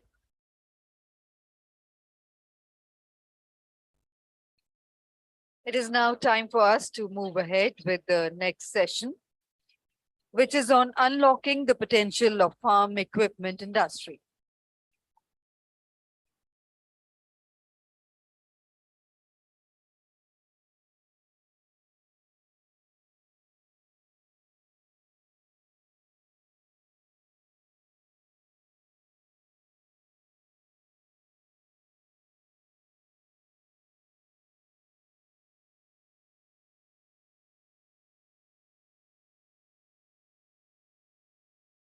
Once again, requesting everybody to be seated. And may I once again request for all mobile phones to be put onto silent mode. Thank you. So ladies and gentlemen, the next session is on unlocking the potential of farm equipment industry. And may I invite our distinguished chairperson for this session, Shri G.S. Garewal, Executive Director, Kubota. A very warm welcome to you, sir. Ladies and gentlemen, please put your hands together to welcome him. Our eminent panelist, Mr. Mukul Vashne, Director, CAPR Media Communication, John Deere, would be joining us online. And I would like to invite on stage Mr. Sanjay Kapoor, CEO and Managing Director, Lemken India. Warm welcome to you, sir. Inviting Mr. Fareed Ahmed, Head Marketing, OHT, APMEA Apollo Tyres. A very warm welcome to you, sir. Inviting Mr. A.L. Kumarapan. Sorry.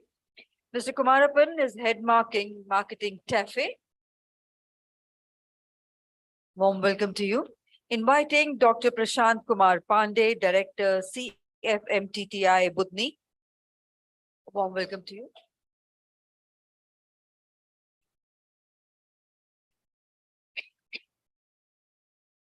Ladies and gentlemen, we've just been informed Mr. Kumarapan's flight is delayed, so he will be joining us in the next session.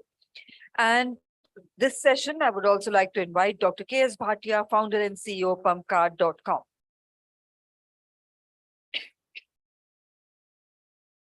So once again, the topic is unlocking the potential of farm equipment industry.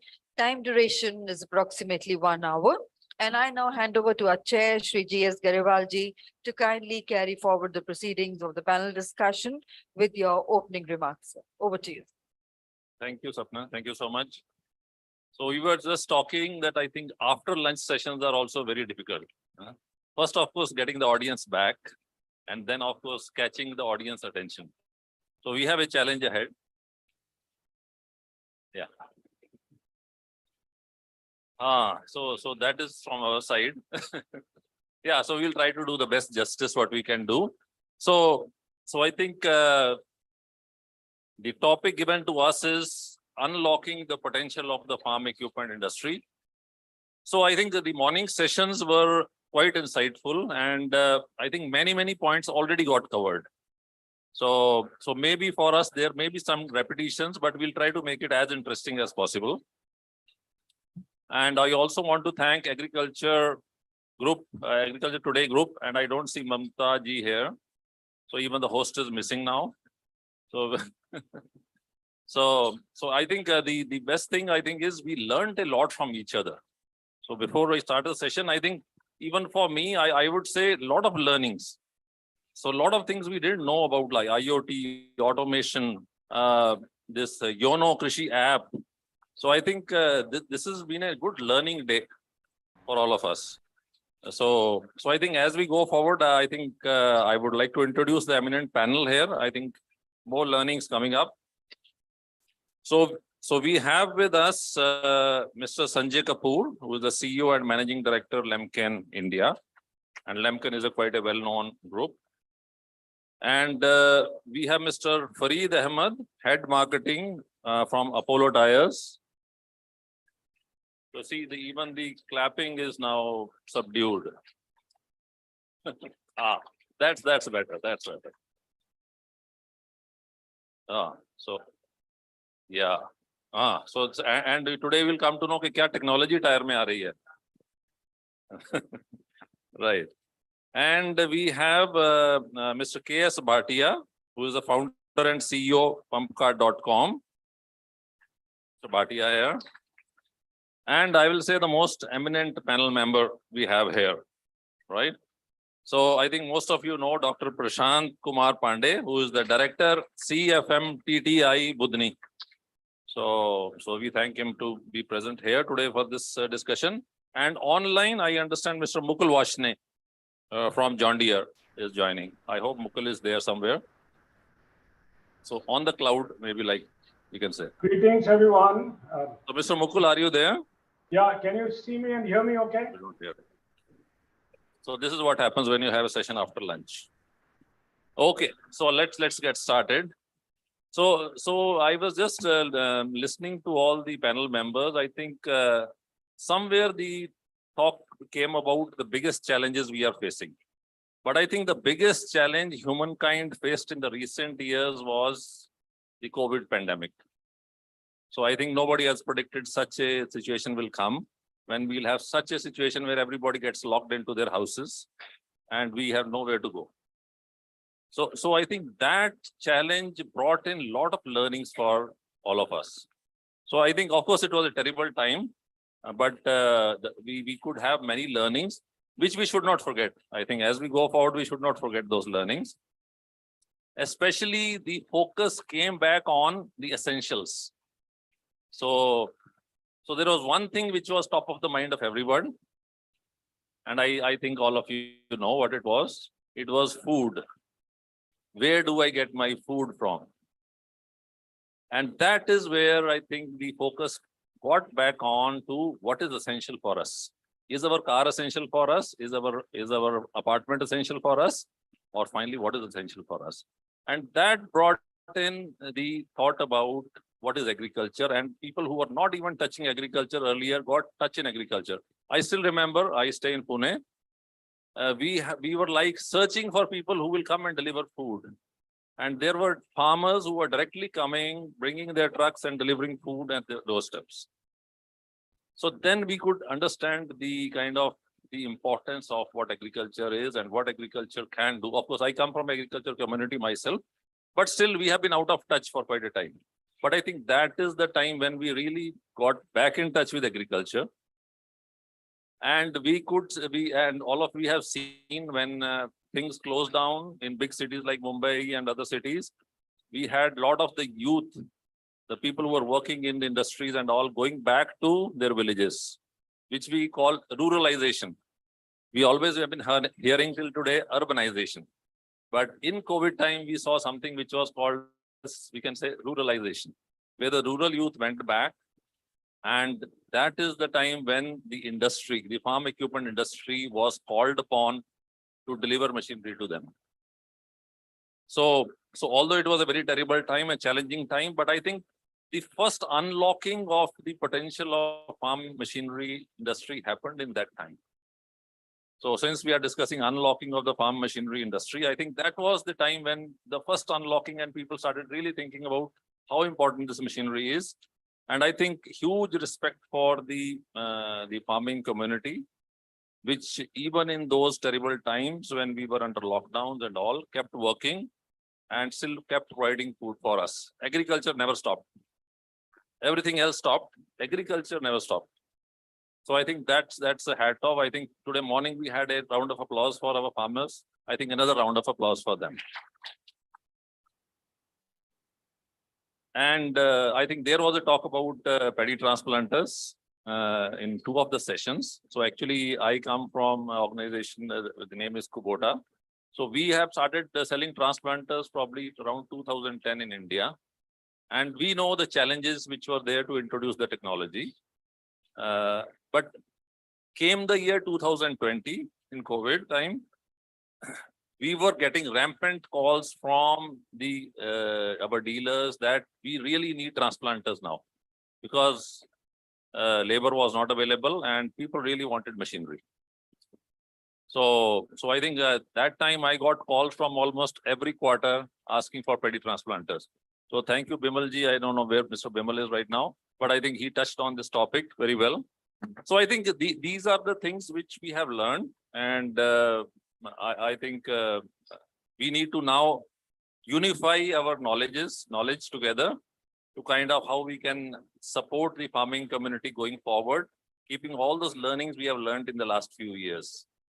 So I think I'll now go over to our panel members. So first, Mr. Sanjay Kapoor, your thoughts on this, please.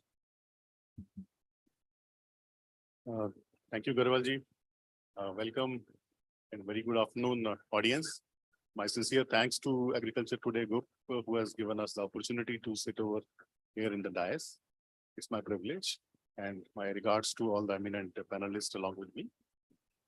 I'll try to structurize my few of the points on unlocking the potential of farm equipment industry. You see, in India, there's a huge potential. Everyone says that. I'll try to summarize a few of the points. I always say that if we talk about the revenues of the total mechanization industry, it is split into the tractors revenue and the implement industry revenue.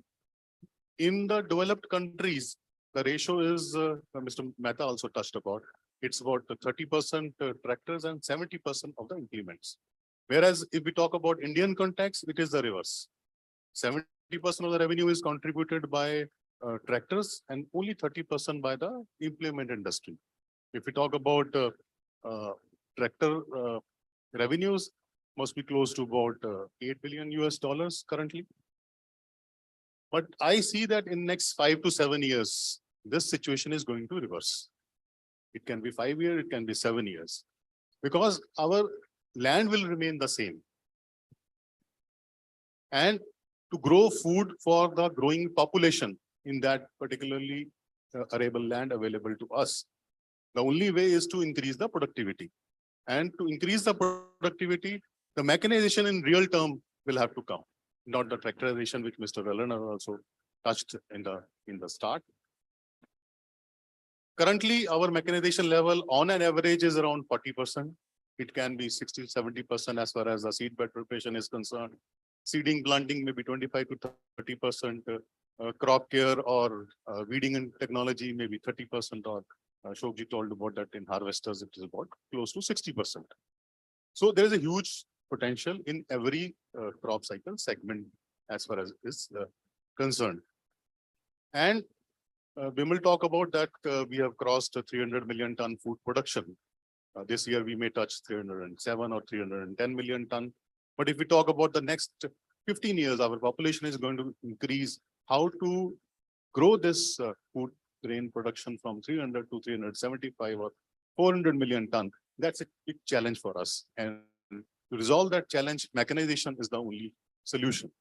Tractors, we have seen a lot of growth has taken place, not only in terms of numbers, but average horsepower growing up, bigger tractors coming up, some advanced features are coming up. But as far as the implement industry is concerned, it is still on a very, very nascent stage. Some of the fundamental on which the implement industry should work, rather, as far as we are concerned, I'm talking about particularly from the Lemkin side, that we have two major factors. One is that the farmer's yield should increase by around 25% by using the advanced farming equipment. At the same time, his cost of operation should also reduce by 25%.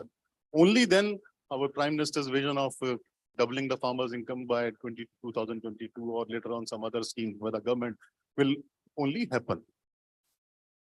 So these are the broad things. At the same time, there are a lot of deterrents into that. India, we have touched this topic in the first session, that the cropping patterns, the cropping practices, the soils, the crops changes every 60, 70 kilometers, not even 100 kilometers. Like if we talk about Maharashtra, Western Maharashtra is too advanced, Vidarbha is too dependent upon single crop and monsoon.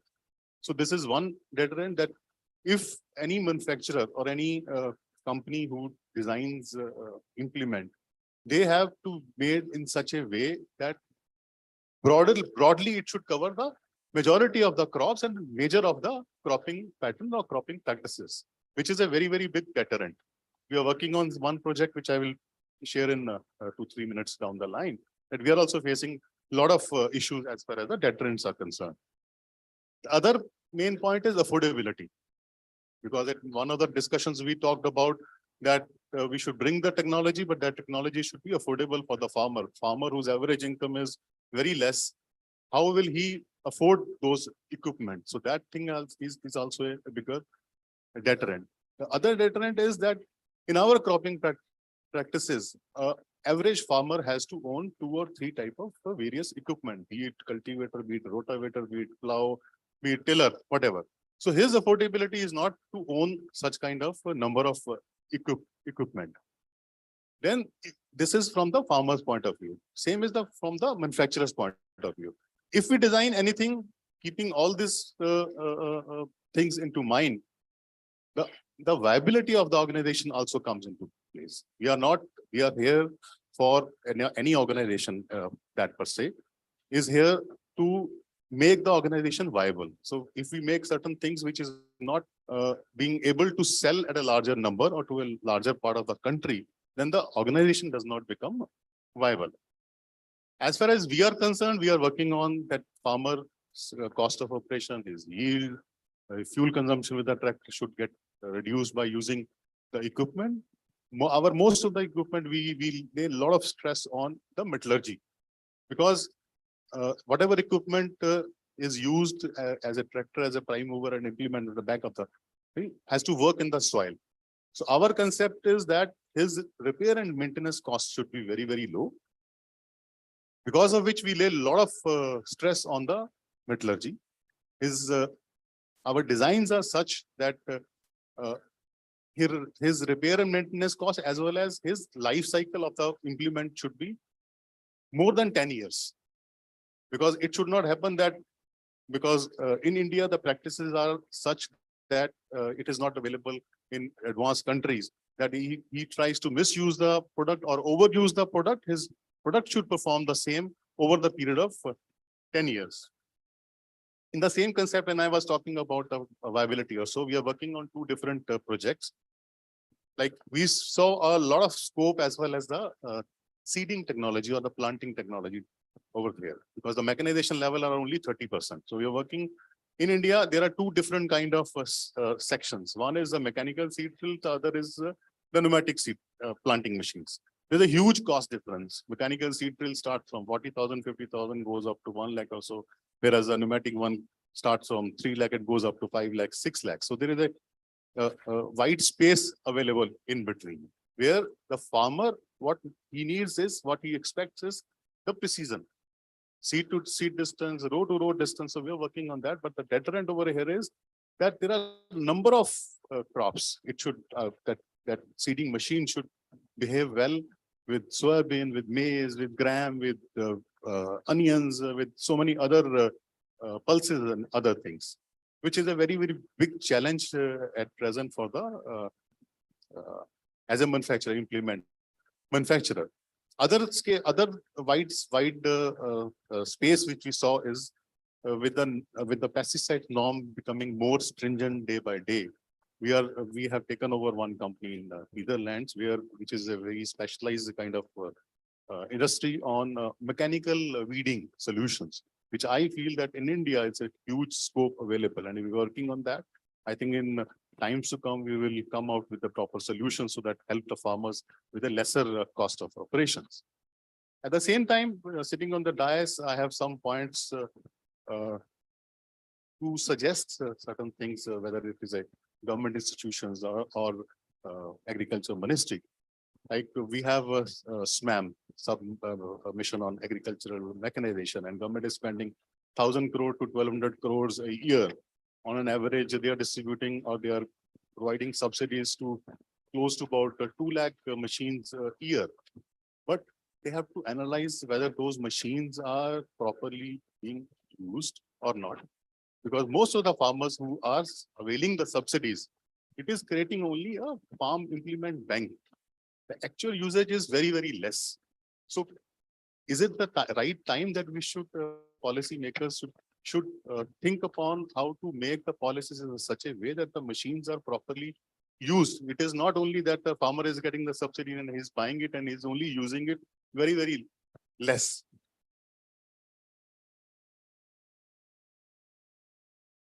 The other point is when our colleague Mr. From State Bank of India is there, financing of agricultural implements.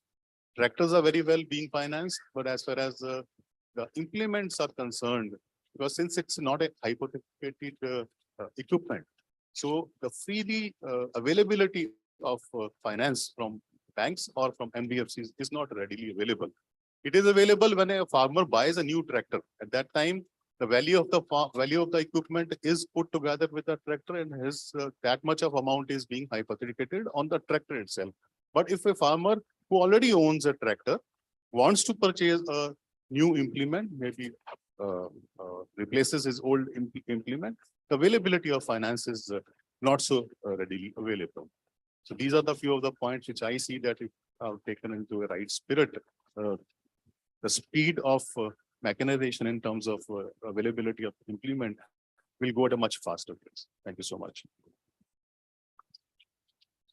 Thank you, Mr. Kapoor. Thank you so much. Thank you for bringing forward the importance of implements also along with tractors. Because I think, of course, there is talk about tractorization, but I think tractors have their own importance in the industry. And as somebody was saying, I think tractors come first and then probably come the matching implements. So I think that's where we now need to work on. So we have already bought in the tractor, which is the prime mover. We need now to bring more and more advanced implements. So which I think organizations like Lemken is working on. So I think recently I will talk about one implement which I saw a lot of potential, which was super seeder. So we were listening a lot about this super seeder, what it is, and it has taken the northern markets by storm. So I think if such kind of technologies can be brought forward, it really unlocks the potential of farm mechanization. And for those machineries, sometimes backwards tractor manufacturers have also to modify their products. I still remember we did not have so many gears in the tractor, but when super seeders came in, we had to modify our tractors to match the speed of the implements, because that's the requirement of the market. So even in tractors, there's a lot of things which can be done. So I think, of course, working with the matching implements and also modifying the tractor prime mover itself to match the implements. And now I think the thing which you have discussed is affordability. So when you bring in a new technology, always the talk, I think since morning we've been discussing small and marginal farmers. So everybody talks about that 85% small and marginal farmers, how they can afford the mechanization. So does this mean we keep on giving old technology? If we keep on giving technology, we don't bring in new technology, but I think that's not the way. We need to bring in new technology, which will come at a cost. Now we have to see how to make it implementable in the ground. And I think for that, one of the way is unify the farmers. So single farmer may be a small farmer, marginal farmer, but a group of farmers are not small. So I think that the government has done some work on that, I must say. I think the FPOs, the farmer producer organizations, is I think one good step. So I think that is one way where technology can be implemented on the ground if farmers come together. Otherwise, we will be only talking about affordability and probably cannot bring in the newer technologies into the market. So right now, I think across India, there are about 2,200 FPOs. But looking at the number of farmers across India, I think that needs to grow much, much bigger. I think then we have a chance to bring in better technologies from across the globe for the Indian farmers, and they can then actually utilize it. So I think that is one area which we can expand on. Otherwise, we will be always maybe stuck up with our small and marginal farmer dilemma, and we can't move forward. So I think taking that thought forward, I'll now give the mic to Mr. Farid Ahmed from Apollo Tyres, and I understand in tires also technology is changing quite a bit. So I think let's learn from him about what can be done on tires to unlock the potential of our mechanization. Thank you. Thank you very much, Mr. Grewal, and a very warm welcome to all the attendees. This is the fourth edition of Apollo Farm Power Awards is what being organized. And I'm very excited to be here and very happy to see a great audience here. And we have been discussing some very interesting and in-depth knowledgeable topics since morning. So some very, very intriguing discussions have already happened. And we have reached to a stage where we see that there have been a participation. This platform has provided a participation from various fraternities. So there is a industry here, there is academia here, there is government representation here, there are students here. So all these stakeholders in this journey have come together. And I think that is what is very, very important for unlocking the potential of the farm mechanization in the country. Because I believe to really unlock, there is not only one lock which has to be opened. There are many, many locks which need to be opened to really be able to, unlock the potential. And I cannot agree more with my colleague, Mr. Sanjay Kapoor, and he talked in detail about the ratio of implements and tractors in India and versus what is the situation outside in the world. And if I relate it to our European counterparts, I mean, Apollo Tires in Europe, we sell so many implement tires, and then our portfolio of implement tires is as big as tractor tires. Whereas in India, our implements still are mostly not on tires. So that can clearly give an insight that where we are in terms of implements being used in India versus the implements which are available as a technology across the globe. Now, this cannot happen until unless it becomes a movement. So for anything to become a really widespread thing, to really become the driver of mechanization in India, until unless every single small and marginal farmer is also has an access to this kind of technology, to this kind of mechanization solution, it will be very difficult to really unleash the potential. But to do that, as Mr. Grewal also mentioned, that the new technology comes at a cost. So the aggregation of the users is very, very important. And he rightly touched upon on the point of FPOs. And we also discussed about custom hiring centers. And I was talking to Mr. Mehta during lunchtime about this, that this is what is probably going to change the way mechanization is being done. A lot has been said about tractors and implements, and I think tires is something which we really talk very little about. And I do not know how many of us really, understand that how much technology also goes behind tires to make the machinery work. And if I try to put in a very crude way, actually the machine meets the ground only through tires. So is the functionality of the tire, which in a big sense, especially in the case of tractor, defines the productivity of the machine as well. And as a tire industry, we have been trying to work upon many technologies so that we are able to provide better customized solution to the farmers and to make them able to mechanize various applications of agriculture. And I think some data was being quoted in previous panels that land preparation itself has a very low mechanization. Whereas if you go to the other parts of other steps of agriculture, the mechanization is very, very low. Actually, the mechanization kind of still today majorly at the land preparation level. And moment we get into the fertilizer application, the pesticide application, or irrigation, the mechanization is very low. And in pesticide application also, or fertilizer application, we have been, considering the usage of knapsack sprayers and such sprayers as mechanization, rather than, because that's not really mechanization. And while I'll talk about the other type of technologies, but just to quote a use case that how an insight from the farmers and understanding that insight and creating a solution for that requirement can create so much of difference in adoption of mechanization.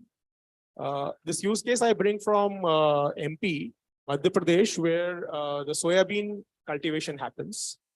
And soybean is a crop which has a very heavy usage of herbicides and then to pesticides, fungicide, everything. And the spraying of these chemicals used to happen like a regular knapsack sprayer spraying. There, some farmers decided to create their own sprayers. While globally we have sprayers which are like tractors. So the machines built for spraying, and they only have that work. We did not have that solution available in India. So farmers decided to build a sprayer on their own. So they modified their tractors, put a Syntex kind of tank at the back of the tractor. They created a platform.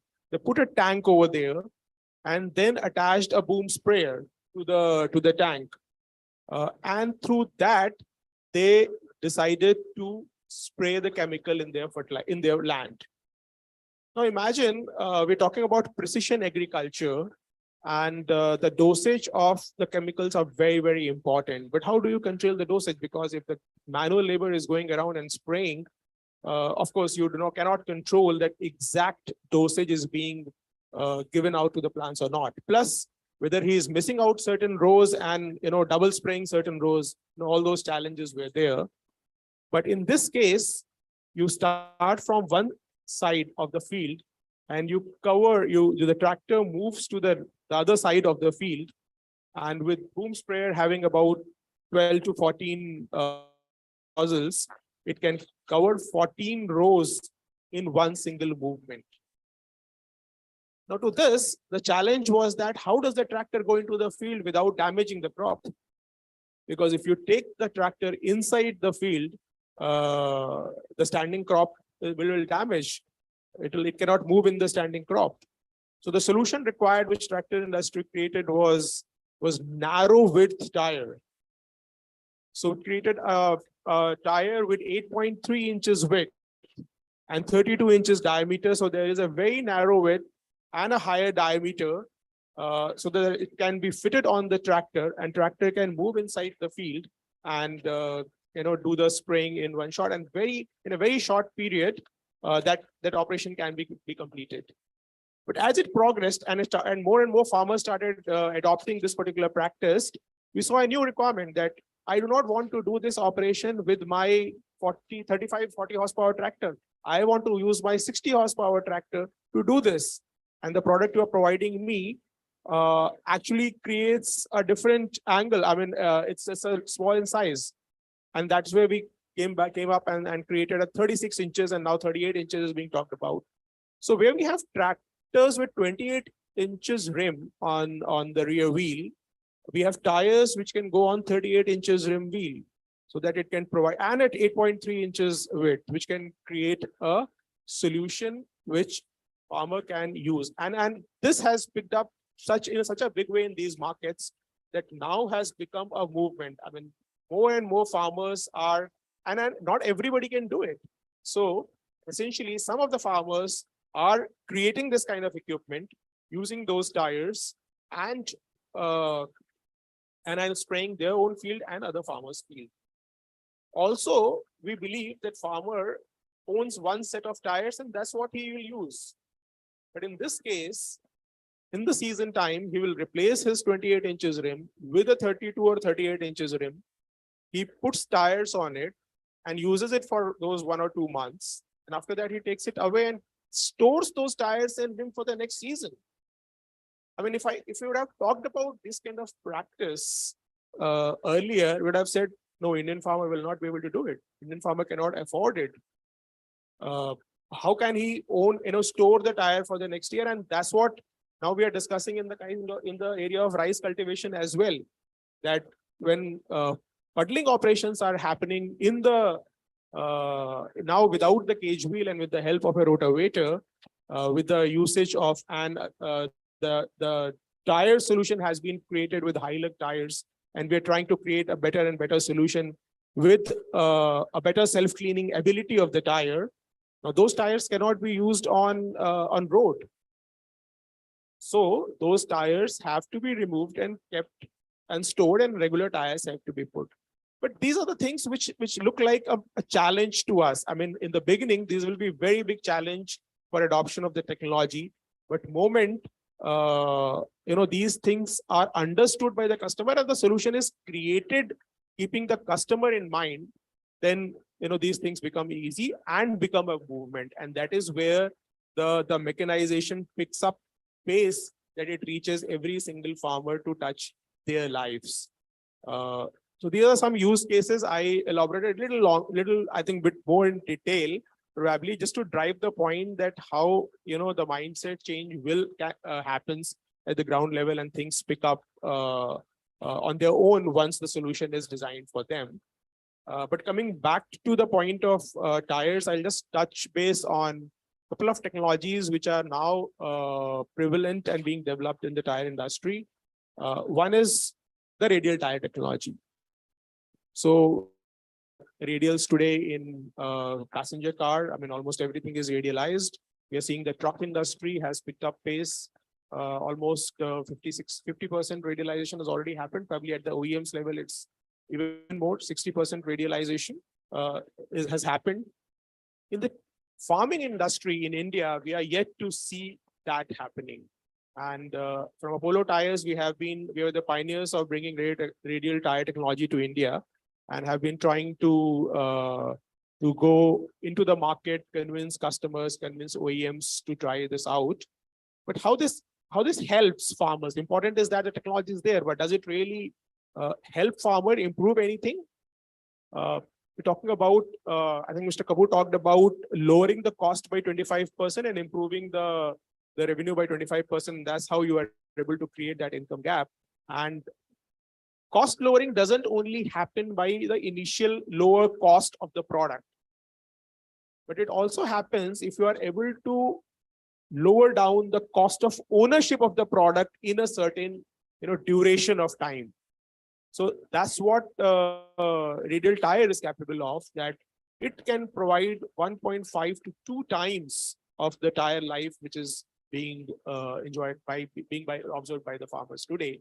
The usage can create, whether the cost difference would be 10 to 15%, and the benefit would be almost double the tire life, which radial can offer. And of course, the other important benefits, like it has a larger footprint, so it creates at least 25 to 30% more traction, so less slippage in agriculture operation as well as the haulage operations.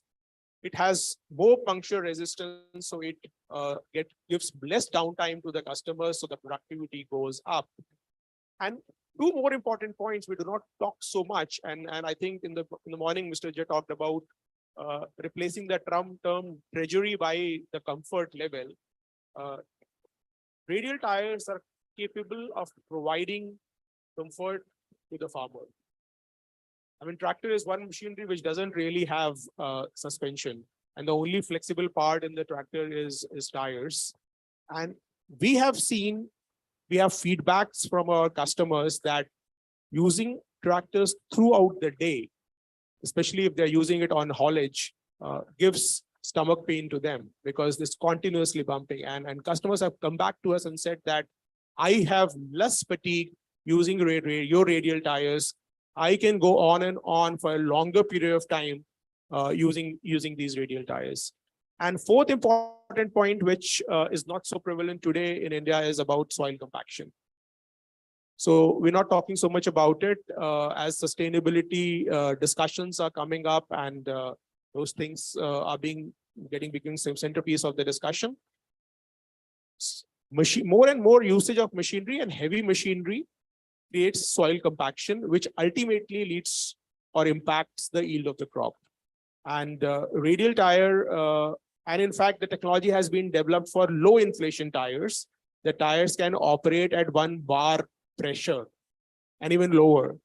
And then with that kind of pressure, the soil compaction goes tremendously down, and the overall yield of the crop or the field goes up.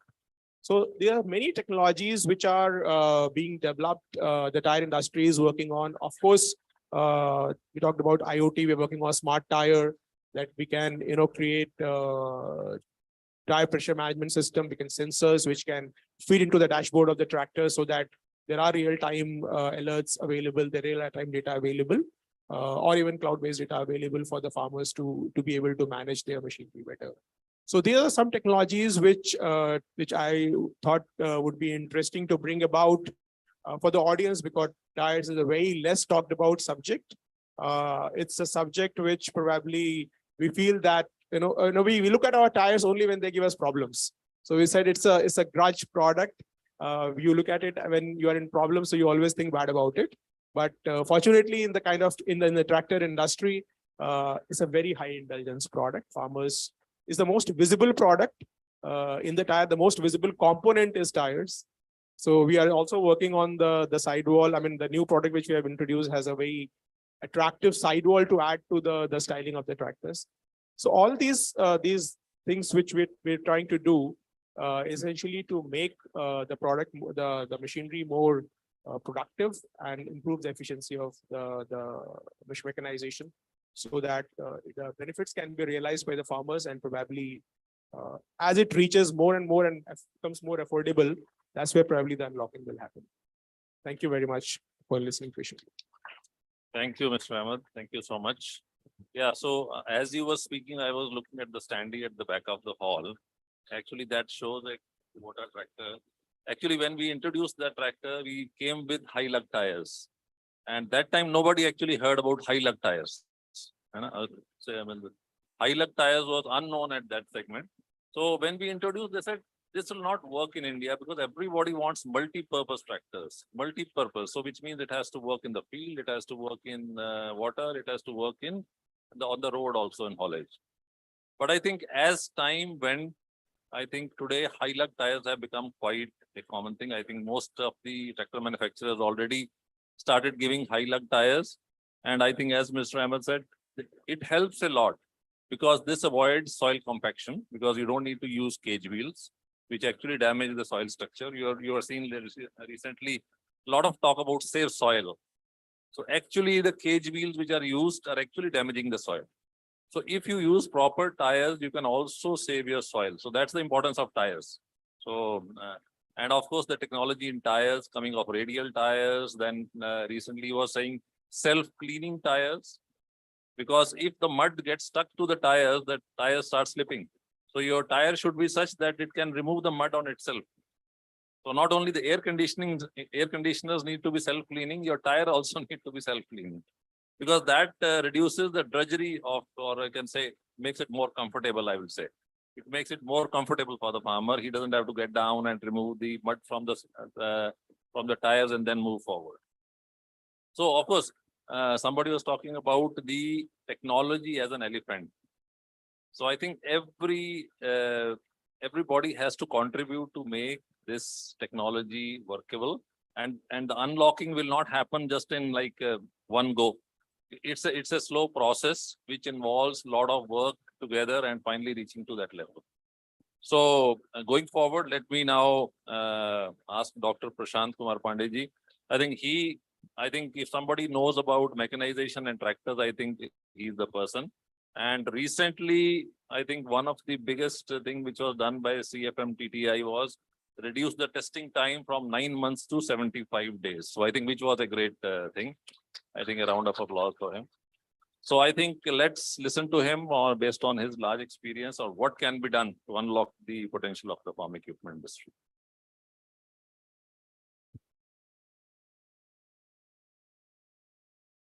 Vardana Marth Sanghanam Rasanam Chachanda Samapi Mangalanam Chakartarau Vande Vani Vinayiko.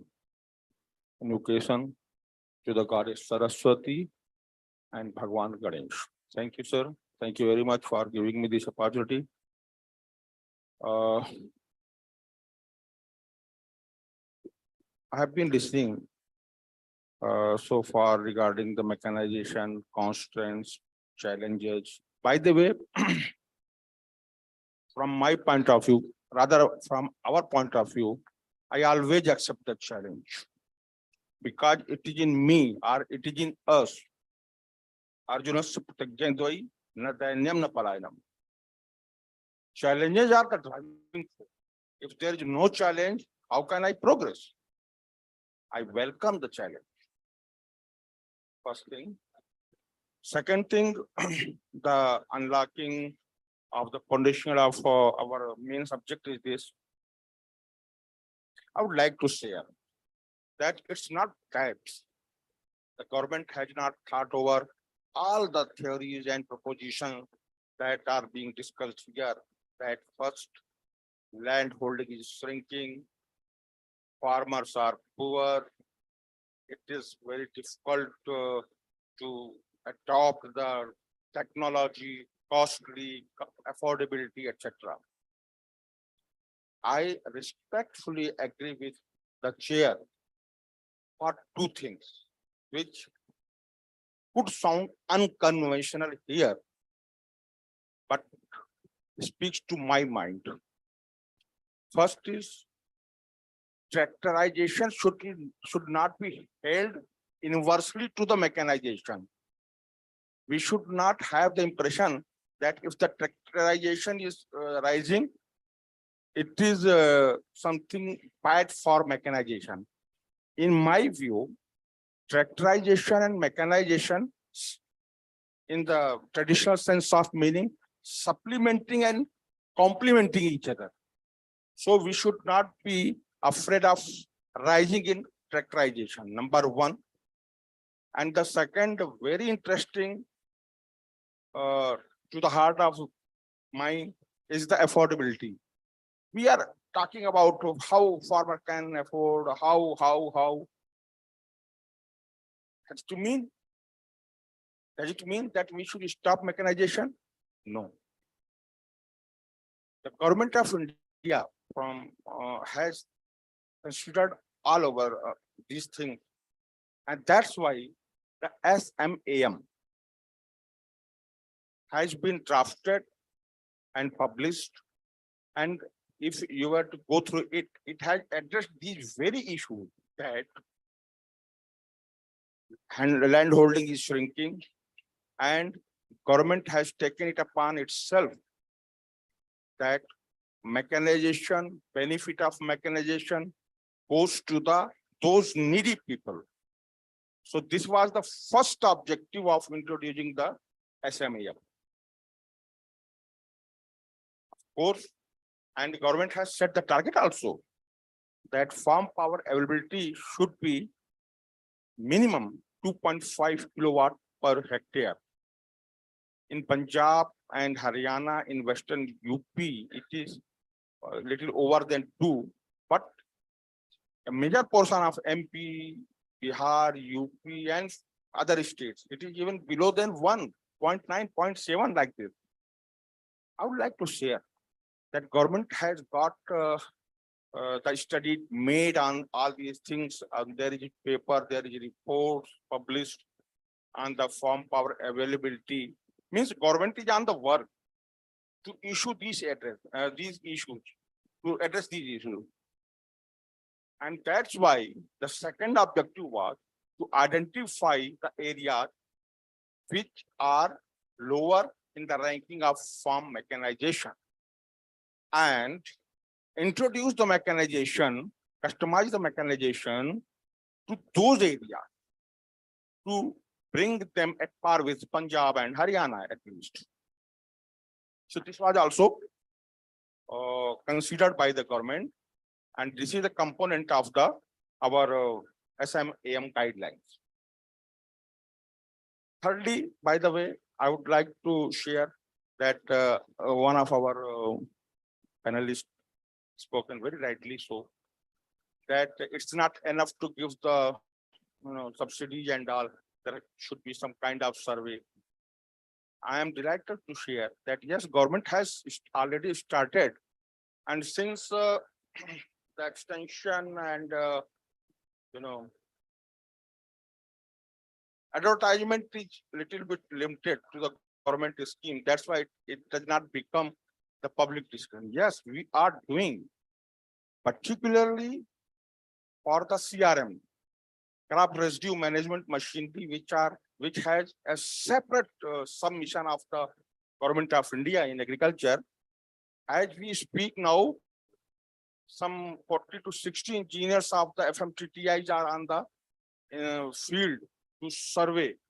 They are reaching out to the farmers directly. They are taking their feedback, whether you have got the machinery in time, what was the cost, what is the service being provided, and what is the output efficiency of the machine, whether you liked it or not, whether you considered it useful or not, and so on and so forth. So we are doing. Of course, it is limited to CRM machines only for the obvious reasons. But this is a glimpse that we have considered this aspect also. And government may think for the other machines in future, as you suggested. Bhuthani, a pioneer institute in the mechanization, I must say, it was established in 1955. We are altering our programs, customizing our programs according to the time. Now, ever since the SAM has come, Submission on Agriculture Mechanization has come, we have the mandate of promoting the mechanization by training, demonstrations of modern machinery and equipment in the farmer's field and testing. Government of India has considered other aspects also. There are 8 components in the SMAM. First is this one, that is the promotion of mechanization through training, testing, demonstration. Same for the post-harvest technologies. Then establishment of the CHC, farm machinery bank, and so on and so forth. So government is doing. What was the purpose? We realize that every individual farmer cannot afford, and as the chair said, one single farmer, one individual farmer could be, say, poor, so to say, to afford the machine. But group of farmers, no.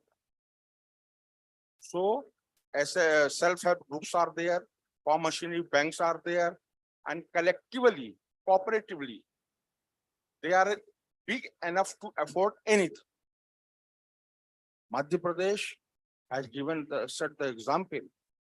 I'm pleased to share, because Madhya Pradesh used to be seen as Bimaru state, Bihar, Madhya Pradesh, Rajasthan, Uttar Pradesh, Bimaru states.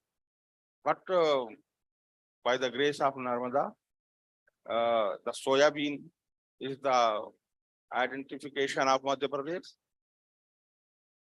Used to be said. Used to be. That's what. Oh, no. Used to. Thank you. Used to be. And now the Madhya Pradesh, as for the information available with me, is number 1 in the wheat production also. So now we are, we can say something that we are doing something. It's very good. In CHC, as other speaker had said, after Karnataka or along with the Karnataka, this is the Madhya Pradesh that has established more than 3,500 CHC. And they are all working. Why I'm saying so? Because I'm the nodal officer for inspection of the CHC.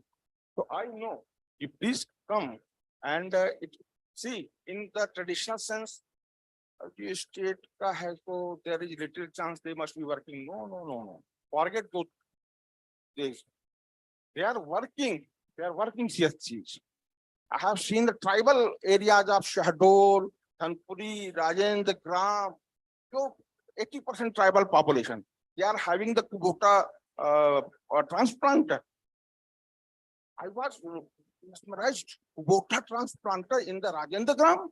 in Dhanpuri, in Jagdalpur. But it is there. It is there. So work is being done. We should remain positive. My point is this. We are government is working on it. Earlier, there was long-term program for training and testing. It was felt that this is not enough. So since 2016, every institute are approaching the farmers in their field. When I was director, Anandpur, 4 southern states, then 4, now it is 5 southern states. Telangana was not there at that time, it was Andhra. So our team went there in the farmers field, and as rightly said, it was the customized mechanization. There we were discussing about coconut climber, transplanter, power paddy weeder. Okay, so this is not popular in Madhya Pradesh, of course, but this is there, and you will be glad to know that if technology is proper, don't blame the farmer. They are ready to accept. We say resistance to change, no, you prove your worth and they will accept. Farmers are not fool. They accept the change. And in southern state, paddy weeder, sericulture, everything is very on the rising. They are doing it. Similarly, in Haryana, we have covered Rajasthan, Haryana, Punjab. Our team used to go in the farmers field. What was the idea? We are convinced that n number of demonstrations that we are doing is not enough, but it was giving a positive signal. First, farmers came close to our institution.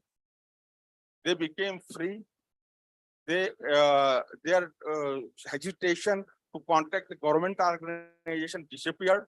We are reaching out to their farm, and their fear, hesitation to work with machinery, that also went to work. I'm here, I'm standing here. If anything goes wrong, it's my responsibility, government responsibility. You try yourself. This gave the boost. And what was the outcome? They got convinced that this machine is actually useful for them. And what is the benefit? That it unlocked the small sector. If demand is more, supply would automatically be more.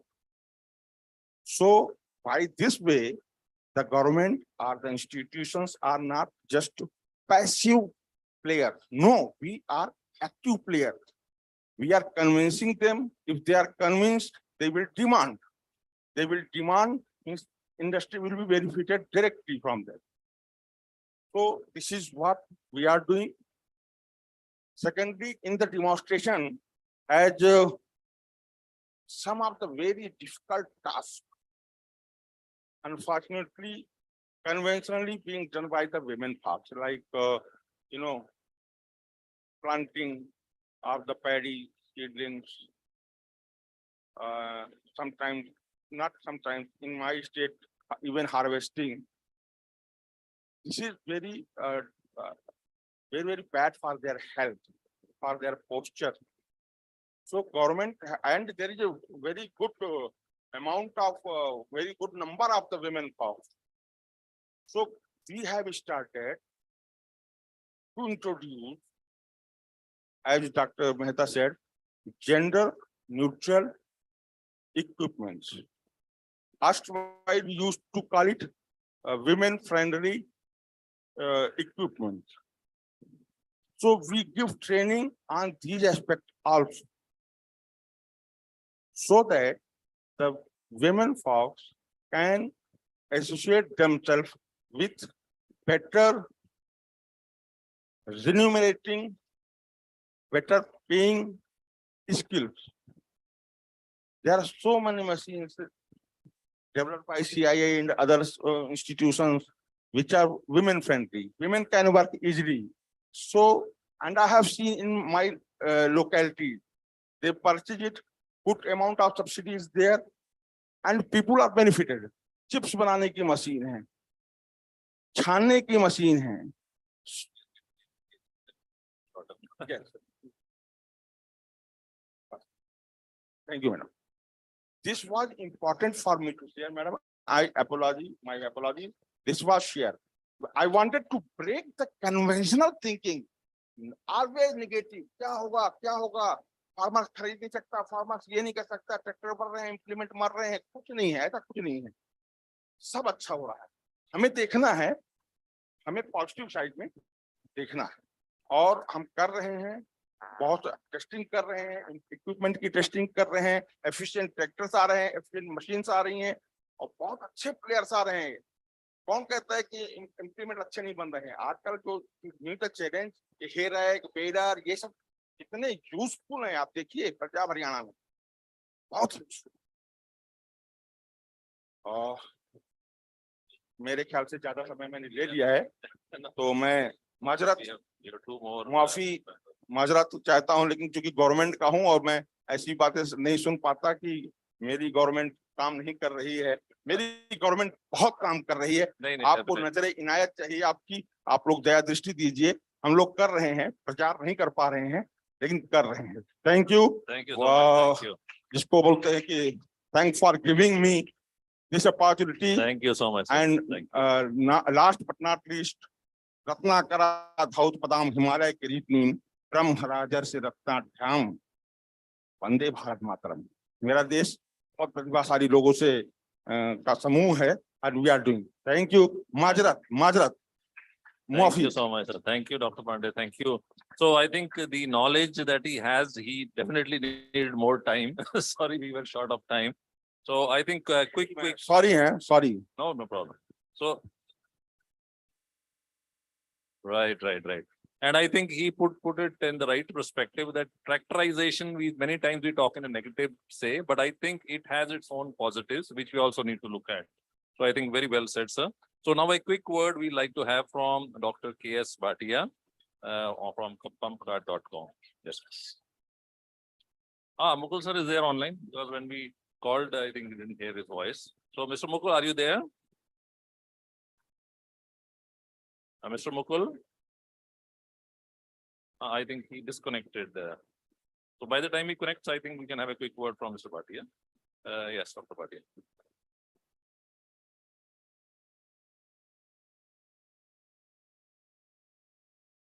So afternoon everyone. Since morning I'm hearing problems and challenges and all. So, of course, agriculture is a big challenge. I don't know how do you take it, but I take it as a very big challenge. And so being not a totally part of the agriculture, so we run a platform called pumpcard.com. We are one of the largest platform in India who sells the pumps online. And when we started it, we have been mentioned by the Google CEO Sundar Pichai when Prime Minister had gone to US first time. So then we came into limelight and all. And in 2020, as he said that COVID is a really game changer for us. And of course, it's a game changer for Pumpcard also. So we started with the pumps and we opted for agri machinery later on. And in a just span of 18 months, we could open 150 offline stores of the agri machinery in part of South. And this is with the support of some state governments also. So we got a grant of around $2 million also. So I face a big challenges in agriculture is innovation, which is not happening. This is the great challenge. Nobody's thinking of, as Sir said, is that what government is talking about. And everywhere, wherever our Prime Minister goes, he's talk about startups, he talk about innovation. But why still, innovation is not taking that place? This is a big challenge. I personally feel that it's just because of our poor education system. हम लोग 10th के बाद engineering के लिए जाते हैं, +1, +2, we read physics, we read chemistry, mathematics. But nobody reads about agriculture. हमारी education system सिखाता ही नहीं हमें agriculture. हम सीधी +2 करके non-med करके सीधी agriculture engineering में चले जाते हैं. But nobody teach us agriculture. I think we are far behind China, Japan and all. Why, why we are not thinking that we should move ahead? Why we are not thinking? We have to change this education system. We have to change this. We have to teach agriculture to all our new generation. Doctor का बच्चा कहता है कि मैंने doctor बनना है. Bureaucrat sons want to be a bureaucrat and businessman son want to be किसान का बच्चा किसान बनना नहीं चाहता.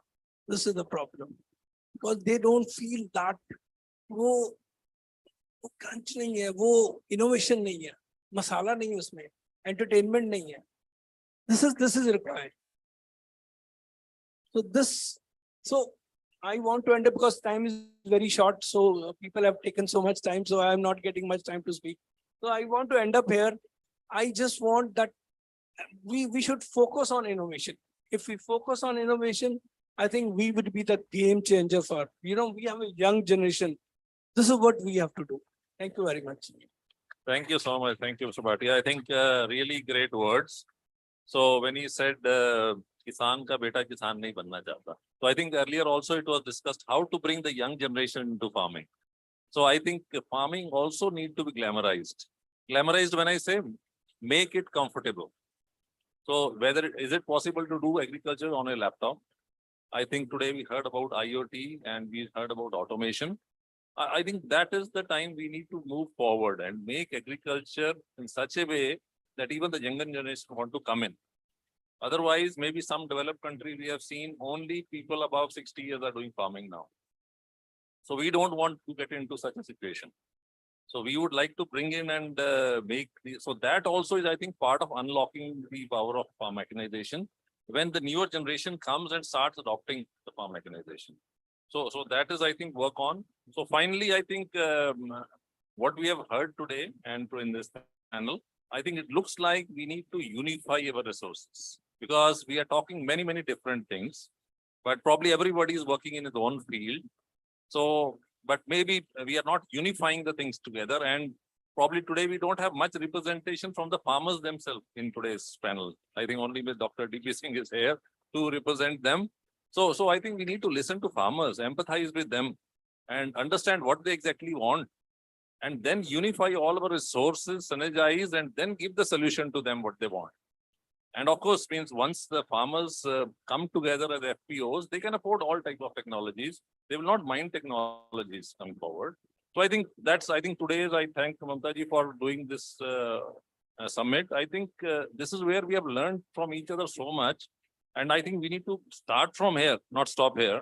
And we need to unify whatever we have learned, work together, and then give the solution to the farming community what they need. So I think with those words, I'll thank you so much and sorry for exceeding the time. Thank you. That's okay, sir. Thank you very much indeed. And ladies and gentlemen, let's put our hands together for that wonderful session we had. As I once again invite Mrs. Mamta Jain to kindly do the honors of presenting. Dr. D.P. Singh still has something to say. So we have a very important award presentation. So that speaker will be off the stage. So we continue requesting the chair. मुझे रोको मत, कुछ दे के जाऊंगा, मैं लेके नहीं जाऊंगा. You are just like my younger sister. My dear all, मेरा एक सुझाव है, सजेशन है, जब भी इस तरह की सबमिट या जब भी इस तरह का प्रोग्राम हमारा एग्रीकल्चर टुडे ग्रुप यहाँ ऑर्गेनाइज करे, इस तरह की हर एक में एक अच्छे किसान को भी बैठाया जाए. जो एग्री सहमत है? अगर सहमत है तो क्लैपिंग करें,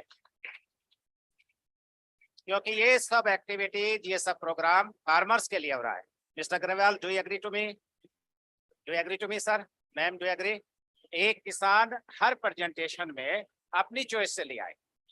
thank you. Thank you very much. Thank you, sir. I would request Chair Shri Thank G.S. you. Garewal ji Mamta ji to present a token to Shri G.S. Garewal.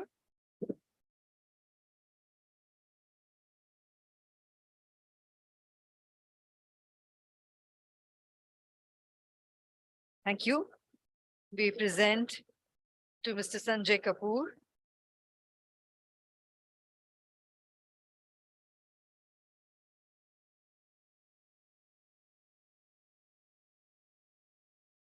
We present to Mr. Fareed Ahmed.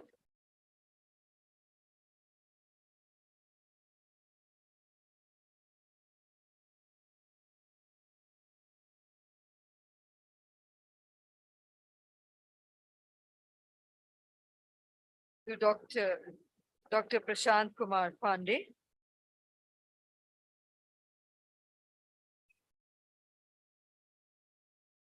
Thank you very much indeed, sir. That was a very insightful address.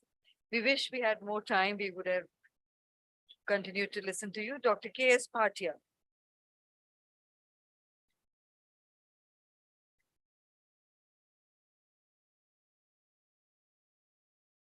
Thank you, Mamta ji, for doing the honors. And ladies and gentlemen, with that, we close this session, requesting everybody to kindly remain seated. As we straight away move to the next session, just give us a few minutes while we arrange the top table for the next session.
So ladies and gentlemen, we are ready to move ahead with the next session, empowering small and marginal farmers. And may I invite our moderator for the panel discussion, Mr. Deepak Parikh, founder, honorary BTech Incubation. Very warm welcome to you, sir. I invite Mr. Abhijit Gaikwad, Head Marketing Asia Pacific, Lemken India. A very warm welcome. I invite Mr. Bhim Reddy, Head Marketing VST Tillers Tractors.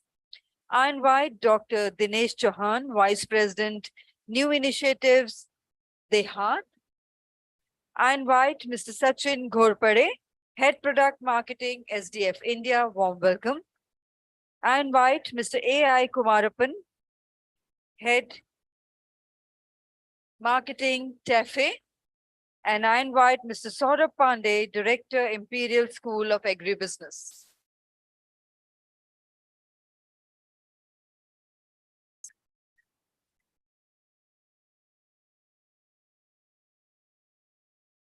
So once again, ladies and gentlemen, the topic for the session is empowering small and marginal farmers. And the time duration is approximately 1 hour, which we will have the award presentation ceremony immediately after this session.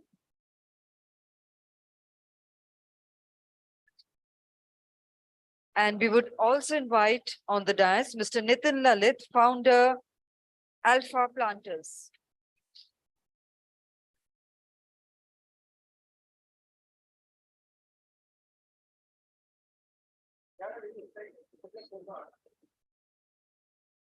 We'll have a little bit of change.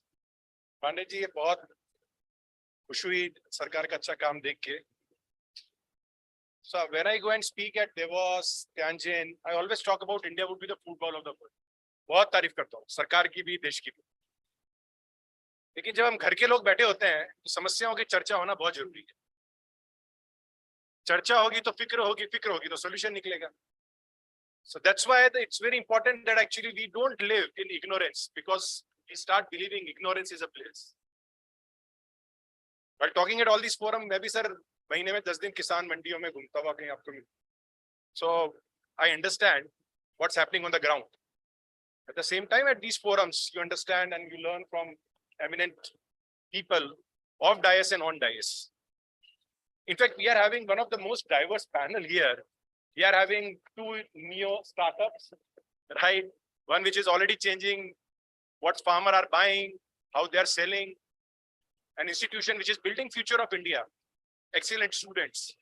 And then a company from India which is nearly 100-year-old.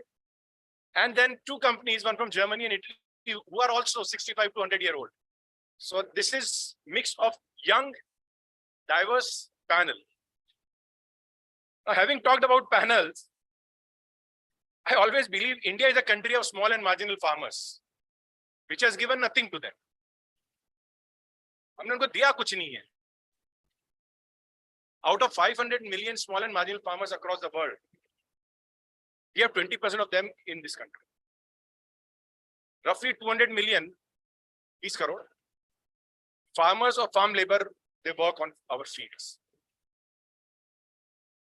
Out of them, 139 million or 13.9 crore के आसपास, they are landholders. हम landless labor की तो बात ही नहीं करते, हम हरदम farmer ही दिमाग में रखते हैं, वो भी बहुत important है. We have to understand about them also.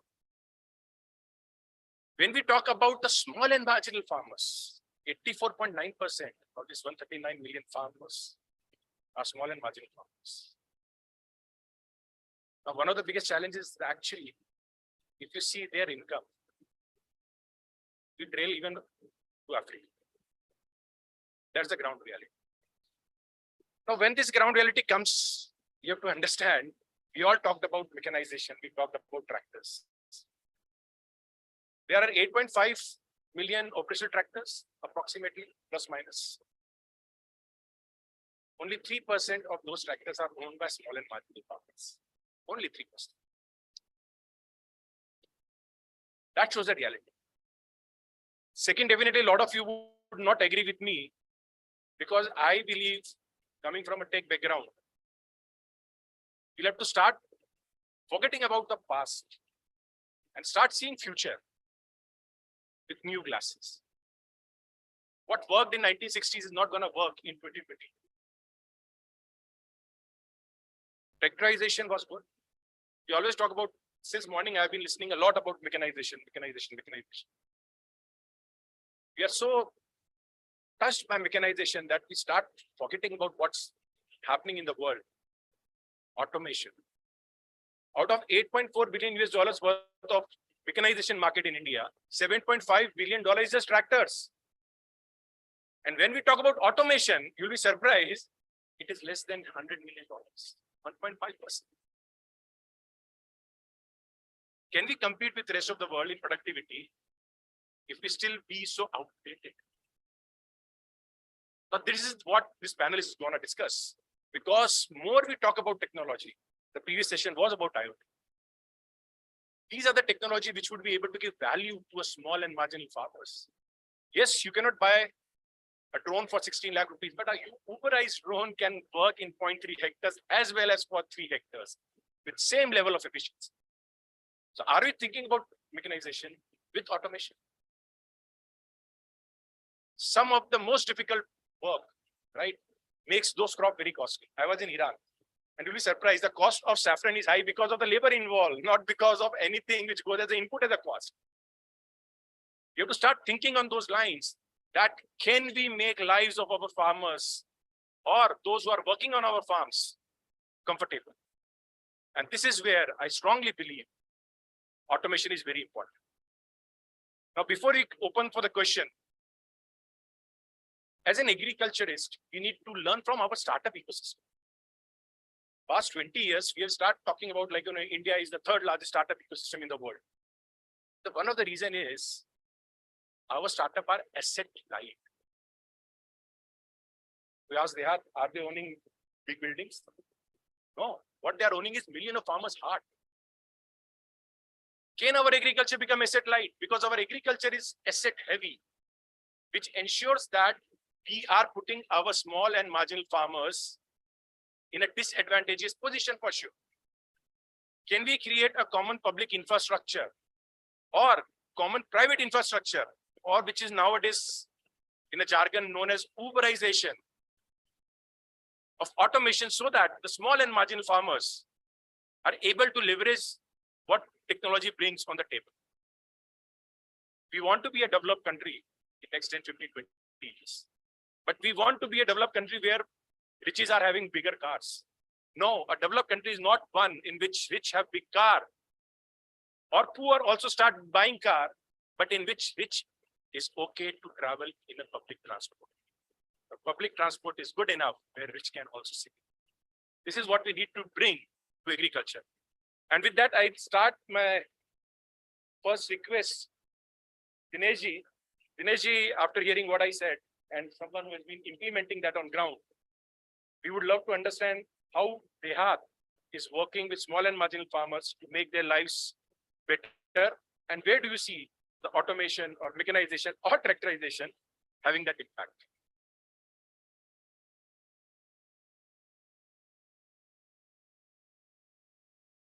Very good afternoon to all of you here. And good afternoon to moderators, people, and all the esteemed panelists today here on the dais. First of all, I would like to congratulate Agriculture Today Group for organizing such a very wonderful event, the first of its kind here in Delhi. And I would like to congratulate all the winners of today's program, which is going to happen post this session, right? So I'm Dr. Dinesh Chauhan, and I'm Vice President, New Initiatives DeHaat. Very good afternoon to all of you. Coming back to the question which has been asked to me, how DeHaat is helping or empowering small and marginal farmers in India. So you see, DeHaat has been now almost a decade-old organization presently working in India. We are the largest full-stack technology platform working with more than 15 lakh farmers across 160 odd districts in India. तो हम करीब 15 लाख किसानों के साथ काम करते हैं. और जो हमारा मॉडल है वो basically when we enter into a rural India, what we do is that we identify a micro entrepreneur in that geography, and we try to empower those micro entrepreneurs to value add services. And these micro entrepreneurs we create help in providing right kind of inputs to the farmers, and also to aggregate output from on the output side of the business model. So how we are doing this is we are actually one of its kind of digital model where we have physical DeHaat centers, as well as all these stakeholders are digitally connected. So in the entire value chain, if we talk about right, starting from the farmer till to the DeHaat center, micro entrepreneur, or our nodes which are providing agri inputs and to all these centers, and plus our channel partners. So we have more than 150 odd output companies who are working on our platform, and somewhere around 700 buyers on our platform, which are connected digitally with all these farmers. So we are offering all our services like crop advisory and technical support through physical mode as well as on the digital platform as well. तो अगर हम बात करें तो हर किसान के पास में एक आज की तारीख में, because what we saw is that after the penetration of the internet in the rural part of India, we thought that digital technology can actually help in taking all these innovations right to the farmer level. And we have got applications for the farmer where farmer उस app में जाके और हमसे connect हो सकता है और हमसे जुड़ सकता है. Similarly जो DeHaat सेंटर जो माइक्रो एंटरप्रेन्योर्स रन करते हैं वो उस सेंटर से भी वो जानकारी प्राप्त कर सकता है. We have also got our customer care or toll free number where a farmer can call, और toll free number को कभी भी कॉल करके और अपनी समस्याएं बता सकता है, और हमारे जो विशेषज्ञ हैं उसको तुरंत ही जानकारी दे देते हैं. और अगर मान लीजिए कि कोई ऐसा सवाल है जिसकी जानकारी उनके पास नहीं है, तो वो अगले 24 घंटे में उन तक पहुंच जाती है. So these are some of the ways of how we are working with the farmers. If we talk about how we reach and address or connect with all these farmers, the biggest strength of Dehat actually is that we have got feet on the ground as well. तो ये समझने की बहुत ज्यादा जरूरत है कि हिंदुस्तान के अंदर में जब हम बात करते हैं कि डिजिटल टेक्नोलॉजी से हम एग्रीकल्चर को रेवोल्यूशनाइज कर सकते हैं, तो हमने ये देखा है कि खाली टेक्नोलॉजी से समस्या का समाधान नहीं हो सकता है. फिजिकल और पर्सनल इंटरफेस और इन्वॉल्वमेंट बहुत जरूरी है, right. So we have got our people who work with the farmers, handhold with them on the ground. So this is our strength and we are trying to build on that. So ये एक बहुत important चीज है कि अगर हम कहते हैं कि टेक्नोलॉजी से फार्मर को मदद मिलेगी, लेकिन वो एडॉप्शन कैसे होगा, मतलब फार्मर उस टेक्नोलॉजी को कैसे यूज कर पाएगा, तो वो सिखाना भी बहुत जरूरी है उनको. और किस तरीके से वो सरल तरीके से सरल भाषा में उस तक पहुंचाई जा सकती है. So day in day out we work with all these farmers. We are also working with a lot of FPOs in India, right? So currently we are working with more than 400 FPOs across India. तो करीब 400 से ज्यादा FPOs हैं जिनको हमने enable किया है अपनी सर्विसेज के द्वारा. हमारा मकसद ये रहता है कि जो भी ये किसान भाई हैं या जो भी FPOs हैं, इनको हम सही जानकारी एक तो प्रदान कर सकें और वो लोकलाइज्ड हो टेक्नोलॉजी की मदद से. उस एरिया में हम जैसे कि हम फार्म फील्ड को जियो टैग कर देते हैं. अभी मैं आपको एक छोटा सा उदाहरण देता हूँ कि क्या अभी जो पिछले सीजन जो गया है उसमें जो किसानों को हमने जो बीज बांटा या जो दिया या जो उन्होंने परचेज किया हम लोगों से, उसके साथ में बंडल्ड इंश्योरेंस सर्विसेज भी थी. तो बहुत सारे किसानों को जब आपने देखा होगा लास्ट सीजन में ये जो सीजन गया है उसमें वेदर वैगरीज बहुत ज्यादा रही, तो जिससे काफी नुकसान हुआ. लेकिन जिन किसानों ने हमारे देहात सेंटर के थ्रू बीज लिया था उनको बाय डिफॉल्ट डायरेक्टली उनके खाते में पैसा पहुंच गया. तो this is a very big thing. और शायद हमको पता मतलब टेक्नोलॉजी की मदद से वो अपने आप ही चला गया, राइट. तो हमें पता है कि इस एरिया में उन्होंने वो बीज खरीदा, यहाँ पे ये प्रॉब्लम हुआ, यहाँ पे ये वेदर डेविएशन हुआ और अपने आप ही हमने वो किसानों को वो रिम्बर्स कर दिया जो भी खर्चा उनका हुआ था या जो लॉस हुआ. तो this is one example, very one small example how technology is helping the farmers, right. Thank you.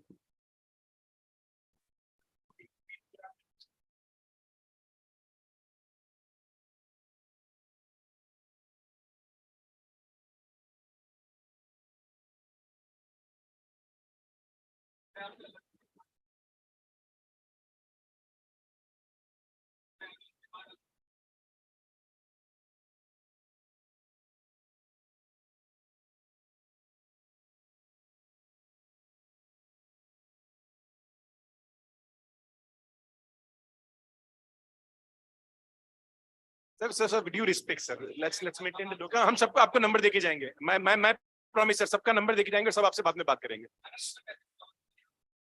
Right. So now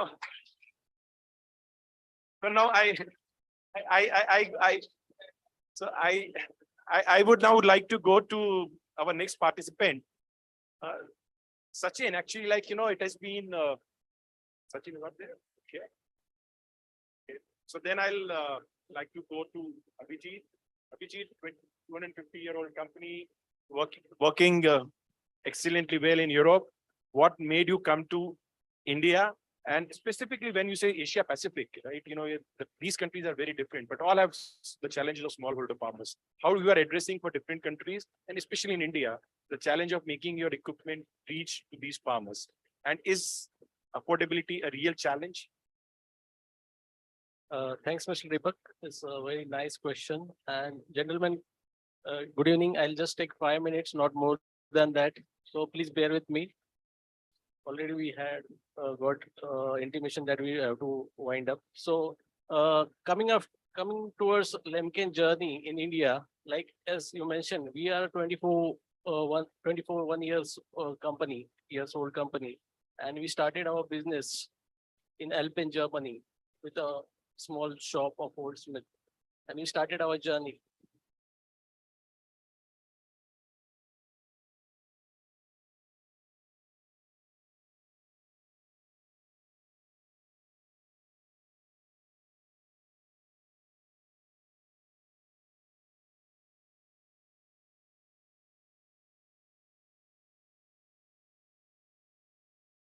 Yeah, so going forward, the Lemken journey, we are globally recognized, and coming to the India, we took a call in 2010 to come to India and to feel the small and marginal farmers how we can empower them through our implements. That is our Lemken implements, blue implements mainly. So talking about farm mechanizations and the connections with Lemken India here in which we started the journey in 2010. As we see that the farm mechanization in India is 40 to 45%, and when we compare to US, it is almost 95%. And we talk about the Brazil, China, Brazil is 75% and China is almost at 57%. Why I'm saying this, when we compare the developed countries with the developing countries, we must see that what goes in their kitty, that they are at the 95%. The main positive thing is that Hello? they are following the Hello, sir. mechanization part thoroughly. Like if they buy the tractor, they immediately look after the implement which is suitable for the tractor to do the farming operation in the correct way.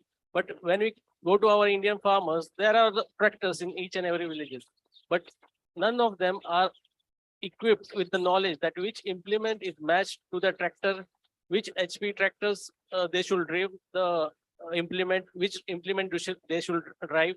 So this knowledge is missing. So what Lemken India had did in from 2010.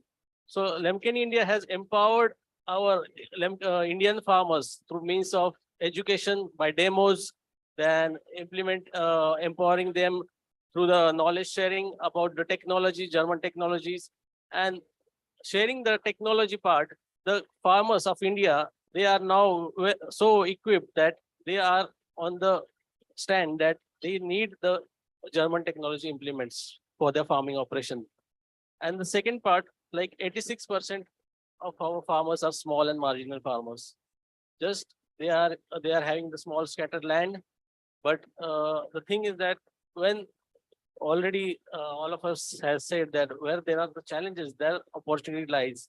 The same our Lemken GmbH group has thought that in India, there are challenges for our implement because we manufacture a lot of big implements in Germany. But when we stepped in India, we not gone directly to the market. We done our homework that what Indian customers need, what Indian agriculture need. And according to that, we set up our plant in Nagpur, Butibodi. It's a 100 crore investment plant. And we had started a manufacturing of the small size implements which are suitable for our Indian agriculture and Indian farms. We have not bought the implements from Germany, Alpen, and we have dumped in the Indian market, and we have not screwed our Indian farmers. I'm frankly saying, because see, if we don't do the homework of, and if we don't what you say, if we don't learn our Indian agriculture practices, we will not survive, and we will not help Indian farmer to raise. So I think that there, every villages there are tractors, but the farmers are not aware that which implement they should use. So as most of the scientists here said that like per drop more crops. So I'll suggest that in mechanization we should say that one tractor and one implement should be there, at least in every villages. And lastly, like we already saying that all the stakeholders should come in. We should sit together. We should do the brainstorming.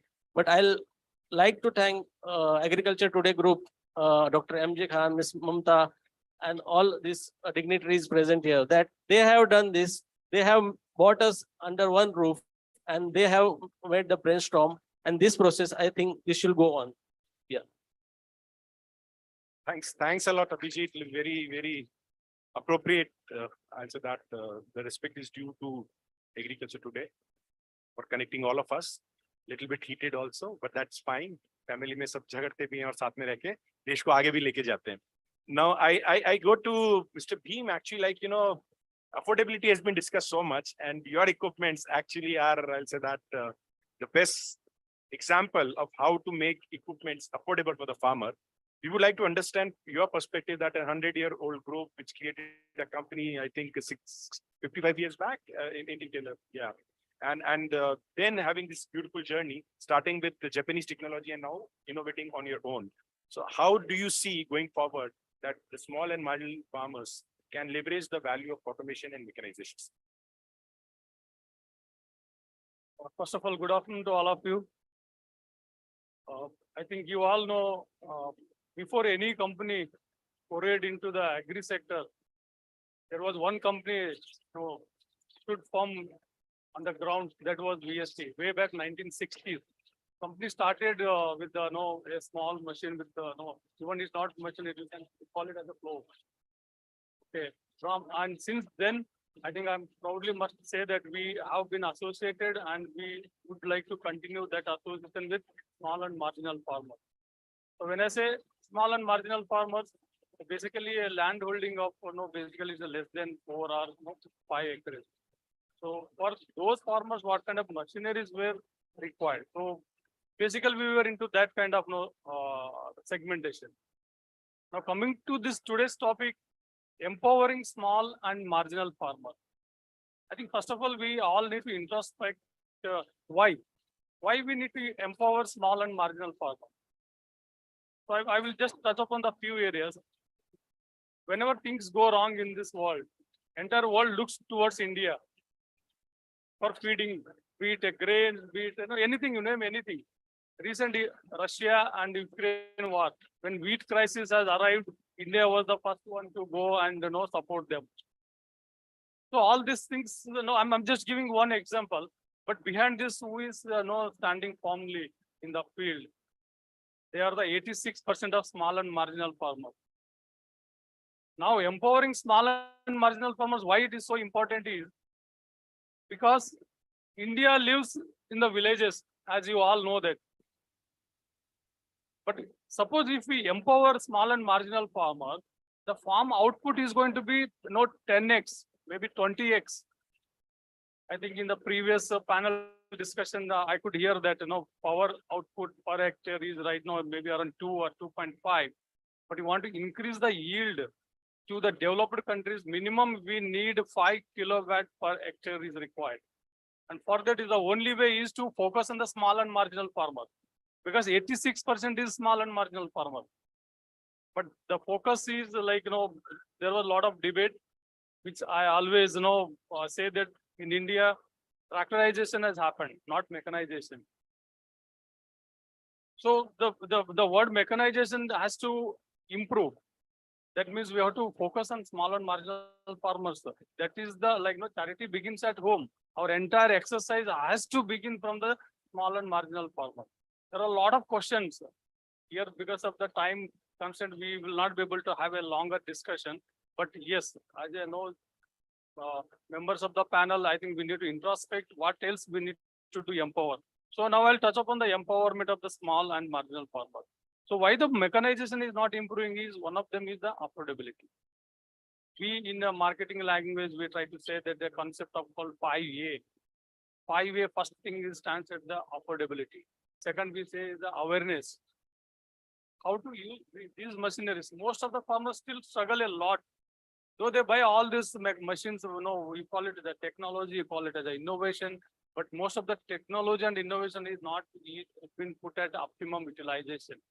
Many of us even very well aware about that. And thirdly, we used to say is about the accessibility. A small and marginal farmers cannot travel 100 kilometers or even 15-20 kilometers in a day to get the machine. But we have big showrooms, big dealerships in most of the cities. So the fourth year we generally we say is about is called ability. Ability how to use the machines to the fullest efficiency. That is the ability. That is we generally say that through a lot of trainings and awareness we have to do. And fifth one is definitely the digital, what we call it, do it yourself. A lot of videos, a lot of technical information can be shared with the farmer groups and all these things. So now towards end this, I would like to now touch upon the empowerment. When I say empowerment, affordability is the biggest challenge according to me. So how do we attack this affordability? Let me tell you, I think, in recent years, I think government has done a stupendous job by introducing the DBT. There was a lot of gap in that. So DBT now small and marginal farmers are directly getting the benefit into their account. Now, after this, what else? Is the mechanization levels have been improved? I think maybe little, not much. Because still we are at below 40 or 42% of mechanization level. Highest could be around 60-65% in the land preparation where a lot of implements and practice being used. So then what next is to be done? Since I'm from this industry and having more than 25 years of experience, what I've gone through is, because I'm also son of farmer, so I'm very closely associated with the agriculture. The problem is the finance. So our farmer, small and marginal farmer, the moment he enters into the bank, no one cares at him because of the ticket size, because the loan amount will be very less. If it's 50,000 or 1 lakh, the banker says that please come next, keep on going like this. Second is the difficulty of registration in these small machinery. Unlike tractors and bigger machines, the registration happens through that the machinery or the equipment, the tracing is very easy. Our repossession of those equipments is quite comfortable. So bankers are very comfortable in lending the loan to them. But this small and marginal farmers, I think, unfortunately, is less than 1% of financing is happening in India, where a lot of liquidity is there. So many bankers, they do a lot of meetings. They say we are looking agriculture as a priority lending sector. But the reality is no bankers coming forward to get the small and marginal farmers. So towards end, I would I think we should all introspect and put effort from the industry. How do we get into the policy making to support in terms of financing to the small and marginal farmers? And eventually, someone previous panel said, क्यों farmer का बेटा farmer क्यों नहीं बनना चाहता? क्योंकि उसको financing सुविधा नहीं है. By birth, no one is rich, but you want to do some business, no bankers are there to provide. I think this is my perspective. And once again, thank you all for giving this an opportunity. Thanks a lot. Very important point here. Definitely, I think some of the banks, they prefer giving fines to RBI rather than fund the farmers. Definitely, the priority sector lending needs to change. So I would now like to go to Mr. Saurabh, who is building the future of India and specifically future of Indian agriculture. Your views, how you are ensuring that the students which are being taught at your institution, they are compassionate about the small and marginal farmers and their views are to support them rather than to start working with a big agri input company and then move to Singapore. So you already closed the chapter, All right. Namaskar. Thank you very much, organizers, dear ma'am, and all the eminent dignitaries on the dais. I'm more on the learning side rather on the sharing side, but still I'll try my level best. My parent has given me a name, Saurabh Kumar Pandey, and I am being continuously moving in this journey, the field of education and agribusiness field, and where after serving a couple of years in the industry, I started this institute called Imperial School of Agribusiness, and we are focusing towards excellence in agribusiness education. So, in this from this forum, I want to raise a very important question. I want to ask a very important question to all the people here. जितने लोग यहाँ पे आए, correct? बड़ा छोटा सा सवाल है to all the corporates. How many of you are happy with the behavior of your teammates or of your employees? How many of you can guarantee that whosoever working in your industry or in your company are absolutely perfect in their behavior? Please raise your hand. I can see only one hand. Now I want to deep down, I want to share the problem why it is happening. We are talking about so many problems. We are talking about farm mechanization problem. We are talking about, efficiency in agriculture. We are talking about, digitization in mechanization itself. We want to improve the tractorization. काफी सारी चीजें चल रही. Now let me ask a very simple 5 whys. Fundamental problem, we are facing certain challenges in mechanization industry. First why. First why means people are not efficient. Second why. Why they are not efficient? They have not been trained efficiently either in their institution, either in their family. Third why. Why they are not being trained efficiently? Whether the curriculum is the problem, teacher is the problem, policy is the problem. Fourth why. Why there is a problem? Whether has trained people have drafted those curriculum, those institutions, at the end of the day, I would love to receive all the galia abuse to myself. As an institution, you should blame to the education institution, please. Whenever you are facing any problem on the field, कि ये काम क्यों नहीं कर रहे, immediately blame to that particular institution or to the education system if you really want us to improve. Are you getting my point? The problem is we are not receiving the absolute feedback. And hence, our education system is not able to transform the way that you people are looking in the industry. A fundamental problem देखिए कहाँ है? It is in the people, because see, wherever the people is involved, an air is there. An air is a kind of a sign of the human, right? So what I'm saying, whenever you are hiring from any institution, and if the particular person is not performing, please bless them with your scolding and bless to the particular institution with a detailed mail. Sir, there are 10 fundamental points on which your students are not performing. Point number 1, behavior aspect, knowledge, skills, attitude, teamwork, time management, everything you mentioned in detail. जब तक दिल पे लगेगी नहीं, बात बनेगी नहीं, institution नहीं अपनी policy को improve करेंगे. Please understand. All people those who are sitting in the educational pillars institution, they think that they are the stalwart. जो उन्होंने पढ़ाया वो best. Sir, actually, we also need a feedback. Otherwise, we will consider our curriculum is the best one. मैं यही मानूंगा कि whatever I have been taught at IIM Ahmedabad, that is the best. उससे अच्छा कुछ भी नहीं है. The moment I stepped in the market, देखा यार यहाँ तो कुछ अलग ही चल रहा है. मेरे से ज्यादा तो बिना डिग्री होल्ड किए जो फार्मर हैं, जो किसान भाई, उनको ज्यादा आता है. वो मुझे पढ़ा के निकल जाएंगे 2 मिनट. तो मेरा रिक्वेस्ट ये है to all the eminent dignitaries, to companies, see आप लोग सभी अपने एम्प्लॉइज से खुश नहीं है, अपनी टीम से खुश नहीं, something is wrong somewhere.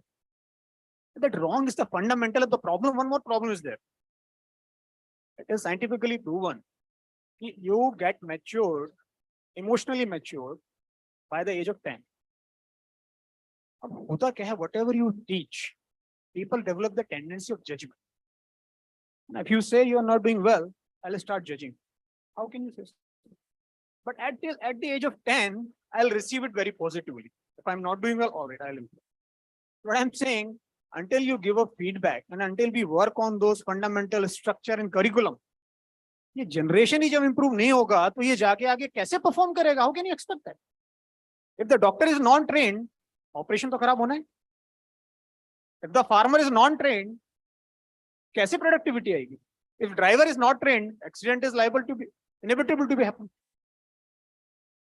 So my request is, we have our student as well, we have our faculty as well, we have our team as well.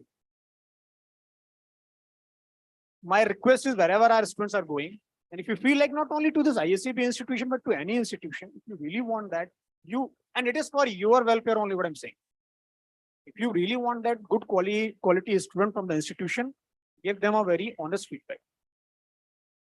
और उनके डायरेक्टर, उनके फाउंडर, उनके बोर्ड को पता होना चाहिए कि भैया आप क्या पढ़ा रहे हो, क्या प्रोडक्ट मार्केट में बेच रहे हो. Right? It's a product only. Now we always see we are product. Huh? You're a product from NIT, I'm a product from IIM, you're a product from some. So when we are a product, let us give the feedback about this product to the institution, those who are to the manufacturer. The manufacturer, right? We as an institution, we are the manufacturer of the product. मेरे product में defect है तो वो कैसे perform करेगा market में जाके? वो लाइफ लॉन्ग परफॉर्म नहीं करेगा. लाइफ लॉन्ग परफॉर्म नहीं करेगा, वो 2 गलतियां करेगा, फिर वो जॉब चेंज करेगा, फिर गलतियां करेगा. यार, life is too short to learn from our own mistakes. That's the problem. Too short to learn from our own mistakes. Let us learn from the mistakes of others, right? So I think I have slightly diverted the attention of the entire audience towards other thing, which is the fundamental thing. And you may agree, that's why this in HR, in every organization, this training and development department may be not very appreciated, but this is the most fundamental and important department that you can say it's a fundamental pillar of any institution, right? So we as an institution, it's our handful request that we want to work with the industry, and we at the same time we also want to receive the real feedback on time. Sir मेरा एक छोटा सा institution है ISAB and may be after this meeting मैं आपसे मिलूंगा। है जी?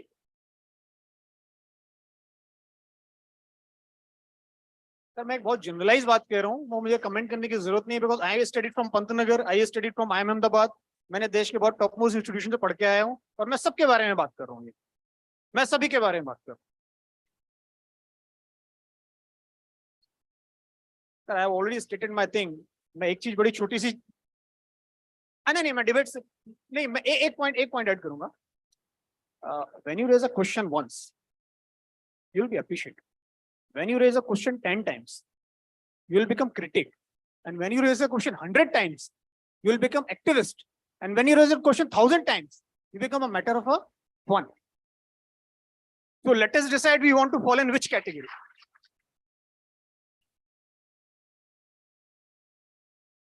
Am I right, sir? So on that note I want to end my statement. I am requesting again to the industry, please give us the real feedback. हमें गालियां दीजिए, हमें बताइए कि हम कहाँ गलत हैं, so we can improve. Thank you very much. Excellent, Saurabh. Very well articulated. So I'll go to Mr. Kumarappan next. Sir, actually, I'm so sorry you were supposed to speak on unlocking the potential of farm equipment. Now you have to speak about small and marginal farmers, but I'll try to, find a common meeting ground. How do you see FA would be able to unlock the potential of mechanization by working with small and marginal farmers? Thank you, Deepak ji. I think that's a great question. Before that, I would like to thank everybody and thank Agriculture Today, Mamta ji, and all the colleagues from the industry. This is a great networking point, and really very glad to meet all of you today. And I'm the head of marketing. I'm from CAFE. CAFE, as all of you know, it's one of the pioneers in tractor industry in India. Started in way back in 61. So we have completed the Diamond Jubilee last year. And so far, I think we have served the farmers of this country. There are more than 20 lakh happy farmers in this country using our farm equipments. And let me get into this topic. Being the last speaker, I would not take much of the time, but I would just touch upon this, how we can empower the small and marginal farmer. Before that, what is the issue? We need to understand the issue. Then only we can empower. Okay. The problem of the small and marginal farmer is that he has a very small land holding, less than say 4 acres or 5 acres, less than 4 acres land. Okay. And 86% of Indian farmers, as DMT was pointing out, are in this category, the small and medium category. Okay. The problem, the crux is they don't have the scale of operation. They have a very, very small scale. So what is the issue? When you have a very, very small scale, then there are two issues you face with that. One is that you don't get the access to many basic things, like getting the credit, a competitive credit, getting the competitive inputs, and getting the market access, and also getting the access to farm mechanization. Okay, all this, our 86% of Indian farmers live with. That is the first challenge. The second challenge is that since he doesn't have the scale, he don't earn enough to lead a decent livelihood. So these are all the two broad issues which need to be addressed. I think our government of India is doing a lot of programs to address these two issues. And from the tractor industry also, we are trying to address some of that in our own way. Like, first, let us state that we are not earning enough because of the non-availability of scale. When the farmer doesn't have the enough revenue, he need to earn more. So what he will do, he will look for alternate revenue sources. So many of them traditionally, they go for a dairy farming, or they go for, say, some other, say, a farm labor. Like that they go. Nowadays, I think the tractor industry provides a big opportunity. There are a lot of village level entrepreneurs who are buying tractors, and then they are providing the access to farm mechanization to their fellow small and marginal farms. So that has become a very big industry today. And we estimate that roughly whatever the tractor sales nowadays, which is happening, roughly 25 to 30% of that go to these kind of village level entrepreneurs who are basically small and medium farmers who buy a tractor and then they, they run it on rent. They provide the access for farm mechanization to the fellow farmers. Okay, that is one thing. There, again, the second thing is, okay, the farmer has bought a tractor. But now, how he is going to access the market? He don't have that kind of resources. He cannot market it all that. So there, the digital platforms, they can play a big role. The Uberization, whatever my fellow speakers talk about, that can play a big role. So TAFE has done its part. We have developed a platform, a digital platform called JFarm Services. And our Mr. Keshavan is here. He is leading that the big initiative. And we have tied up with 16 state governments, and more than 55 lakh farmers have enrolled in this digital platform, JFarm Services. And as on date, more than 1 crore tractor hours have been delivered through these 55 lakh farmers. And the numbers are growing every month. It is just a 2-year-old initiative. I think we expect that it will double or triple in the next coming few years. So these are all some of the things which TAFE is doing. And from the government part, if you see, again, the aggregation is the only solution. For the small farmer, you need to get the scale. So if you need to get the scale, then you need to come into as an aggregate. He has to aggregate himself. That can be a platform. It can be a physical platform, or it can be a digital platform. He has to come onto aggregate himself and gain the scale. So for that, I think that the government of India has launched the FPOs, the farmer producer organizations. That has been doing a great service to the small and marginal farmers. I understand that there are more than 18,000 FPOs which are operating in the country today, and there are CEOs for each of that FPOs, and they have a clear-cut business agenda. And through that, they are able to gain access to a competitive credit, inputs, and then market access. All this is happening. I think it is a long way to go. But one thing is very sure, even though the small and marginal farmer don't have the scale, he is the asset of the country.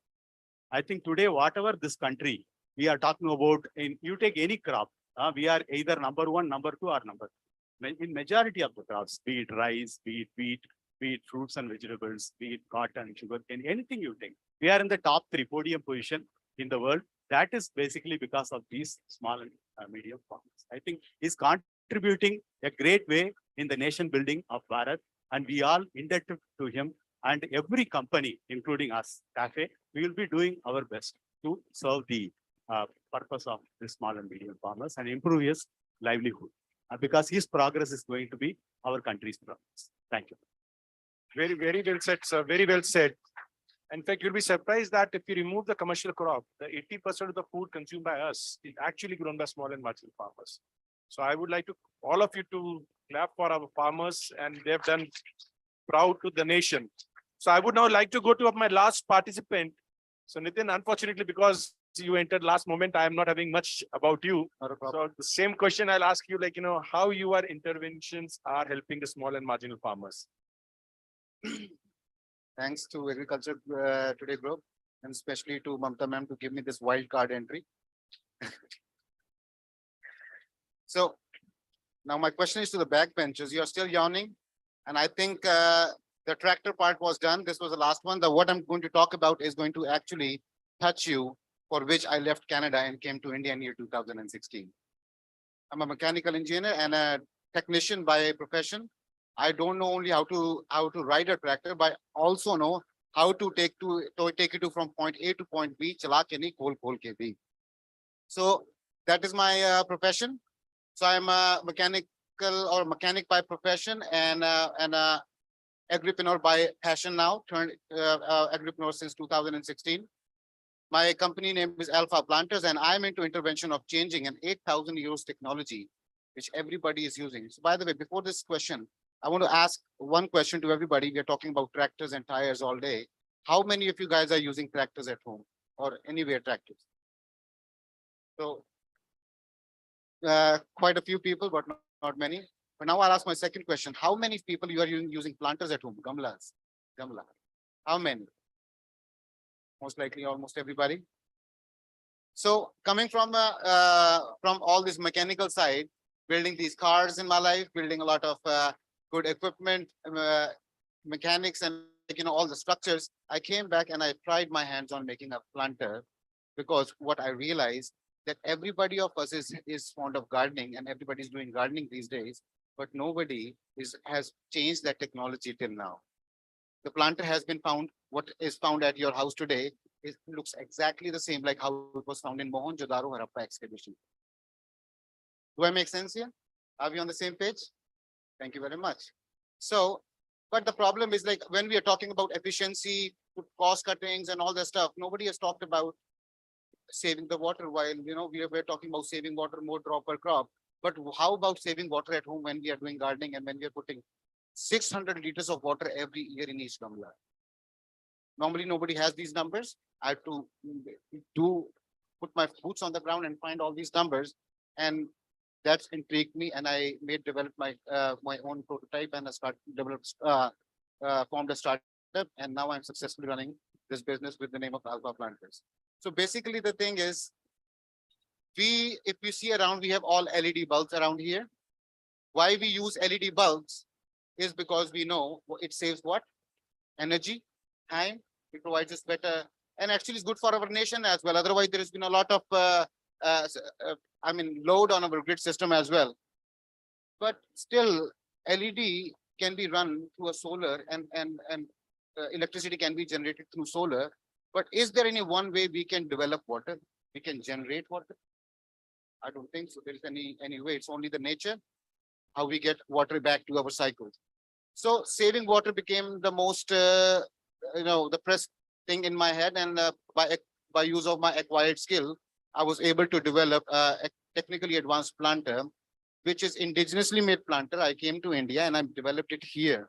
I did not bring it from anywhere else. I developed it here, and brought it forward to the general public, so that they can start gardening, because urban gardening is high on the rise. It's not just the farm mechanization or IoT. It is also the urban gardening is also very much into the place. So what we make are all collapsible planters. You can move them easily. They save a lot of water, and the best thing is you don't require any prior experience. And the consumers who are using my planters, I have been saying, Nitin, isme kuch galti se bhi gir gaya to ug jayega. That's the kind of compliments I've been getting. But now this was the story about my planters. Now the second thing is empowering. And before empowering, I will say,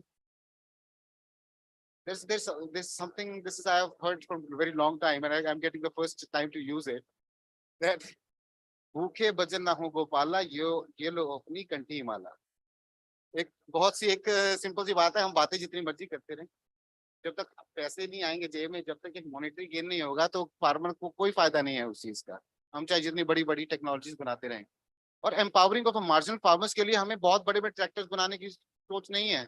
जैसे अभी sir आपने बताया कि आप dairy उद्योग में काम करते हैं. मैं करनाल से आता हूँ, और हम खुद एक 50-100 एकड़ की जमीन में हम खुद भी फार्म करते हैं, और अच्छे फार्मिंग ऑपरेशंस हैं. हम मार्जिनल फार्मर्स नहीं हैं, बट मेरे बहुत सारे ऐसे दोस्त हैं, मित्र हैं जो मार्जिनल फार्मर्स हैं. उनसे मैं पूछता हूँ, ऐसा क्या हो जाए दिनेश कि तुझे मजा आ जाए गार्डनिंग करने का, और तुझे ये नौकरी करने के लिए अब दिल्ली या फरीदाबाद ना जाना पड़े? वो कहते हैं यार बस एक पेट्रोल पंप लग जाए. गलत नहीं कह रहा हूँ, ध्यान से सुनना इस चीज को. मैं फार्मर हूँ sir. I come from a deep root grass root level farming community, और अभी आलू लग रहे हैं.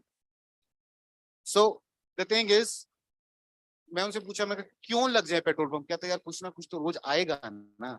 That is where the empowerment starts from. They want some revenue, something every day. Like एक किराने वाला कुछ घर पे लेके जाता है रोज, उसकी जेब में कुछ पैसे होते हैं खर्चा करने के लिए.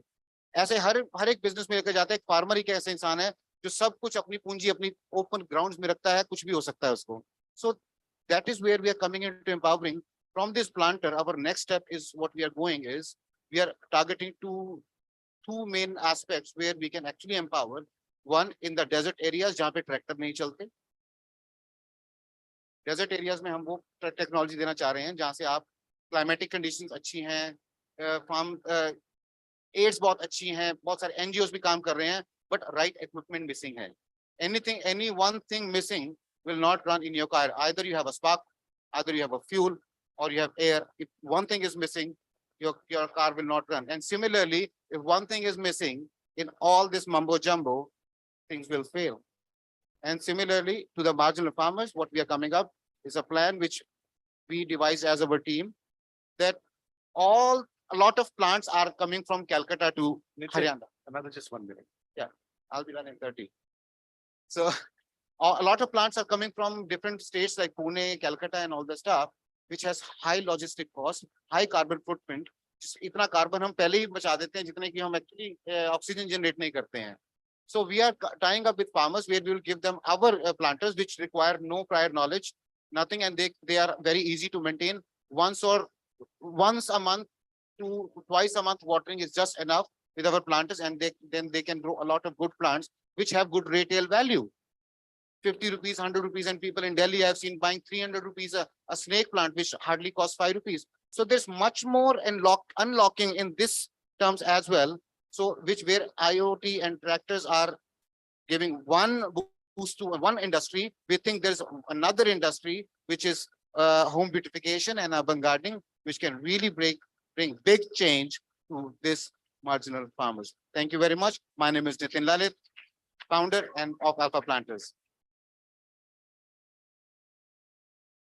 100 acre, you're not remembering me. I was in your incubation. Yes. Yes, sir. Sir, I don't know how much बीघे, कहीं बीघे बड़े होते हैं, छोटे होते हैं. हमारी family land है, हम वहाँ पे करते हैं. Sir, measurement करने चलेंगे. Tape. So we'll discuss about the Thank you. Yeah, metric definitely. system little bit later on. So now finally Thank you. coming to the conclusion, thanks a lot for all the panelists. What I was able to identify is that there are 3 very key areas going forward if we want to empower the small and marginal farmers. One thing is that we need to look beyond tractors. Second is that Uberization of all the automation and mechanization. And third, availability of finance and ensuring that because of that finance, there is a working capital. Hence, रोज कुछ ना कुछ पैसा किसान को मिले. With that, I end this session. Thank you.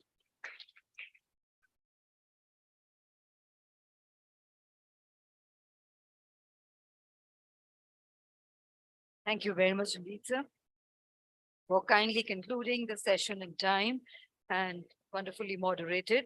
I would once again request Mrs. Mamta Jain to do the honors of presenting a token of gratitude and appreciation to all our eminent panelists on the dais.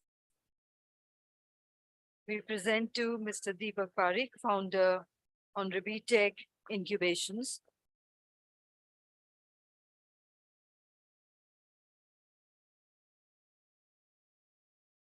Thank you, sir, for wonderfully moderating the session and the valuable inputs we had from you. We present to Mr. Avijit Gaikwad, Head Marketing, Asia Pacific, Lemkin, India.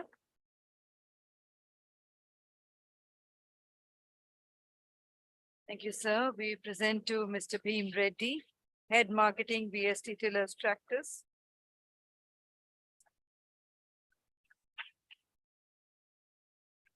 We present to Mr. Dinesh Chauhan.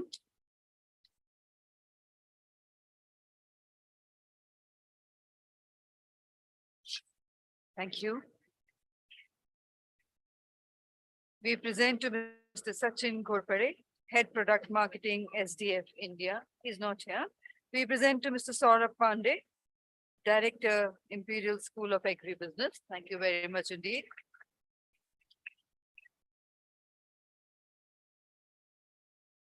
And to Mr. Kumarappan, Head Marketing Traffic.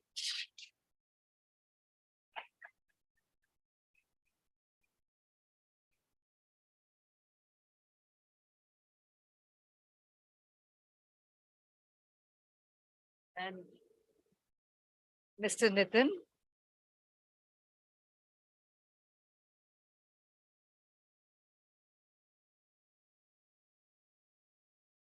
Thank you very much indeed.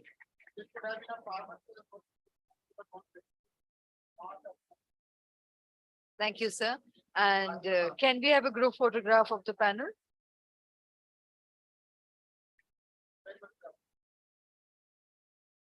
A group photograph, please.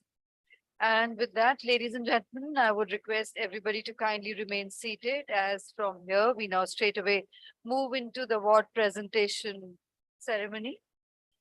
of the fourth Apollo Farm Power Awards 2022. I would request everybody to kindly remain seated while we arrange the top table for the award presentation ceremony. Thank you.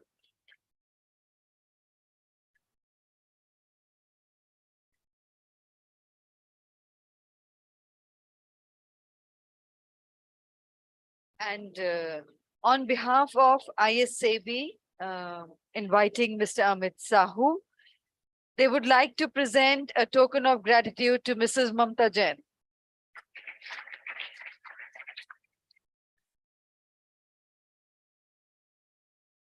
And that's a beautiful memento,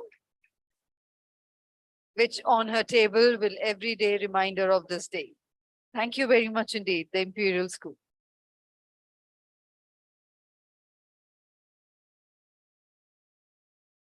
And ladies and gentlemen, just give us few minutes while we arrange the stage for the award presentation ceremony. Everybody is requested to kindly remain seated. Thank you.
So ladies and gentlemen, kindly take your seats as we're ready to go ahead with the award presentation ceremony. And may I invite on the stage eminent and distinguished dignitaries. I invite once again Sri T.R. Kesavan, FICCI Chairman, National Agri Committee and immediate past President of TMA. Let's put our hands together to welcome Sri T.R. Kesavan onto the stage. I invite Dr. S.N. Jha, DDG Engineering, ICAR. I invite Dr. P.K. Singh, Agriculture Commissioner, Government of India. A very warm welcome, sir. I would also request Mrs. Mamta Jain, Editor and CEO, Agriculture Today Group, to kindly join us on the panel for the award presentation ceremony. And ladies and gentlemen, Honorable Chief Guest, Dr. Ashok Dalwai and Dr. M.J. Khan would be joining us in about 5 to 10 minutes from now. May I request you, sir, to kindly take your seats. We are ready.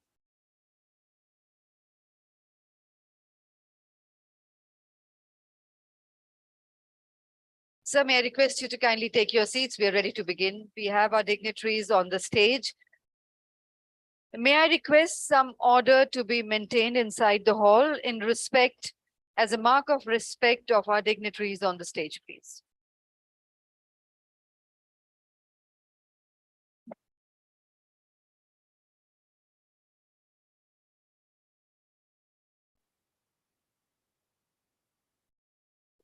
Sir, may I request you to kindly have some order as a mark of respect for our distinguished and eminent dignitaries on the stage. Thank you very much indeed. May I also once again request for all mobile phones to be put on to silent mode. Namaskar and good evening, eminent dignitaries on the dais. Policymakers, CEOs, agri-professionals, experts, officials, progressive innovator farmers, rural institutions, stakeholders, distinguished awardees, respected members of the press and media, ladies and gentlemen. I have the proud privilege in welcoming you all to the 4th Apollo Farm Power Awards 2022. The Agriculture Today Group feels delighted in hosting the 4th edition in Apollo Farm Power Awards 2022, encouraging excellence, innovation, and leadership in the sector. This is an attempt to honor the efforts that have led to significant contributions in the sector and positively impacted lives of millions of farmers. And to begin the proceedings of the award presentation ceremony, I invite for the welcome address, Mrs. Mamta Jain, Editor and CEO, Agriculture Today Group.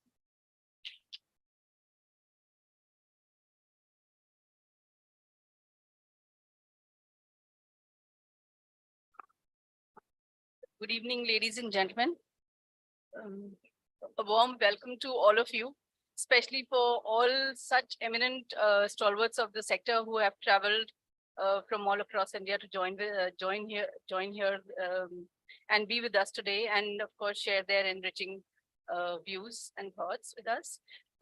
I would like to thank all my jury members who have done a great job in selecting the awardees this year out of the nominations. Secondly, I would like to thank the Apollo Group and Farid ji especially for trusting in us and believing in us in doing this over the last 4 years. This is the 4th edition. Then I would like to thank all my sponsors, Shachi Agrimech, ACE, Kubota, and all other industry people who have always been supporting us. So hope you all have had enriching session, and we look forward to several more in the future. So thank you so much and enjoy your day.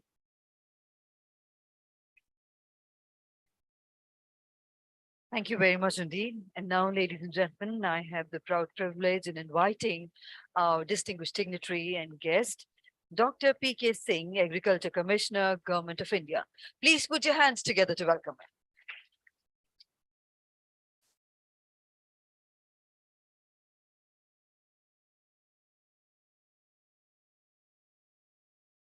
A very good afternoon to all of you.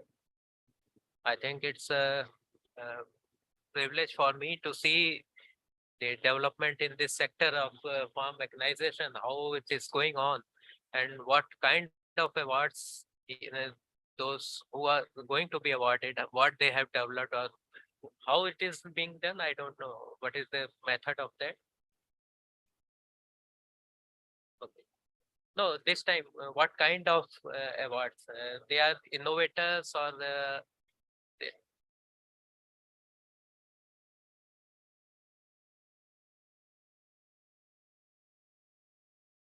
okay.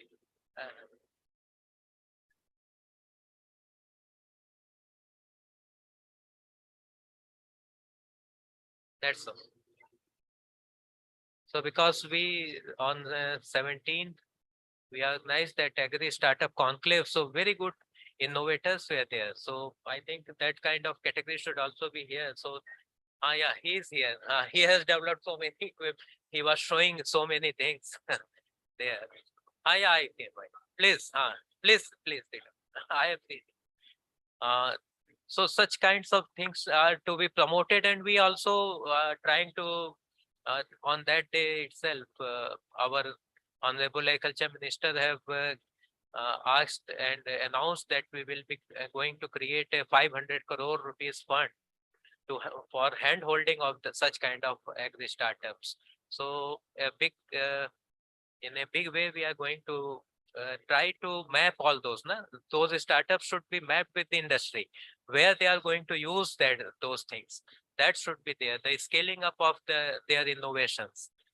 So such awarded persons should then be selected, and then they should be hand holded. Hand holdings is very important. Otherwise, their innovative thinking will cool down in a few days.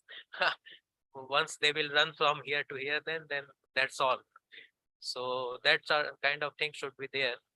And then cost of cultivation is to be brought down, and in per hectare energy that is going on, that is going up, and how to maintain that with the cost of cultivation, that is also to be seen.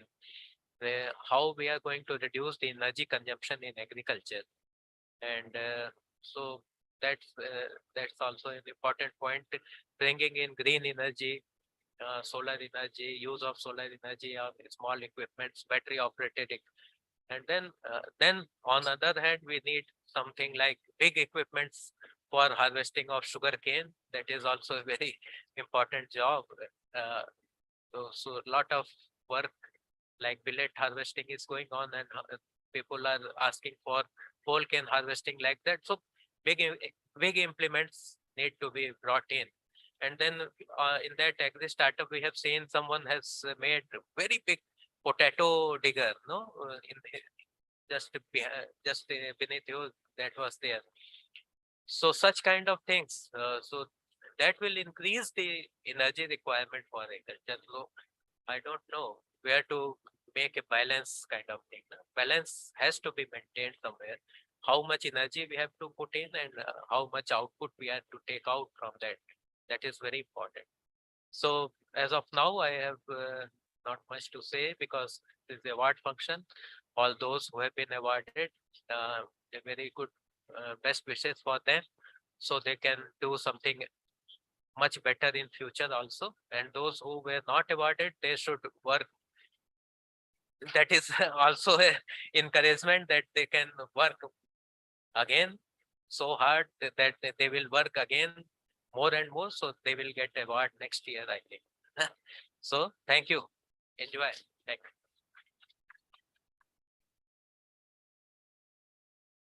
Thank you very much indeed, sir, for that enlightening address. And ladies and gentlemen, also joining us, in fact, have joined us on the stage is Dr. M.J. Khan. And we would also like to invite to join us is Mr. Vikram Garga, Group Head Marketing, Apollo Tyres. A very warm welcome to you, sir. And may I also request you, sir, to kindly address the August House before you take your seat on the panel.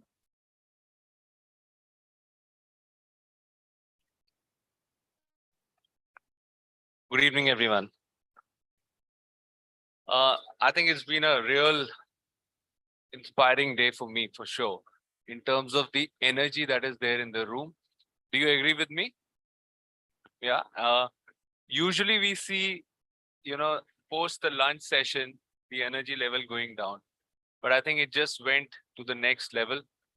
And thanks to some active participation here, I think everyone has been really, listening, contributing, and at the same time taking away, I think, copiously mental notes to see how we can be part of this journey together. I just want to say that, there are 3 I's that I have picked up here, which is inspire, innovate, and be inclusive.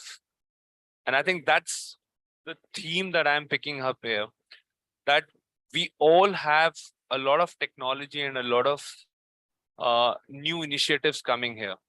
But how can we inspire each other to be part of this ecosystem so that we can keep bringing out new ideas and keep testing them in the market? I think innovation is the bedrock of mechanization because of the challenges that we have, which is in terms of affordability, in terms of accessibility, and therefore innovation will be needed in frugal solutions. And I think that again is extremely important, because someone said, we might create, solutions which are maybe for Mercedes-Benz owners, but actually the farmers have not even, sat in the Maruti car. So I think we need to put the farmer in the heart of it. And therefore that innovation at frugal thinking has to come right from the beginning. And last but not the least, according to me, is the inclusivity of whatever we do. We bring the youth of tomorrow, be part of it. Already our chief guest here spoke about, Mr. Spink spoke about the startup world out there. And I can tell you the startup world in the agtech sector is really booming over the last 2-3 years. More than 1,000 startups, more than $1 billion of funding that's happening. It's important that we meet the mind of these startup young people with the young farmers out there, because they are the one who are going to actually use it. They are the one who are going to be inspired by it. So inclusion of the youth of tomorrow, according to me, is very, very important. Now coming to Apollo Tyres is committed and dedicated to Farm Power Awards. I think we've been associated it for the past, and we will associate with it for the future. And that is something that we want to ensure, that how we can create this platform, which is just a beginning. It's not just meeting of the minds today. It's about how we can actually incubate a new idea in someone else's mind to connect and collaborate with the others to take that idea, test it together. I think we all are in the service of farmers, whether it's the OEM manufacturer, it's the startup, it's the government support, it's the educational institutions. We all have to come together.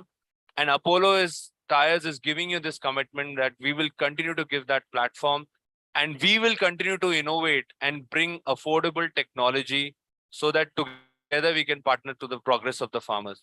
So on that note, I just want to thank all of you and everyone at the dais for their time and support. I think it's been a fabulous day for us. Thank you very much.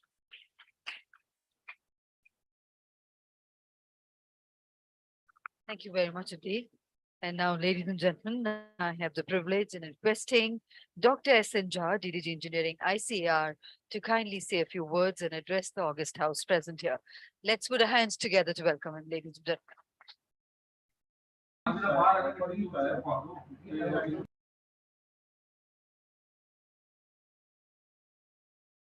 Thank you very much for inviting me.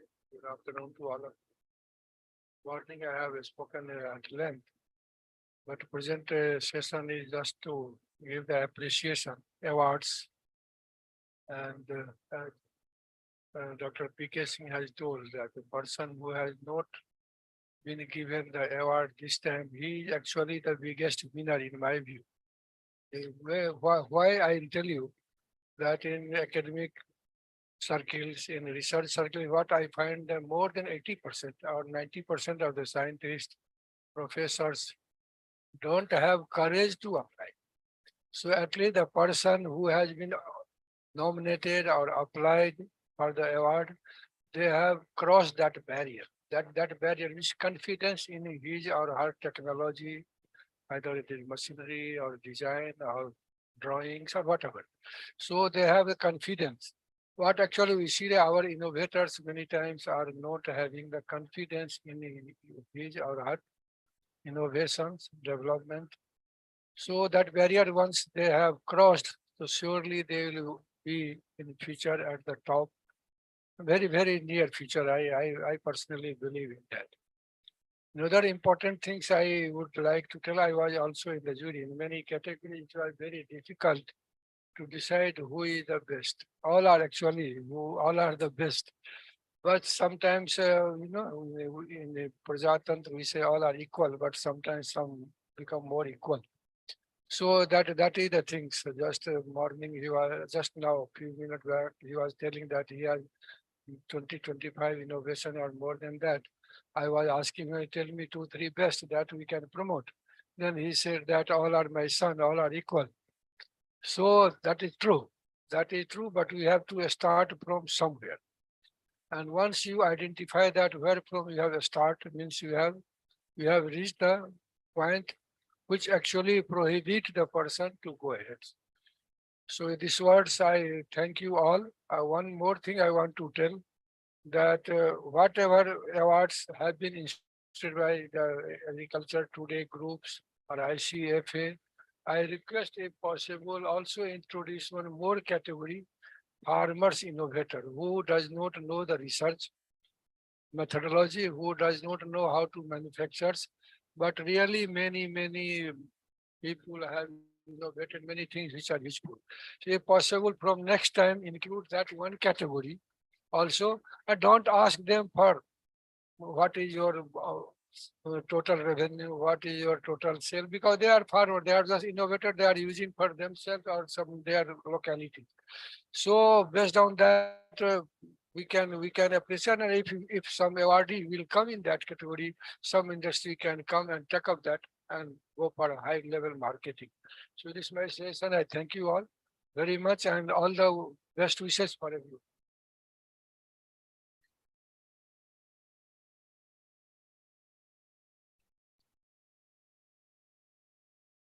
Thank you very much, Udit, sir.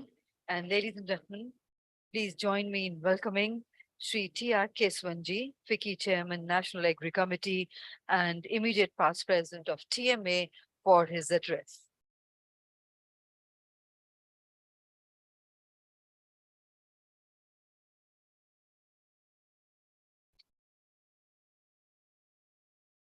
I think had an opportunity to talk to most of you in the morning. Just wanted to share something what happened to us. See, there was a recently a seminar on innovation. So the seminar also talked about what qualifies as an innovation. I think that's a very important question. So we said that something has to qualify as an innovation, because a lot of people, you have knowledge. A lot of people come with a lot of ideas, but it never becomes an innovation unless it actually benefits a mankind. And that is, unless it benefits the mankind, you never can call it an innovation. It can be an idea, it can be a thought, but I think when it comes to farmers, my request to everybody, I'm not talking about the startups. I am also talking about every industry who is connected with farmers, that unless we get something which the farmer genuinely feels that it is going to be beneficial to him, I don't think you will not see the light of the day.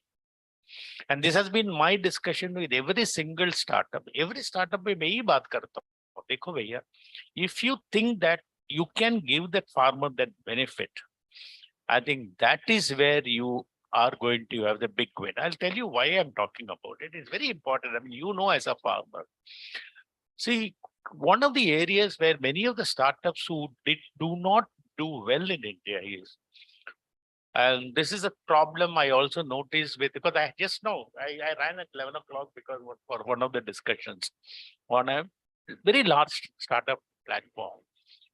See, there are a lot of people who come and give data to the farmer. I told him, farmer के लिए data का जरूरत नहीं है, उसके लिए solution का जरूरत है.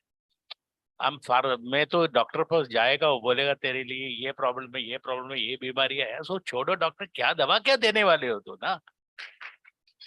I think this is where many of the startups are missing. And I think some of the areas where the industry has learned is, see, you can tell you one thing, more than the tractors, I will say the biggest problem in the industry is the implements. Because implements is what actually touches the soil. And people don't understand it, people don't appreciate it. And in our country, one of the problems we have noticed is we have taken the least amount of research into the implements. And Pandey Saab can definitely acknowledge this because, and I know some of you people will also appreciate that because that is where the technology is required. And the other question which always comes in is that an implement can spoil the soil or the implement can save the soil. Okay, I don't want to talk about some implements which is actually soiling the soil, but there is equivalent implement is there which can save the soil, but it costs a little more, so nobody wants it. So I think this is one of the, I won't talk about it because I think it may directly talk about what the implement have done. I've taken it with the government and saying that when you're giving, suppose you're giving subsidy, please look at the implement that saves the soil, give the subsidy there, rather than giving an implement and giving where it actually spoils the soil. I think some of you have understood what I'm talking about. I can see the head being nodding, but I don't want to be explicit. But I think that's why I said, it is very easy. It is like our old fertilizer use. Whatever jarurat tha, because that time the productivity was more important. But then you can't overuse anything because you end up the day spoil the soil. And I think this is supposed to be so. One of the requests I had with people, with the tractor manufacturers, in the implement manufacturer is that I think a time has come to spend our time in developing the best of the implements, which will reduce. I think this is the thing I talked about. I always say, people talk about Panchabhuta, I'd add one more to it. I say that it should reduce my use of the seed. See, unfortunately in India, I don't see a coated seed. So, it is not only, see, my problem in a technology is, if I look at only the implement, and if I don't have a coated seed also available, I cannot combine it. If I go to Brazil, I get completely coated seed, which also not only they coated, it also coated with fertilizer. So the packet comes. Then you plant it, you don't have to put in the fertilizer also there. So my question is, why are you looking at the implements alone? You remember when we started rice transplanters, the people who did well, who also created a nursery. Because rice transplanter by itself kuch nahi karta hai. Same way, if I am going to get into specialized implements, for God's sake, look into the seeds. Maybe you require a coated seed, especially when it comes to peanuts. In areas like that, you may require a coated seed, and that gives you, that ensures that every single seed is growing. And imagine if every single seed is growing, immediately the farmer benefits. Because uska cost of input kam ho jata hai. The second thing is, if you already are putting the fertilizer into it and it is packed close to that, you are not wasting fertilizer everywhere. One reason why you spoil the soil is broadcasting of fertilizer. So band hona hi chahiye. So you require an equipment which will put the fertilizer where it is needed. Similarly, you require something where put the water where it is needed. Kai ke liye waste kar rahe ho? That's why in the morning I said, iske liye aapko measurements chahiye. Don't say that I put so much of fertilizer or so much of power. Everything is to be, मैं इतना डालूंगा कितना बनाओगे. वो मारुति का तो advertisement, तो I love the advertisement because कितना देता है. I mean, people will think it is not, it's funny, but that actually is, मैं इतना डालूंगा तो कितना देता है भाई, वो बोलना.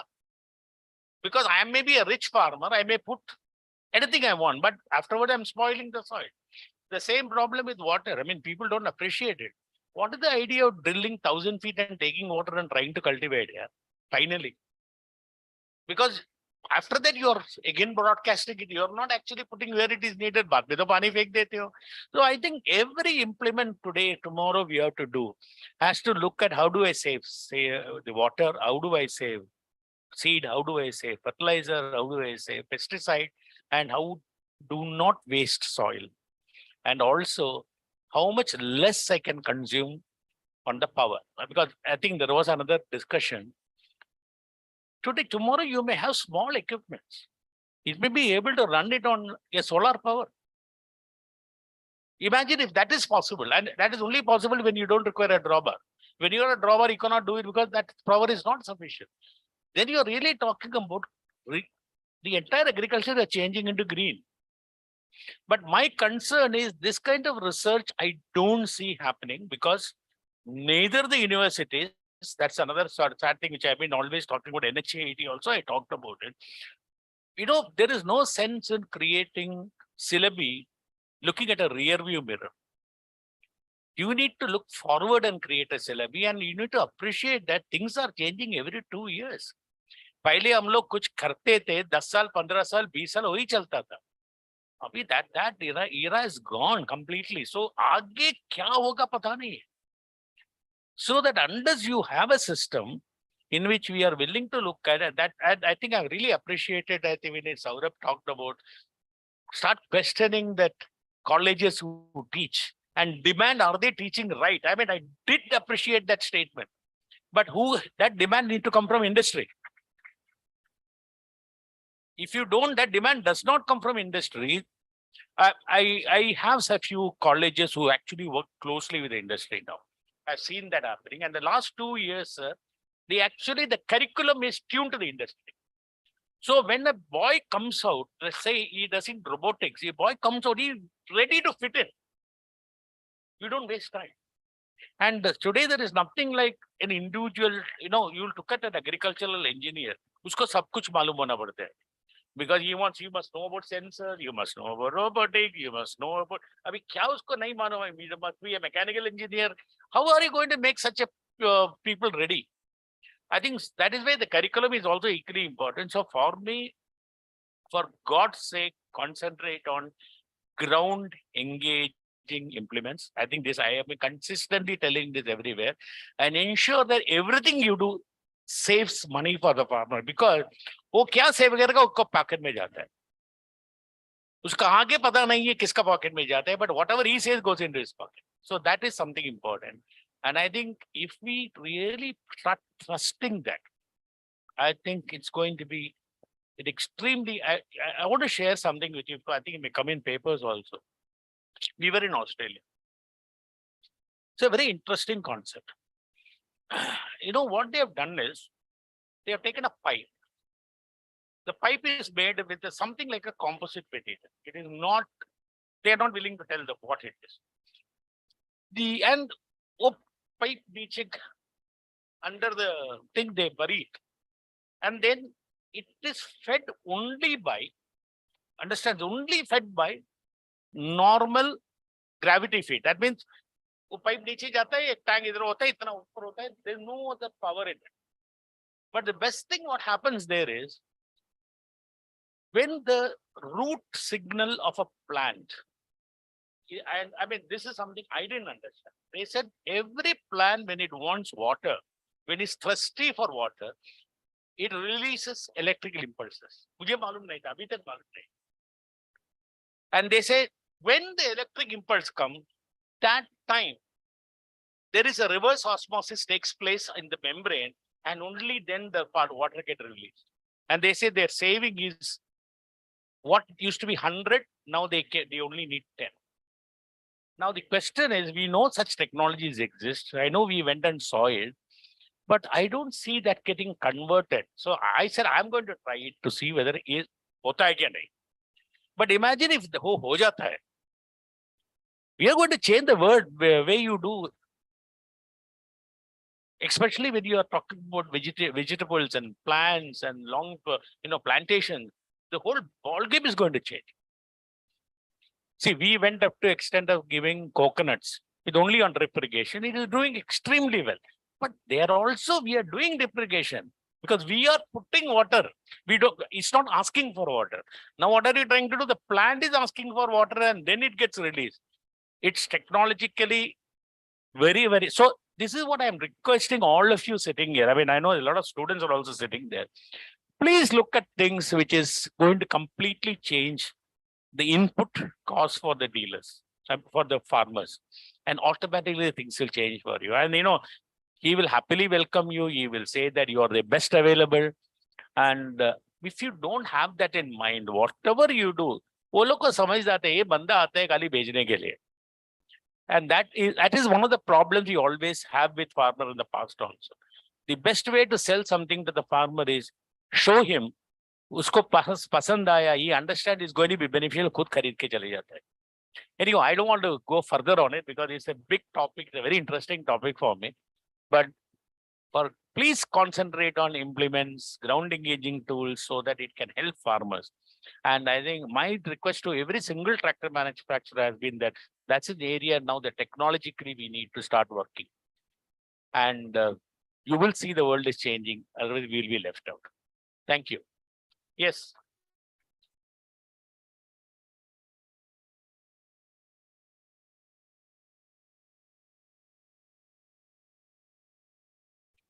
Correct, sir. Correct, sir. Correct, sir.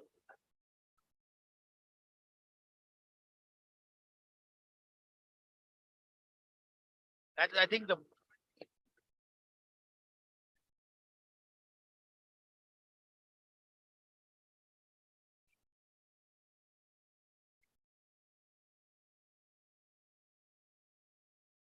but sir,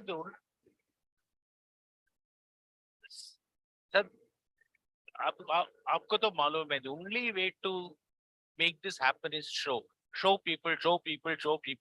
Time लगता है मगर change होता है. Anyway, thanks a lot.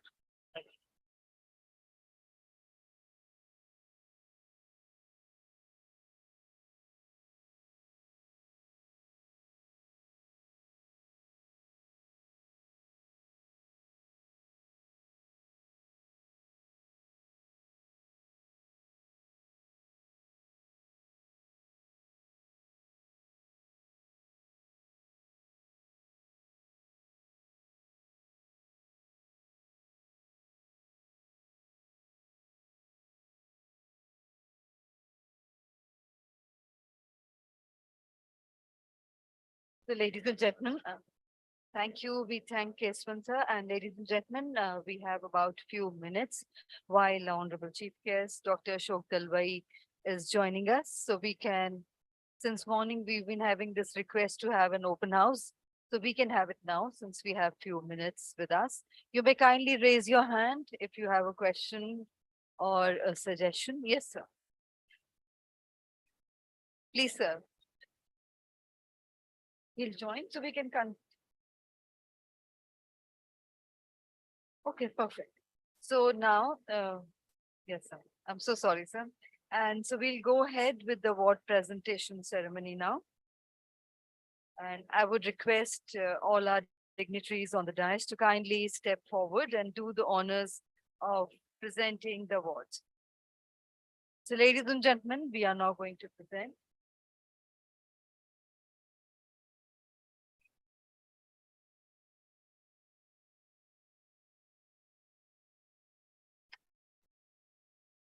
We are now going to present the 4th Apollo Farm Power Awards 2022. I would request all the awardees to kindly come up from the left-hand side and move out from the right-hand side. So we begin.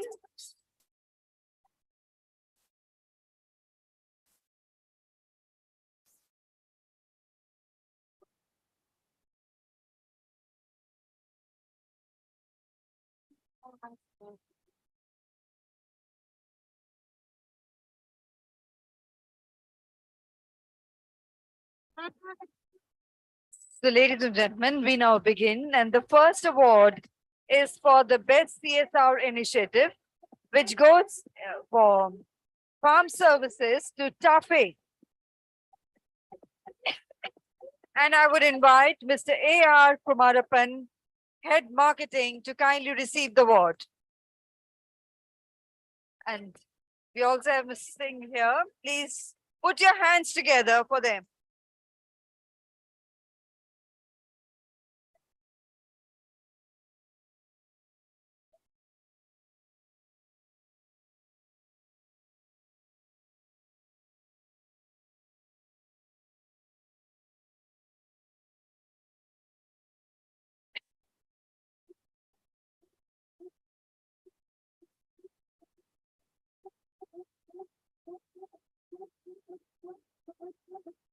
Ladies and gentlemen, please put your hands together for them. And the next award is for the best harvesting solution, DC68G HK, which goes to Kubota. I would invite Mr. G.S. Garewal, Executive Director, to receive the award.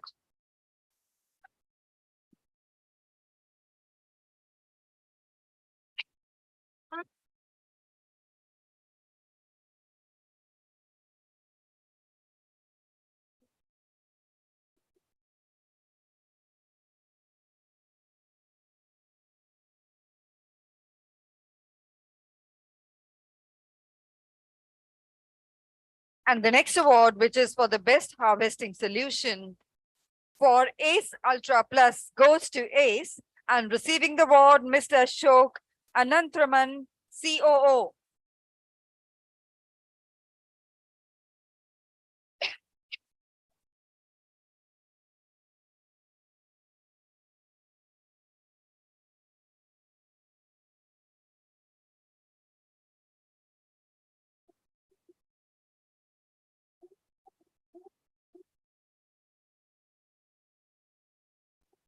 And ladies and gentlemen, the next award for best intervention goes to for farm services is once again presented to TAFE, and inviting Mr. A.L. Kumarappan, Head Marketing, to receive the award.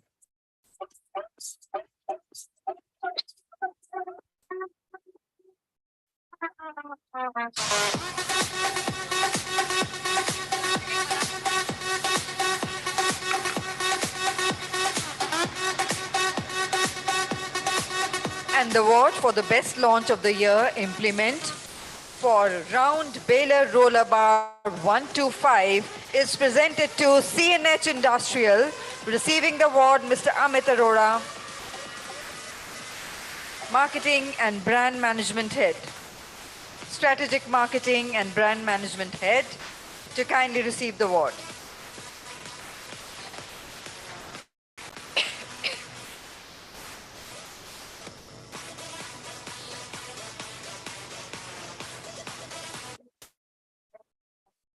The next award, which is for the best launch of the year implement for subsoiler Lemken Miloer 185E, is presented to Lemken, inviting Mr. Sanjay Kapoor, CEO and MD, to receive the award.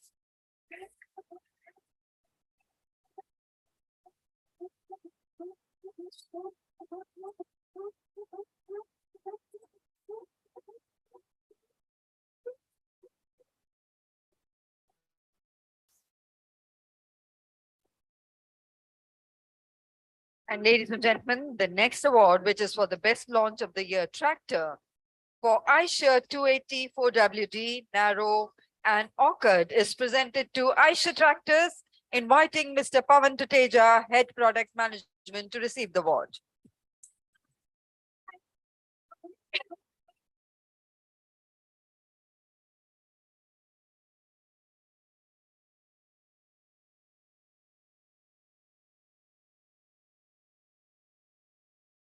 And the award for the innovation of the year for Swaraj Code is presented to Swaraj Mahindra, inviting Mr. Rajiv Relan, Director Sales and Marketing. He is joining us virtually, his team, to receive the award.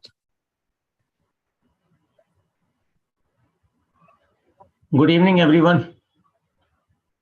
And my apologies not with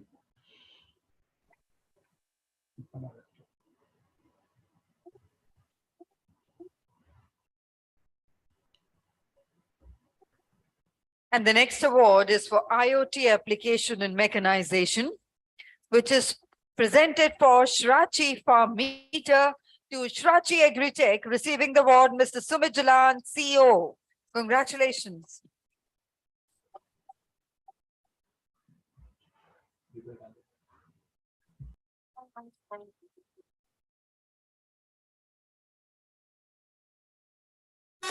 The next award is for the fastest growing brand, which is presented to Kubota, and I invite Mr. G.S. Garewal, Executive Director, to receive the award.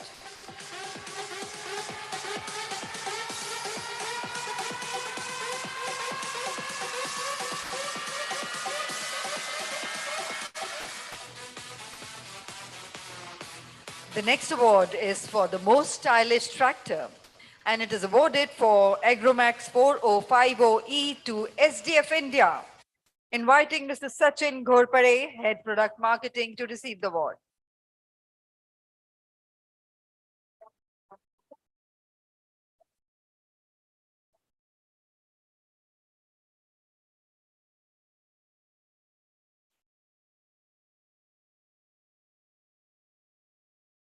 And the next award is for academic leadership and is presented to Dr. Champat Raj Mehta, Director CIA Bhopal, and receiving the award, Dr. C.R. Mehta on his behalf.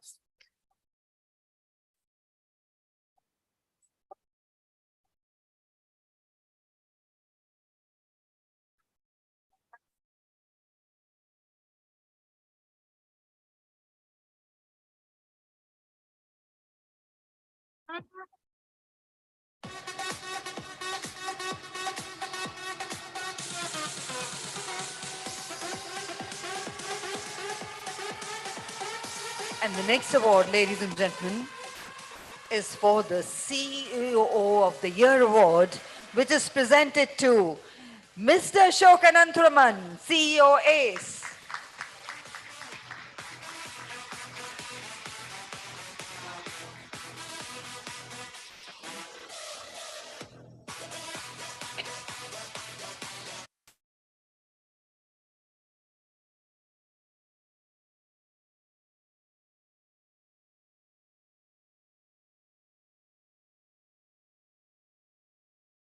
And the next award is for the micro power less than 12 horsepower. For Power Weeder VSD RT70 is presented to VSD Tillers Tractors. Receiving the award, Mr. Bhim Reddy, the Head Marketing.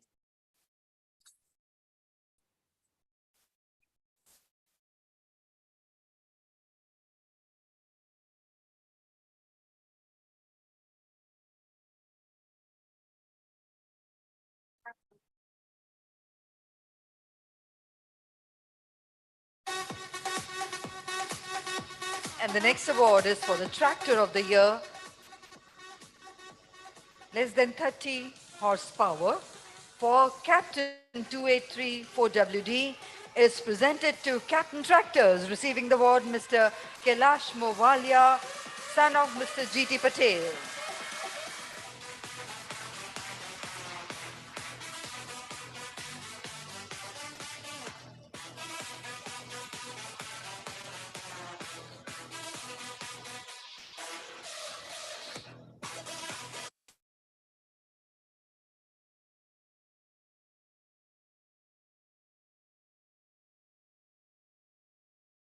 And the next award, Tractor of the Year, from 31 to 40 horsepower category, is won by two jointly.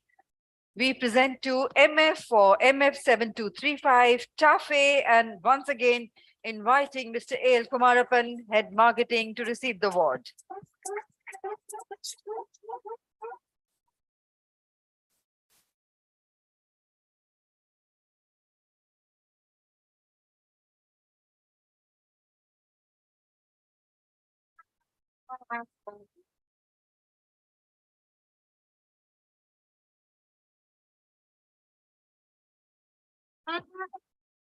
And the next award in this category is presented to New Holland 3037TX 4WD to CNH Industrial.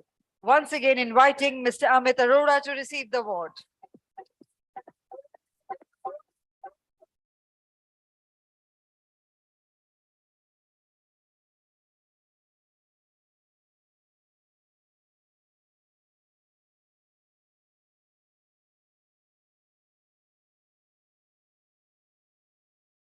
The next award is for the Tractor of the Year in the category of 41 to 50 horsepower for Tech Plus 575 is presented to Mahindra. May I invite Mr. Ashish Kundra, Head Zone 1, to receive the award.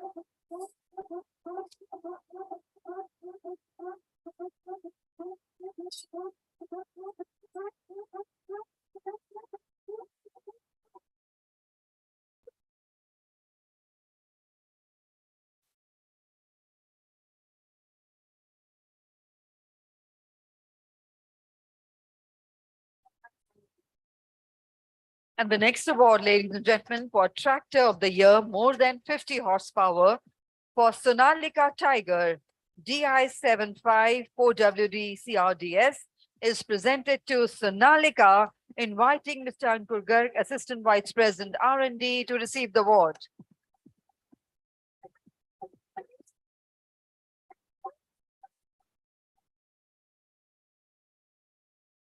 Mr. Ankur Garg or anybody else from Sonalika is here to receive the award.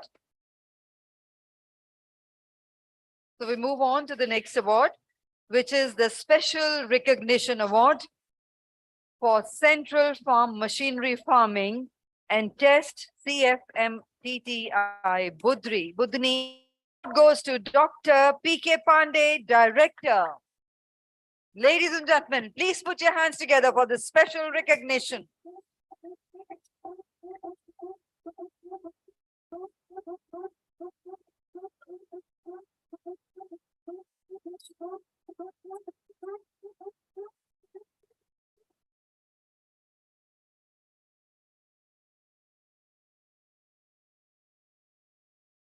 Ladies and gentlemen, put your hands together for him. For the for the Special Recognition Award.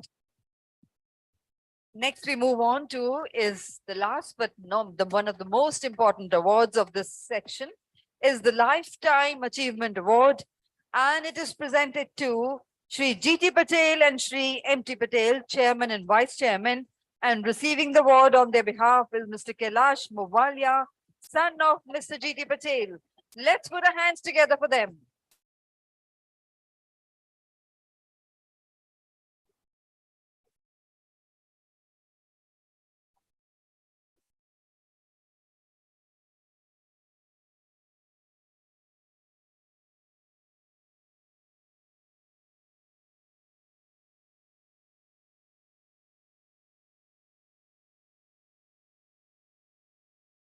And ladies and gentlemen, we have a special award. That's a special recognition for Dr. D.S. Singh for being the most involved participant of today's event. A floral bouquet for him.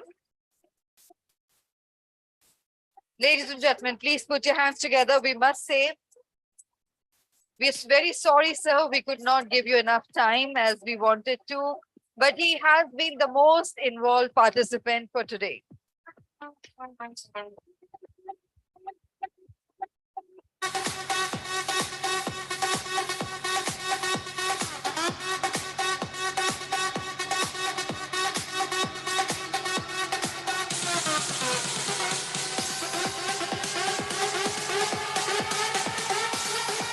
And may I now invite all the awardees on the stage for a group photograph. All the awardees to join us for a group photograph. And you can take your boxes of the trophies from backstage. All the awardees can collect the boxes for the trophies from backstage.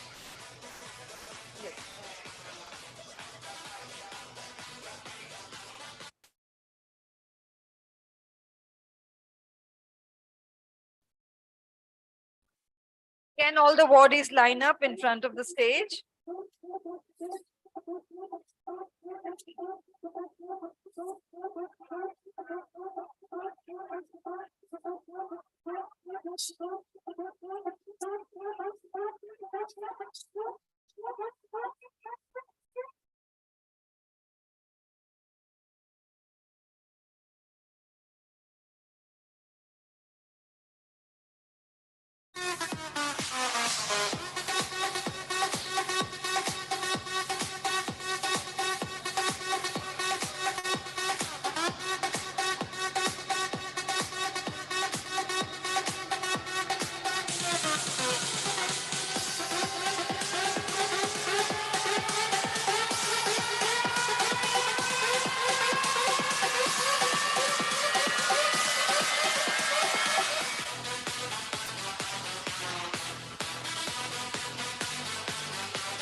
Thank you very much indeed. I would request Dr. M.J. Khan to kindly say a few words.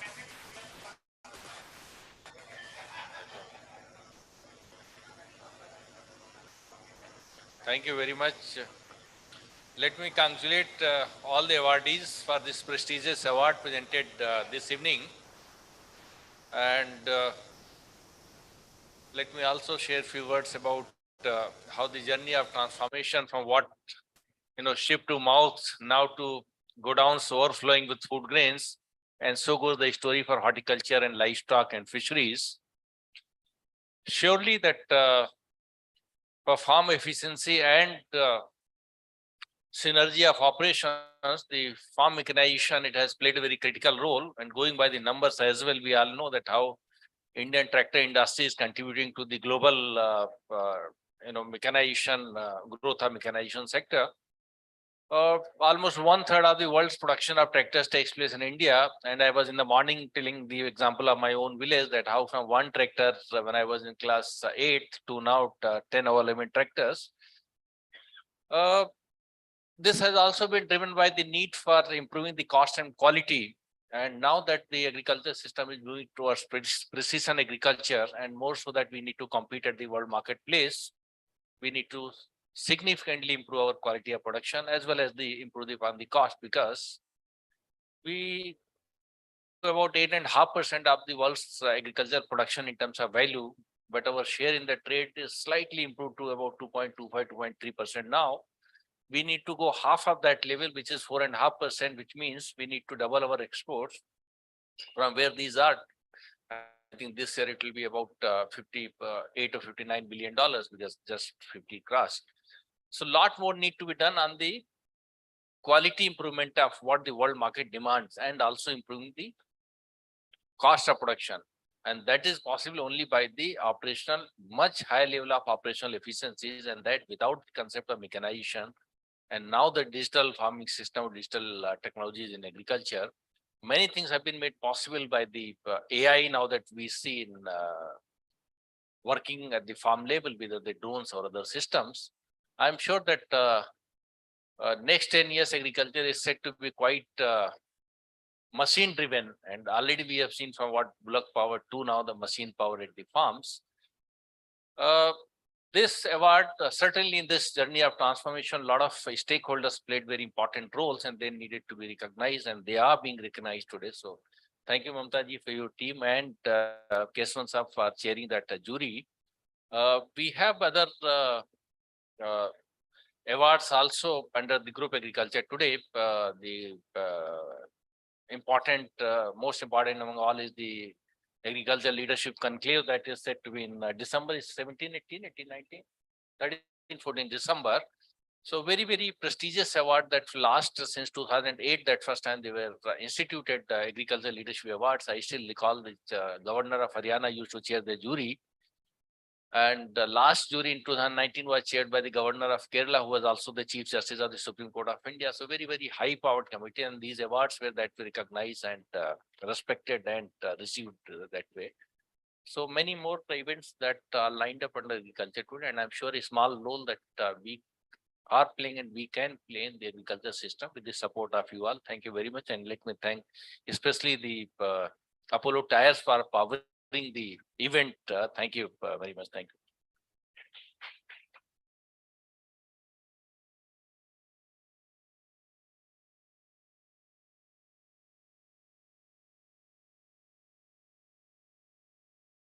Thank you very much indeed, sir, for kindly giving those remarks.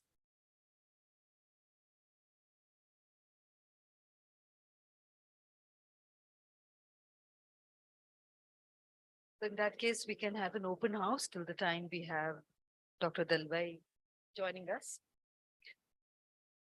You may kindly raise your hands if you have any questions or suggestions or just a remark to make.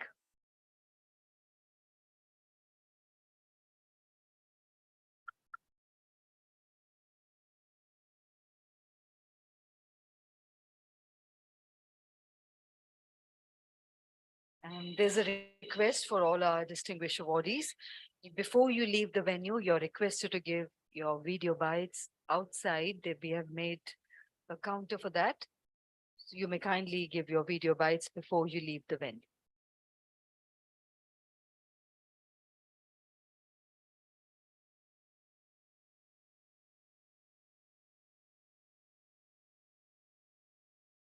Doctor Singh, आप कुछ बोलना चाहेंगे?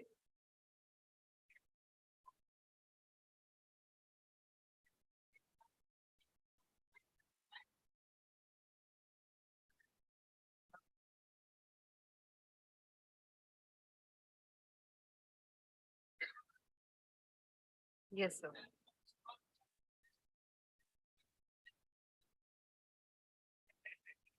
No, but I have many things. But I would like to, first of all, I would like to suggest all industrialists, tractor manufacturer, power weeder manufacturer. I would like to humble request all of you.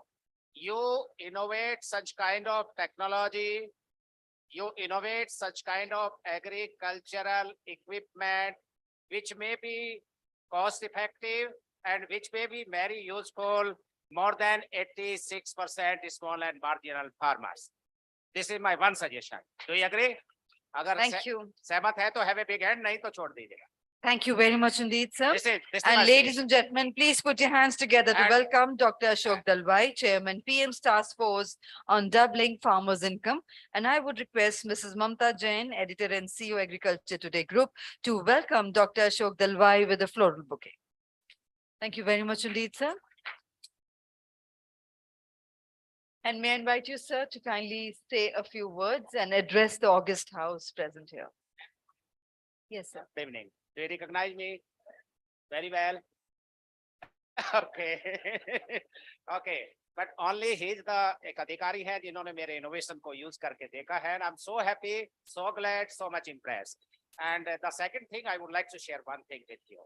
अगर कोई public में से, the entire India में से, अगर कोई बंदा आपकी नॉलेज में आ जाए और आपको लगे कि उसने कोई अच्छा काम किया है, he has done something wonder for Indian agriculture, वो आपके पीछे पड़ा रहता है, लेकिन आप उसे थोड़ा सा भाव दे दीजिए. ये मेरी हम्बल रिक्वेस्ट है. आप उसे कहिए, come, show your innovation, present your innovation. If something is very special, definitely we will take you ahead. ये मेरा आपसे हम्बल रिक्वेस्ट है. आप सहमत है मेरी बात से? बस ये मैं मुझे दम भर के हाँ बिल्कुल नहीं, बहुत हाथ उठा के चाहिए मुझे. सहमत है सर? सहमत है? ठीक है, बस ये मेरी दो बातें थी, एक आपके लिए, एक उनके लिए. Thank you very much. So nice of you. Thank you, sir. And ladies and gentlemen, put your hands together once again to welcome Dr. Ashok Dalwai for his address. May I invite you, sir?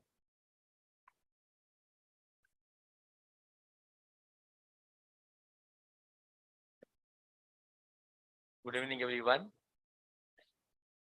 Good evening to everybody once again, and thank you so much. But first, pardon me, I joined this program very late. Today, as you know, it is Karnataka State Formation Day, so I was part of the program there. So all the cousins from Karnataka were here, so I had to be there. I'm sorry I missed this beautiful opportunity of joining the award ceremony. And I would like to first congratulate Agriculture Today, which has been consistently and constantly organizing these events. The ceremonial part is not important. What is very important is that it encourages people to innovate. And today, innovation is the mantra. We all agree that today's science is tomorrow's technology, and tomorrow's technology is day after tomorrow's innovation. For a long time, we had not combined these three words, science, technology, and innovation. We kept talking about research and development. We must learn to differentiate between these two sets, science, research and development, and STI. When we keep talking about research and development, then it seems pretty esoteric. It has possibly a very long-term vision. Many a time it may not have any vision except to fulfill somebody's period of inquiry. And man through civilization has always tried to inquire into the mystery around. But today, we are as much keen on solving contemporary problems and foreseeable problems. And therefore, we are talking about a science which is science for delivery, in contrast to science for discovery. Everything is a discovery in science. So we have another word called invention, but honestly speaking, science based on research and development is nothing but trying to research and find out something that is hidden, which is not easily visible to us, not tangible. So we are now interested in science of delivery, which means that we know very clearly what kind of deliverables we want. When it comes to agriculture, the deliverables are very clear that we first need to sustain our growth. Through these centuries and millennia were taken for granted that agriculture will continue to produce. But now we have come to sometimes a cul-de-sac where we now realize that we need to open up new frontiers based on a new approach. And sometimes that new approach need not be something very new, but something that was known to us. And that is sustainability. So sustainability of not just natural resource use, but sustainability of the entire ecosystem. So I would like to emphasize today that if we are going to talk about sustainability, we should be looking at an ecosystem approach, and that ecosystem based agriculture or EBA pivots itself on the concept of One Health. And that One Health concept organically links the human world with the plant world, with the animal world, with the forest world, and other natural resources. We have now strong examples that if we forget this organic linkage of one with another, it can be disastrous. We've had the example of the virus flu in 2008, which jumped from animals to the human beings in France, and the latest 2019 pandemic, where we know that it also may have come from animal world to the humankind. So if we are talking about human health, we should be talking of animal health, both wild and domesticated. If you're talking about animal health, we should be talking about the plant health, both wild and domesticated. And therefore, also the health of the natural resources. You might feel that this is not related to today's award ceremony. But then I want to emphasize that everything is related to everything else.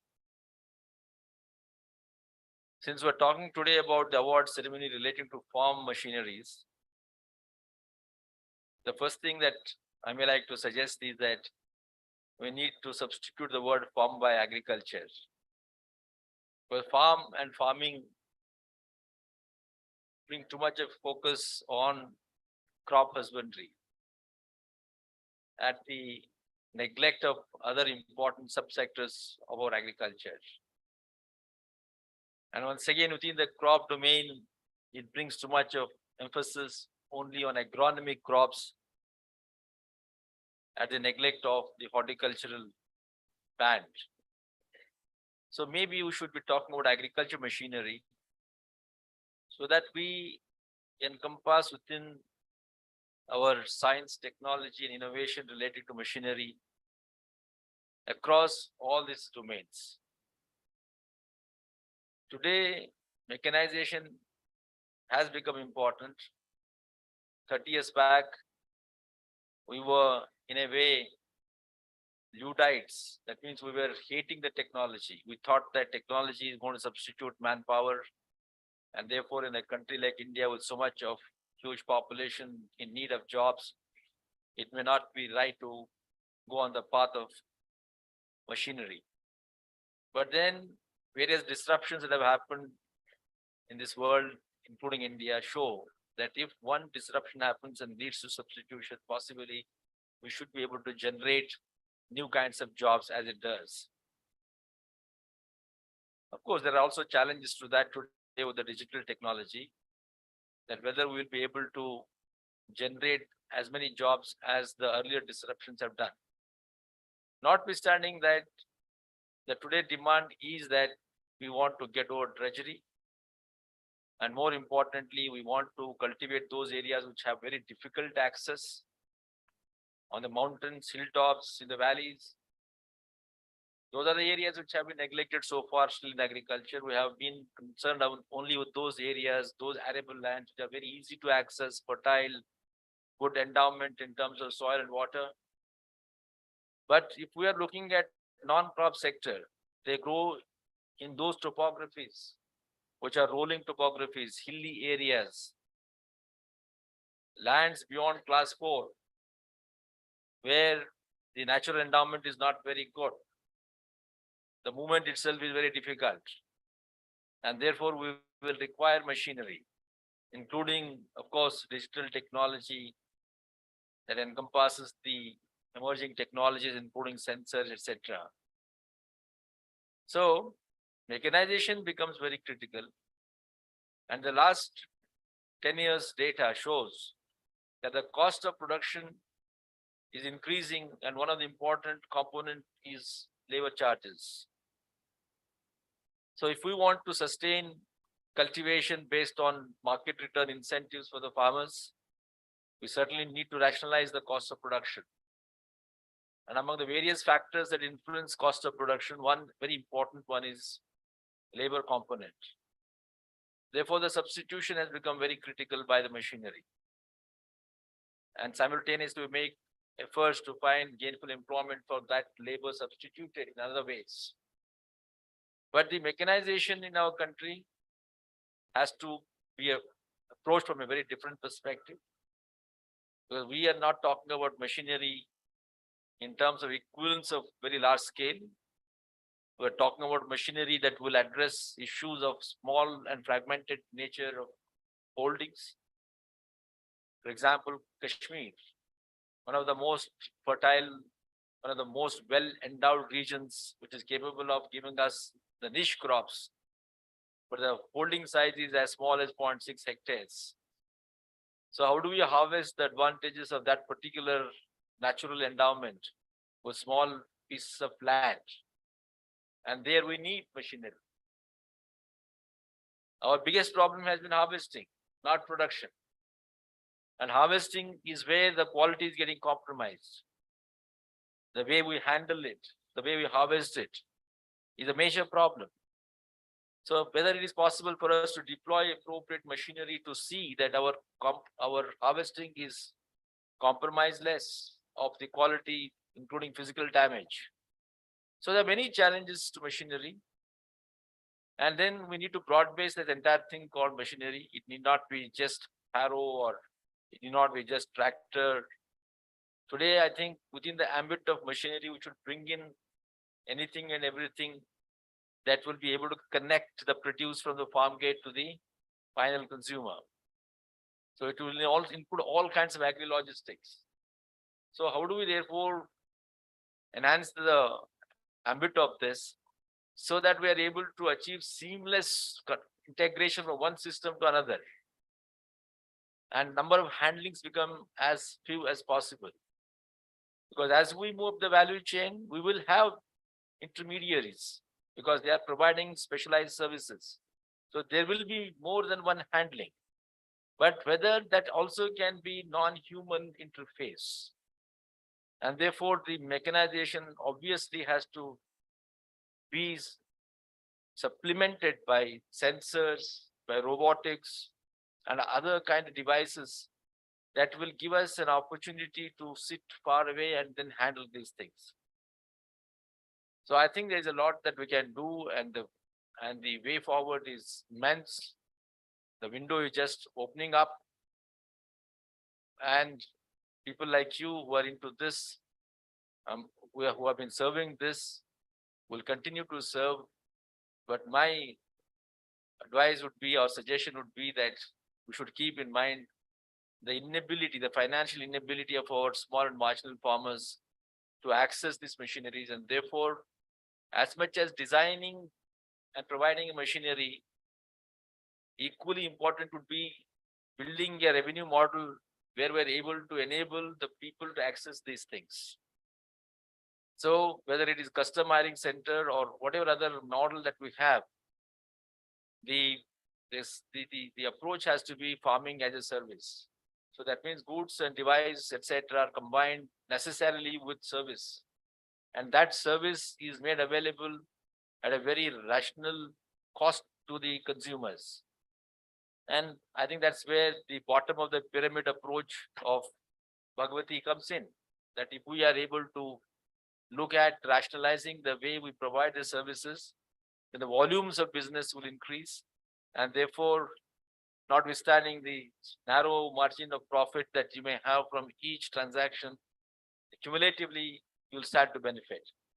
So I think we need innovation today, not just in designing machineries, but more so in business opportunities.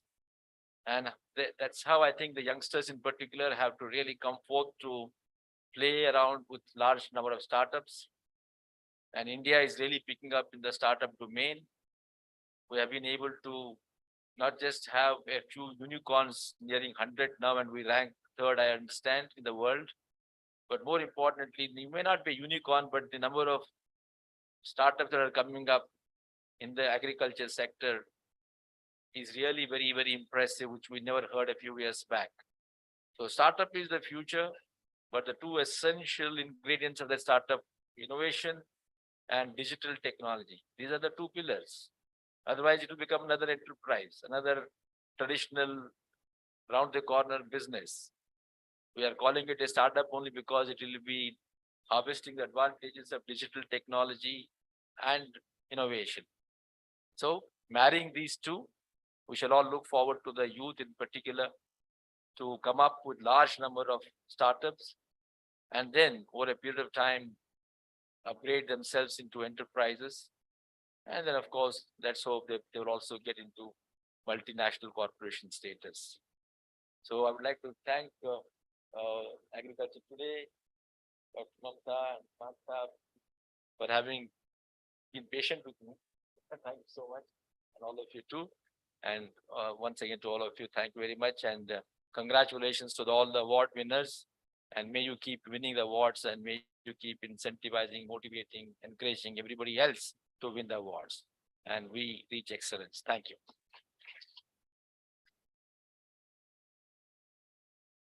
Thank you very much indeed, sir, for that motivating address. And ladies and gentlemen, with that, we close the proceedings of the Farm Tech Summit 2022, thanking Dr. Dalwai and all other dignitaries for sparing their valuable time and gracing this occasion. And once again, taking this opportunity to congratulate all the distinguished awardees for winning this prestigious award. Let's once again put our hands together for them. Thank you. And I also take this opportunity to thank each one of you for your participation in making this summit a huge success that it was. Please do join us for a cup of tea before you leave the venue. And awardees, please do not forget to give a video bite outside before you leave the venue. And we're looking forward to seeing you again in our upcoming event. That is December 13th and 14th of December. Do join us then. Have a wonderful evening ahead. Safe drive home. Good evening and namaskar.